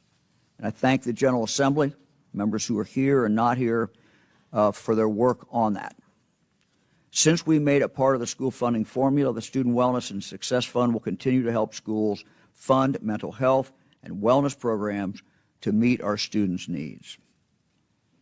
Let me just say that I urge today every school in the state of Ohio to re-examine how they are using these student wellness funds. We have great examples of how some of our schools are using these dollars to deal with mental health challenges. Great examples of success, great examples of innovative programs. And so I would ask every school board, every superintendent to take a look again at these wellness dollars. Legislature gave you flexibility, but I would ask you to examine those, particularly in light of the needs that our children have in regard to mental health. This money is available to help in this area and can have a real impact on helping our children. Next, when I became governor, Ohio did not have a state office focused exclusively on the safety of our schools, safety of our children. In 2019, we launched the Ohio School Safety Center and put it within the Department of Public Safety. Let me recap what this office does. It scans social media for school threats, and if they find them, they contact the school and local law enforcement. Second, it runs the state's free Safer Ohio School tip line. Some schools have their own tip line, and that's fine. This adds a state line for schools that don't have one. Next, it conducts free vulnerability assessments for schools to identify and help address any safety gaps. Next, to help with school security, I work with the General Assembly to launch our new K-12 school safety grant program to give schools money to pay for important security upgrades. In fact, we announced nearly $5 million in grants for schools just a few days before the tragedy in Texas. I want to take a moment to commend Ohio's school officials, our teachers, who have worked very hard to prevent, avert, and avoid tragedies. They do this every single day. It is a partnership with us. They're the ones who are on the front line, and we thank them for what they do. They do all this while also working diligently to give our children every day a good education. Every day, our educators are focused on the safety of every child who walks through their doors, and they deserve our thanks and appreciation. Working together, we've come a long way to improve school safety in Ohio, and we must continue this progress. We have an obligation to do everything that we can every single day to try and protect our children. Tomorrow, I intend to sign the new capital budget bill, which includes an additional $100 million for our K-12 safety grant program. I work with the General Assembly to secure this funding for public, private, and parochial schools. Let me again emphasize this. Any school child in the state of Ohio is in a school should be eligible, their school should be eligible for this money. And that is the way I asked the legislature to write it. That is the way they wrote it, and I congratulate them for doing that. These are all our children. This money can be put towards physical safety upgrades in school buildings, classrooms, perimeters, parking lots. The money will also go towards safety measures such as visitor badging systems, facility mapping, school radio systems, exterior lighting, door locking, and other things. We want every school in Ohio to have physical security measures in place, and the goal of this funding is to help our school districts with the cost of adding extra layers of physical protection. Let me also say that in discussions with the General Assembly, we agreed on the amount of $100 million. If we find, as we move forward, that that is not enough money, we will go back to the General Assembly, and I'm sure working together we will be able to come up with additional money to complete the job if that is needed. Let me now turn to behavioral threat assessment training. We must also continue to strengthen our focus on the mental wellness of our kids. And we talked about earlier the number of things we've already done. It goes without saying there are teachers among those who know our kids the best and can often tell when a child is struggling. But identifying a child who could potentially become violent isn't easy. The assessment of behavioral threats is a skill and a practice that takes training. I want our teachers to have the very best training that is available. So, we'll be offering training on a behavioral threat assessment model that is considered among many to be the gold standard in behavioral threat assessment training. And Ohio's educators deserve nothing less than this gold standard. We'll first train many staff at our Educational Service Centers, ESCs, in this evidence-based process for identifying, assessing, and managing threats and threatening behavior before they escalate to violence. Once we train ESC staff, they'll then go on to train educators throughout the state. It is a trainer training the trainers. This will be free training for any school that wants it, to help them meet also the statutory requirement under House Bill 123 of the 133rd General Assembly. This bill mandates that every public school serving grades 6 through 12 has a trained behavioral threat assessment team in place by March of next year. Again, our school staff members, particularly our teachers, are the people who know our students best, so it just makes sense to provide them with this evidence-based training to identify behavior issues before they turn violent and to connect students to needed services before a crisis occurs. Our whole emphasis is on identifying students who need help. We're seeing too many suicides. We are seeing other mental health problems. And it's very, very, very, very small percentage of those who have a behavioral health challenge that is not being treated may become violent at a later period of time. So this is a win-win in trying to deal with all of these challenges. I mentioned the Student Wellness and Success Fund earlier, the $1.2 billion investment for schools to use for wraparound services for students, including services to address mental health. Again, I encourage our schools to please take advantage of this funding to support your students' mental well-being. Now let me talk about House Bill 99. We're also going to significantly expand the work of our Ohio School Safety Center. Just a short time ago, I signed House Bill 99, sponsored by Representative Thomas Hall, which appropriates $6 million to expand the center, which again we created in 2019 as the first statewide office of its kind that focuses on nothing but the safety of school children and school staff. The funding appropriated through House Bill 99 will allow us to carry out Senator Frank Hoagland's vision to create a new safety and crisis division within the Ohio School Safety Center. This division will be primarily focused on developing and delivering school safety training for educators. The division will employ a chief mobile training officer who will be either a military veteran or a licensed law enforcement officer, according to the language of the bill, to oversee 16 new regional training officers. These regional training officers will focus on emergency management training in the Ohio Department of Education's 16 already established school safety support team regions.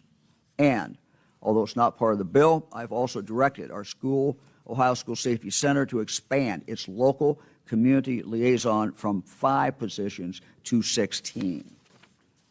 While the training officers will focus exclusively on training, let me distinguish between the training officers and our liaison officers. While the training officers will focus exclusively on training, our liaisons will work with schools to secure resources and supports for emotional safety. They'll help with the school vulnerability assessment that identifying physical safety gaps, and they'll also work with schools on cyber safety as well. So in total, we're adding 28 new staff members to the School Safety Center. That's 26 more people who will work every single day on nothing but the safety of our schools. Let me talk now in regard to House Bill 99 in regard to the arming of staff.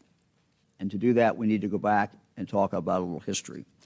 House Bill 99, as you know, also addresses the option, and it is an option, of arming school staff. Although this bill was in development well before the recent tragedy in Texas That heartbreaking school shooting certainly increased the urgency to enact it. Since many Ohioans learned of House Bill 99 in the wake of the Texas shooting, I think it is important to detail the history on this issue. Over the past decades, Ohio law has detailed who may carry a weapon into a school safety zone. Ohio law has permitted 3 general categories of individuals to be armed in school, all of whom are employed to protect students and teachers.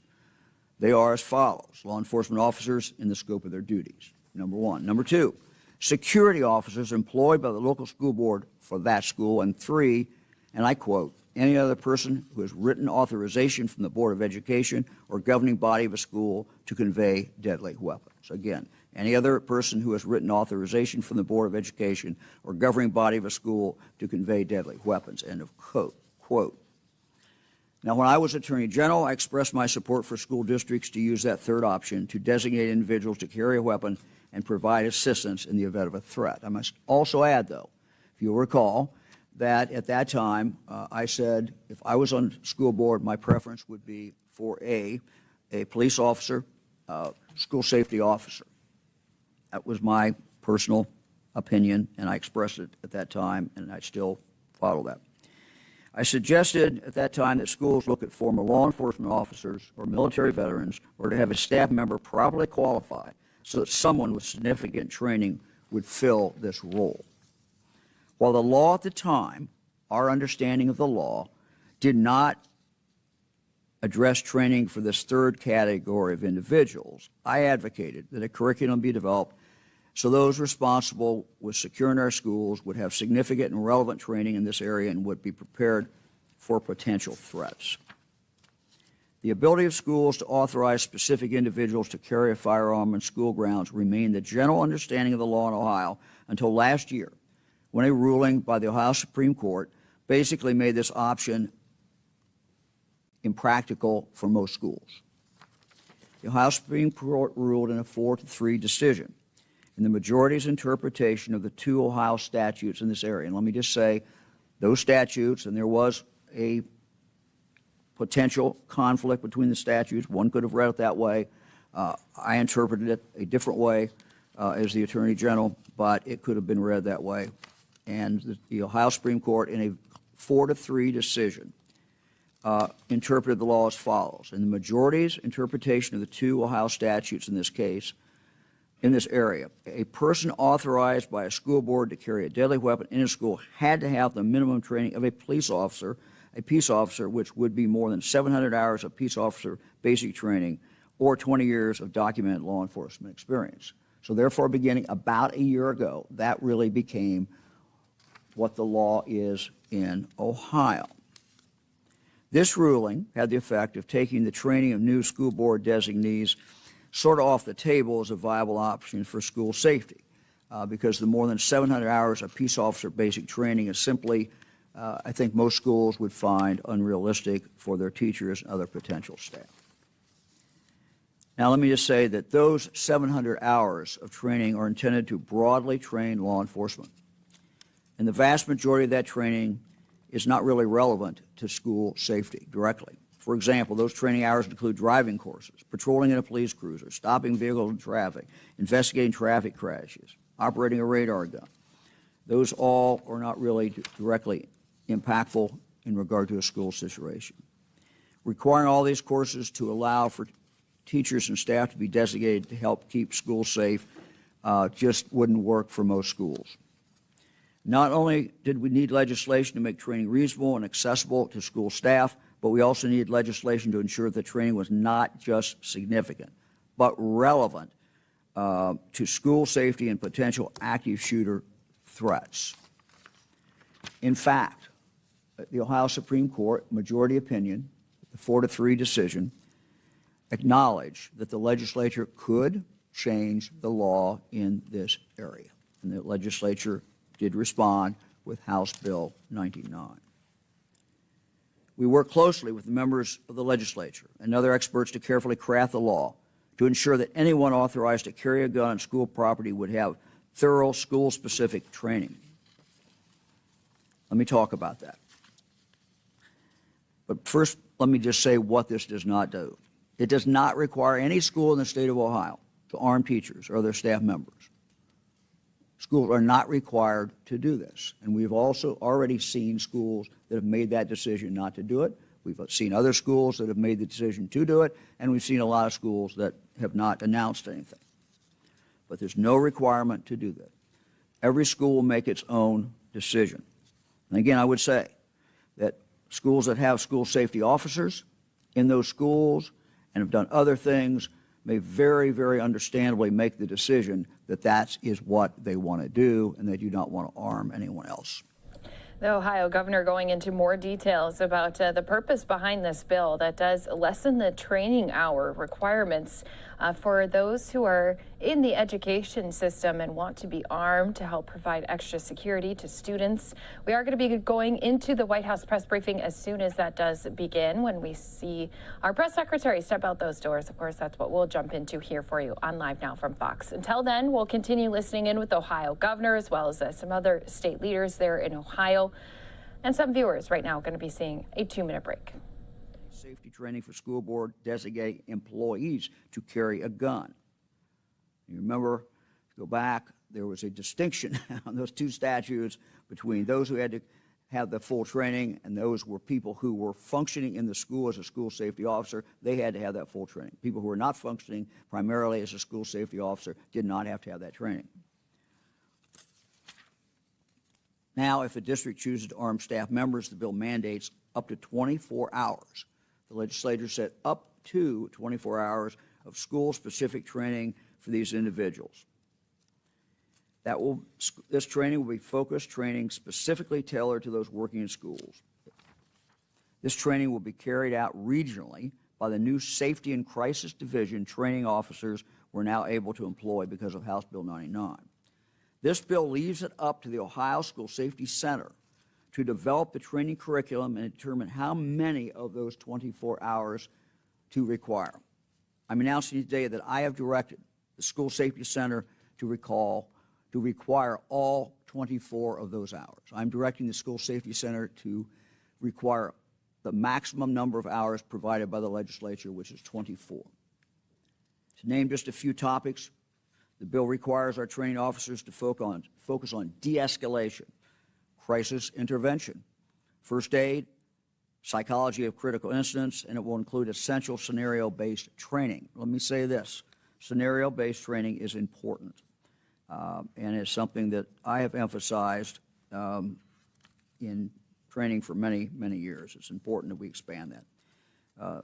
Further, those authorized to carry guns in schools must have a criminal background check each year under the bill, and they're required to take up to 8 hours of requalification training annually. So I'm announcing today that I have asked the Ohio School Safety Center and ordered them to require all 8 hours each year.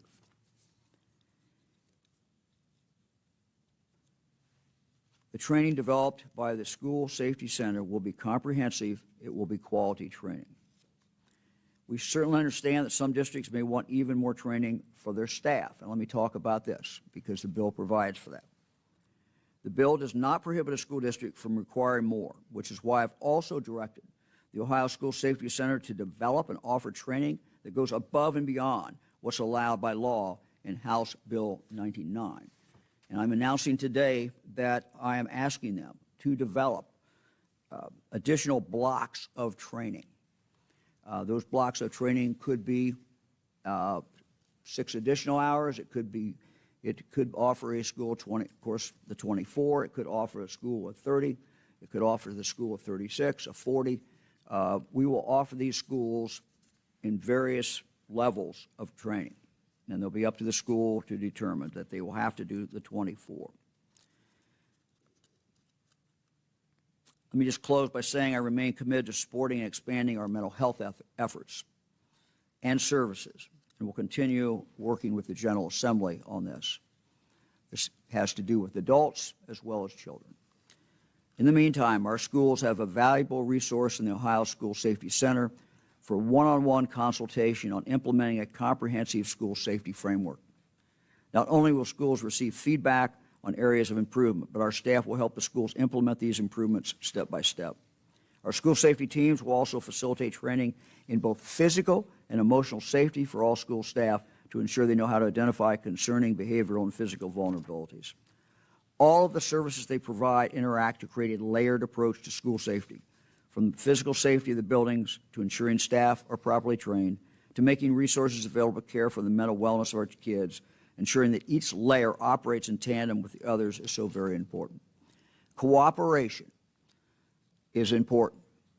And one of the things that we've always emphasized is the close working relationship between our local schools and our police forces and our mental health community resources as well. Also, school safety is everyone's business, not just the school professionals. If parents or citizens see something, they should say something. If they see something on the internet, if they get something home from one of their children in school that indicates a child in school is a problem, they should speak up. People need to speak up. It is the responsibility of everyone. I'm committed to continuing to do all we can to be a resource for our teachers, administrators, and other school staff to help protect our kids. I want to thank the General Assembly for their support of these school safety measures, particularly Representative Hall and Senator Hoagland, who are here today. Let me now welcome Lieutenant Governor Houston to say a few words. He will be followed by Representative Hall, then Senator Hoagland, and then we will take questions. Lieutenant Governor. Thank you, Governor. I think as you can conclude from the Governor's remarks that this is a lot more than just one piece of legislation, that there is a comprehensive strategy that involves law enforcement, education personnel, the administration, and many others to focus on a package of ideas and strategies for keeping students and teachers, school personnel, all of our schools safe. I want to emphasize the mental health aspect of this, of helping to identify students who could do harm to themselves or others. Building a system, as we have and tried to resource it, to help with schools with that can be the greatest service that we can provide in preventing harm for any student in any school. I just want to emphasize a couple of things that the Governor said. This is optional, House Bill, House Bill 99 provisions for schools and school personnel. No one, no school, no teacher, no administrator should exercise their option to get the training and provide them access to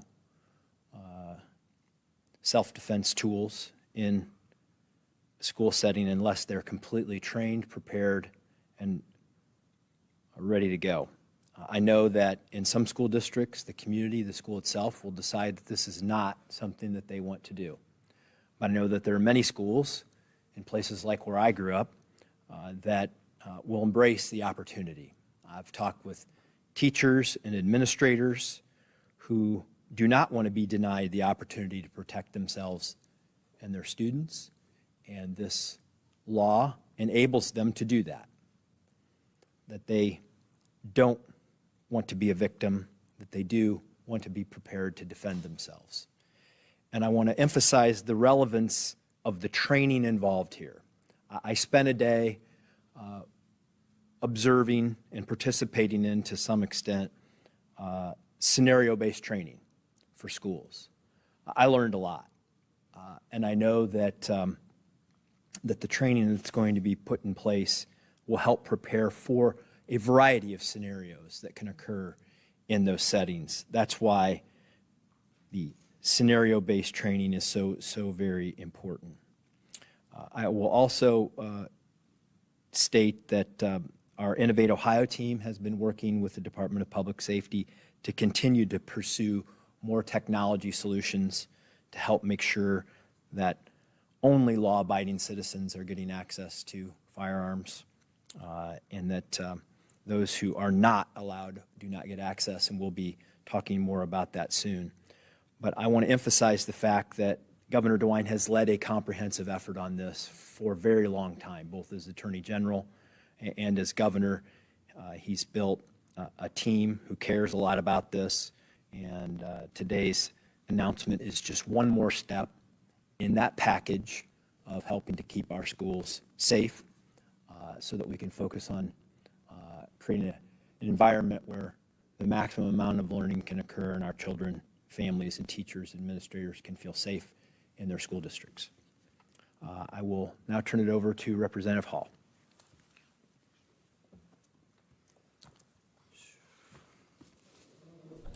And as our Ohio officials and leaders across the state continue to speak about keeping their children and staff good morning. safe.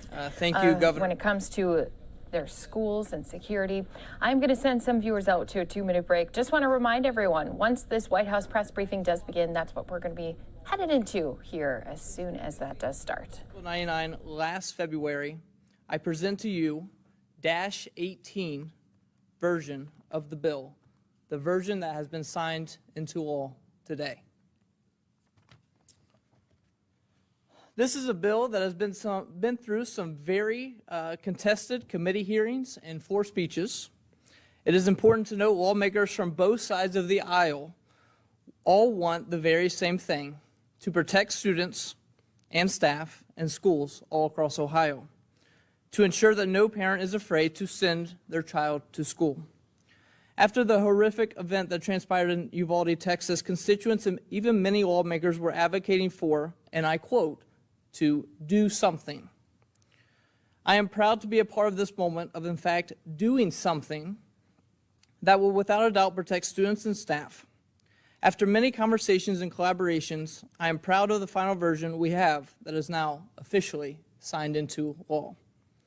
Through House Bill 99, we are empowering local school boards to make decisions to keep their students and staff safe. We are giving permissive authority while setting a minimum amount of training, but not a maximum. By establishing and working with the Ohio School Safety Center and the Ohio Mobile Training Team, I am confident House Bill 99 is the right solution for schools here in Ohio. This is by far the most important day of my legislative career, with getting such a historic piece of legislation signed into law. It is also a special moment to have my father with me, Kent Hall, who is a school resource officer and was there at my alma mater the day our community experienced a school shooting at Madison High School in 2016. He responded in 7 seconds that day to the lunchroom where the shooting occurred, and in these situations, we know that seconds matter. By allowing school boards to have this practice, we are empowering them to provide an additional option to their school safety plans. Today is a great day for the state of Ohio and a step in the right direction to protect students and enhance the school safety right here in our great state. I want to again thank the leadership of Governor DeWine, Lieutenant Governor Husted, my colleague Senator Hoagland, Senate President Huffman, Speaker Cupp, and our colleagues in both chambers. Today is Ohio doing something, and I'm grateful to see this bill get signed into law. God bless all of you. I will now turn it over to my colleague, Senator Hoagland.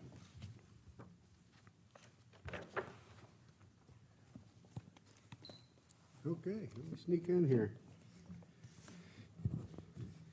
Well, I'm not going to recap on everything that the governor, lieutenant governor, and representative already said. I'm pretty sure that they already hit the nail on the head for everything that needs to be said in that category. But I'd like to go ahead and, me being a military guy, kind of narrow it down into the next step here. So the mission, create a component that will enhance school security, ultimately saving lives. This mission belongs to DPS. Director of Public Safety is charged to employ these highly trained personnel. These individuals need to have a professional background developing curriculum, training, critical thinking, problem solving, and mentoring. Personnel that already have a resume, not somebody that needs to build their resume. We need a team of individuals whose sole desire is keeping Ohio children in schools safe. I expect nothing other than the best of the best to make up this MTT team. Our future generation is counting on this to be very successful, very much like the Air Marshal program that I had the opportunity to be part of. A program that took on the security burden for our airlines, thus allowing pilots to fly and support personnel to do their work and logistic personnel to focus on their mission. The selection of the training chief and all the training officers is extremely important. We need a set of fresh eyes on this problem, people that are willing and capable of carrying out this mission. This team of individuals will help school boards out with their selection of personnel, the development of their curriculum, and staying focused on what needs to be done for their schools should they choose to do this. We'll also help take the burden off the principals, the superintendents, to ensure that they give the best guidance and direction on putting together their safety programs. Empowering the faculty personnel with their decision-making process while under stressful conditions as though people like me that have been in. And I pray that DPS makes the best decision for our kids. Thank you very much. Thank you, Governor, Lieutenant Governor, and Representative Hall. Be happy to take any questions. Can a school district set a standard lower than the 24 hours and not go through the school safety? Not if they want to arm and police them. So in the bill. The bill says it can't go above 24. I think, that's what the way the legislature wrote it. I'm taking the maximum. I'm saying it has to be that. We could have picked a lower number. I'm not doing that. I'm going further and saying that some schools may want to exceed 24 hours, and we will give them easy to understand units of what they will be getting if they go beyond the 24 hours. We think the 24 hours we can accomplish, a lot can be accomplished in that 24, but we want to give them the option to take it to a higher level. It's the same way with the 8. I took the maximum there. If you look at the language, it says, cannot exceed. I can't make it more than 8. I can't make it more than 24. But we can give options out there. Now, we can't require that, is what we're saying. And can a school district go anywhere other than the school safety center for training? Yeah, if it's approved. If it's approved by the school safety center, because, this is a big job, a lot of people. And so if they, the private sector can certainly get involved in this. But again, we have to approve their curriculum. And whatever that is, aside from the safety center, to be approved, it has to be 24 hours. Oh, yeah. Yeah, they got the 24, and we have to approve the curriculum within the 24. So they couldn't go to a separate training institution approved by the school safety center? No, they could. They could do that. But if they do that, do they still have to reach the 24 maximum that you said? Oh, sure. They sure, no. That's, everyone will know that the 24 is the standard.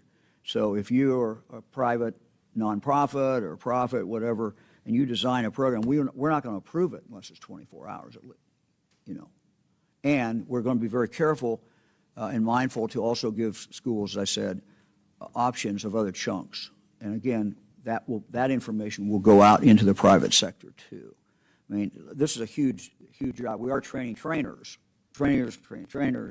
So, well, excuse me, we're not, I'm mixing up the other thing we're getting to. But, as far as these individuals being trained, again, it is, we're taking the maximum, 24 hours. We don't know what the demand's going to be. So it could be there's a market out there, and it could be there's not a market for it. But, we will see. Is the 8 hours that you're requiring annually, is that the concealed carry permit training, or is this in addition to that, and is that also done by the resource center? Yeah, it's the same. It'll be the same thing. It's not. It shouldn't be confused with the. I mean, it might include some of the same things. It might not, but it shouldn't be confused with that. Different.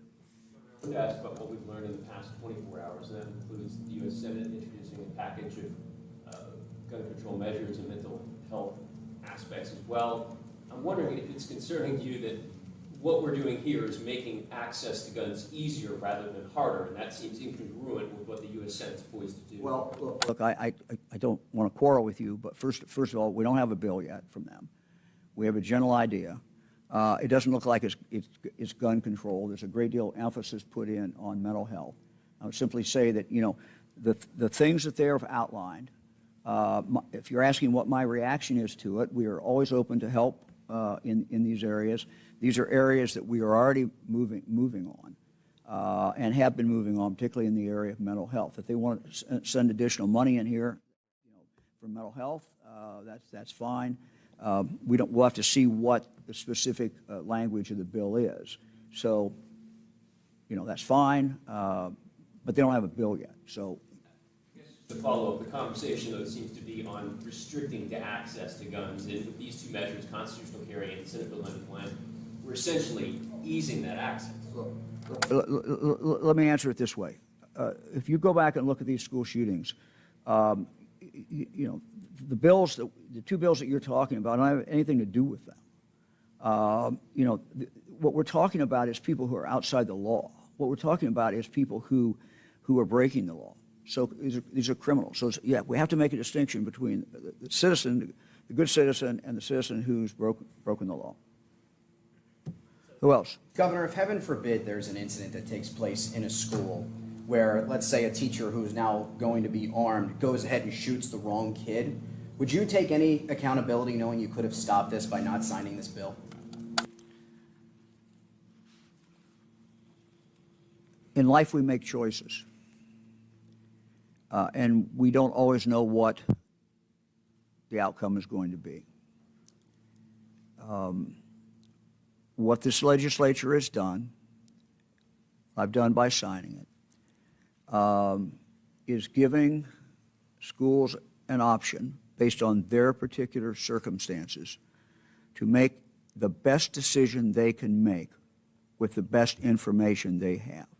That's all any decision maker can do.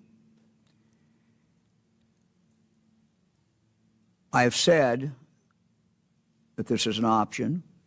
It's not required.